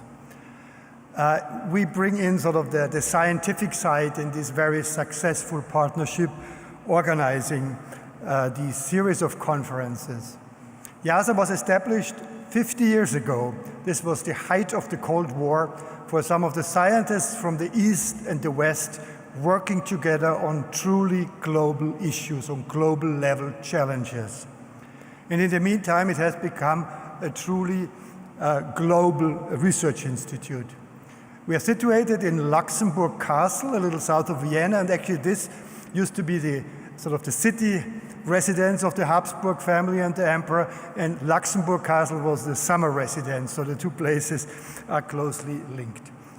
I want to make three sort of science-based points at the conclusion after this very rich conference here. The first is a heightened sense of urgency.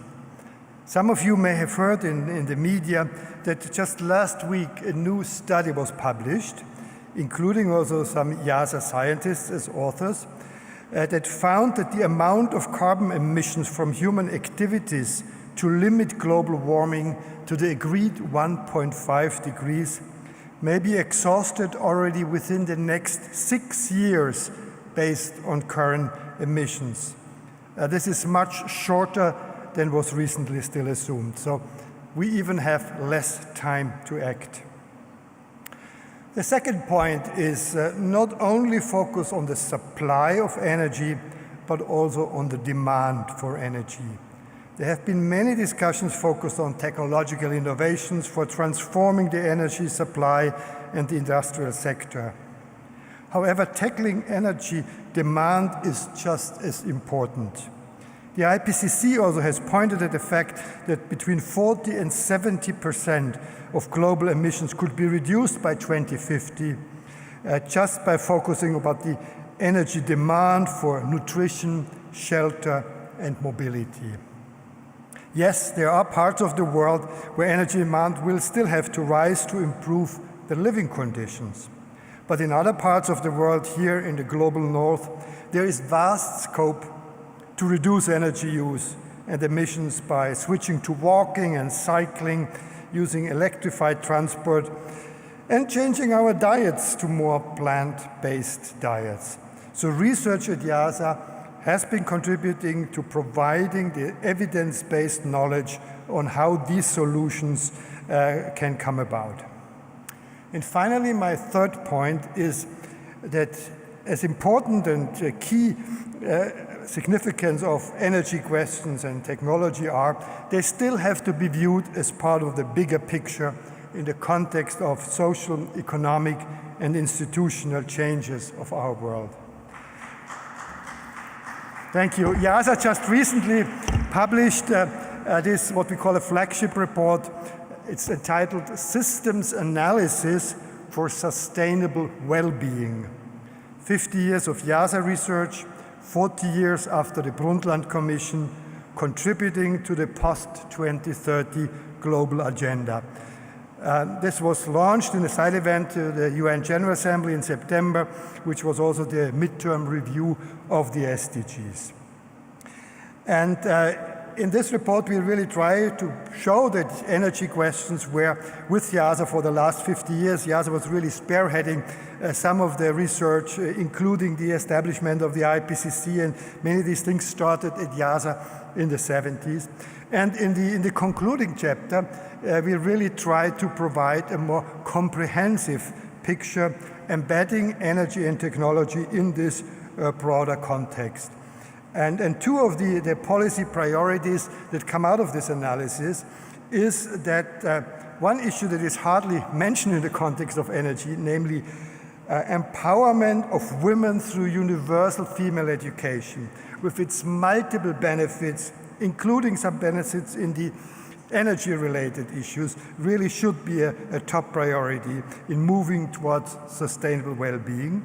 And the other is the urgent need for improving our global governance for the global commons. With this, I want to finish and just assure you that in the years to come, IIASA will continue to be a scientific partner with this very important series of conferences. Thank you for your attention.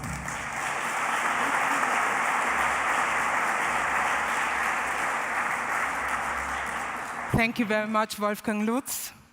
Now we're coming to the moment that we've all been waiting for. It's now the crown jewel of the closing ceremony of this year's forum.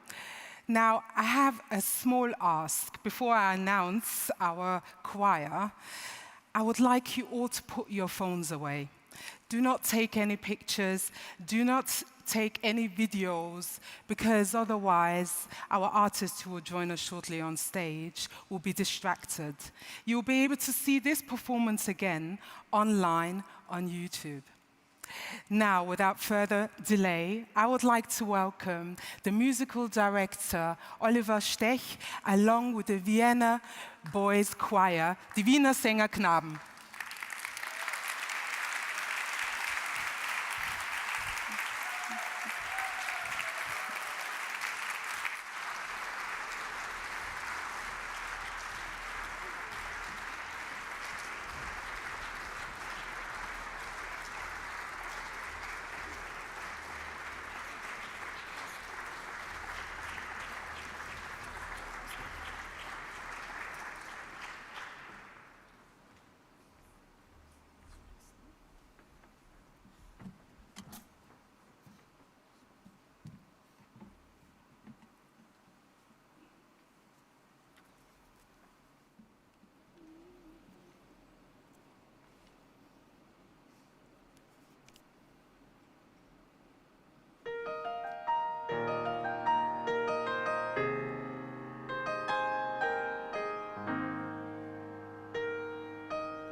comes a time when we hear a surging call, when the world must come together as one.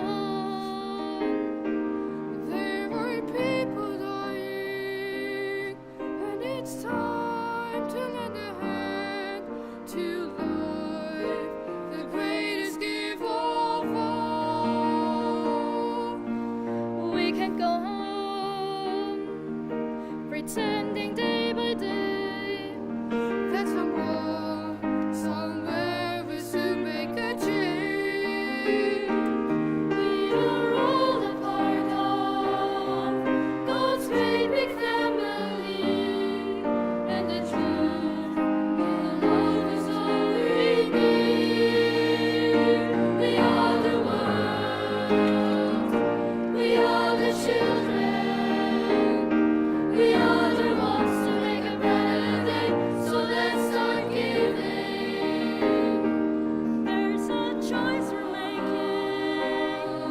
We're saving our own lives. It should make a better day, just you and me.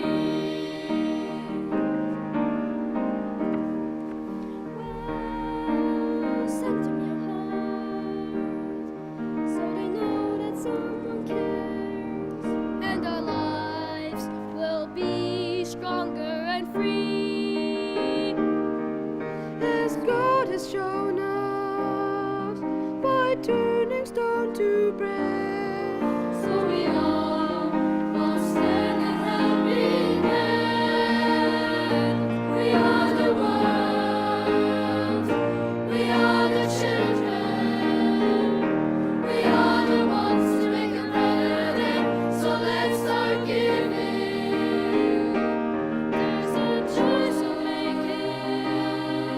We're saving our own lives. It should make a better day, just you and me.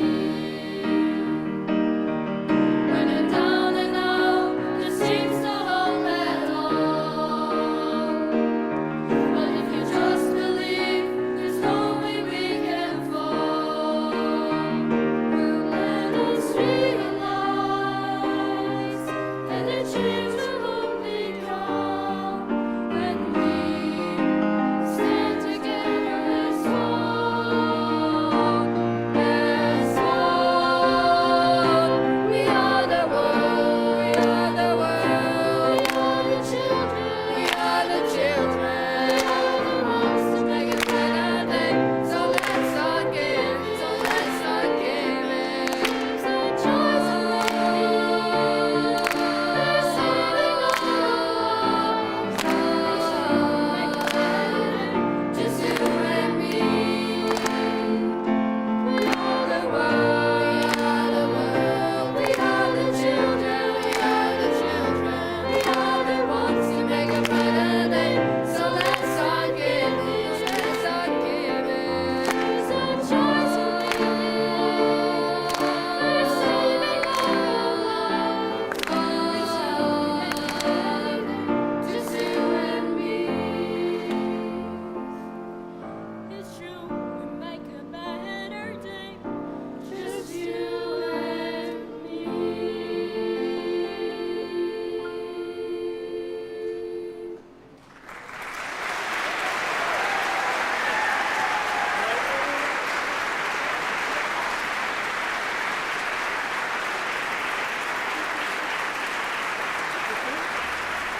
Well done. This is the generation for actually making a change. Thank you. You were all so wonderful. I really appreciate your presence. Oliver Stech, thank you very much for directing the choir. Thank you for honoring us with your beautiful voices. Much appreciated. I would also, yes, please, one more round of applause.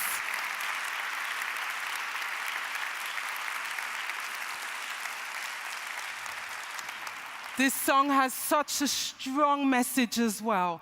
The reason why we actually have to make a change and turn the talk into action. I'd like to thank everyone who contributed to making this forum happen. Also for all of you who flew in from all corners of the world in order to exchange ideas and grow the network as well.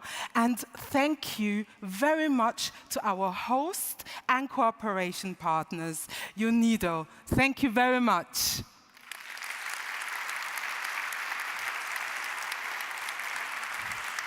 Thank you. So we still have a reception. I hope everyone can still gather. And yes, this is the end, the official end. Thank you very much to you all.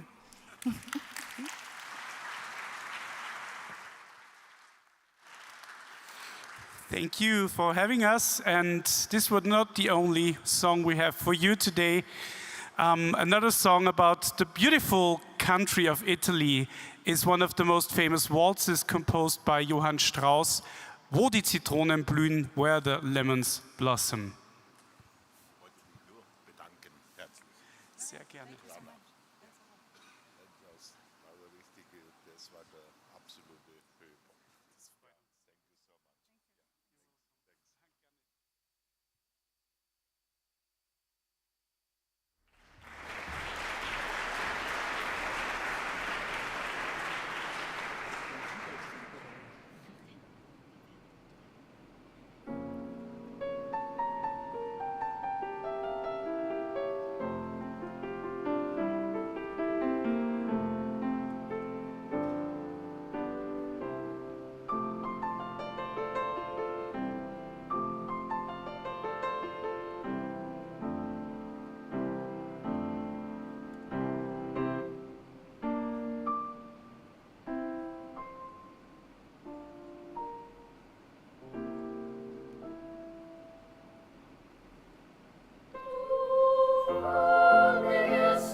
Thank you very much.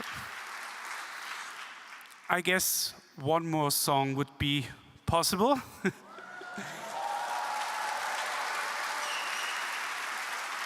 So thank you very much for your warm welcome and your applause. And we have one more song for you, and this is a polka by Josef Strauss, and it fits very well with the Vienna Boys Choir because we are wearing our sailor uniforms. The following song is called the Sailor's Polka. Have a great weekend and see you next time. Thank you.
Bei der Volksspruch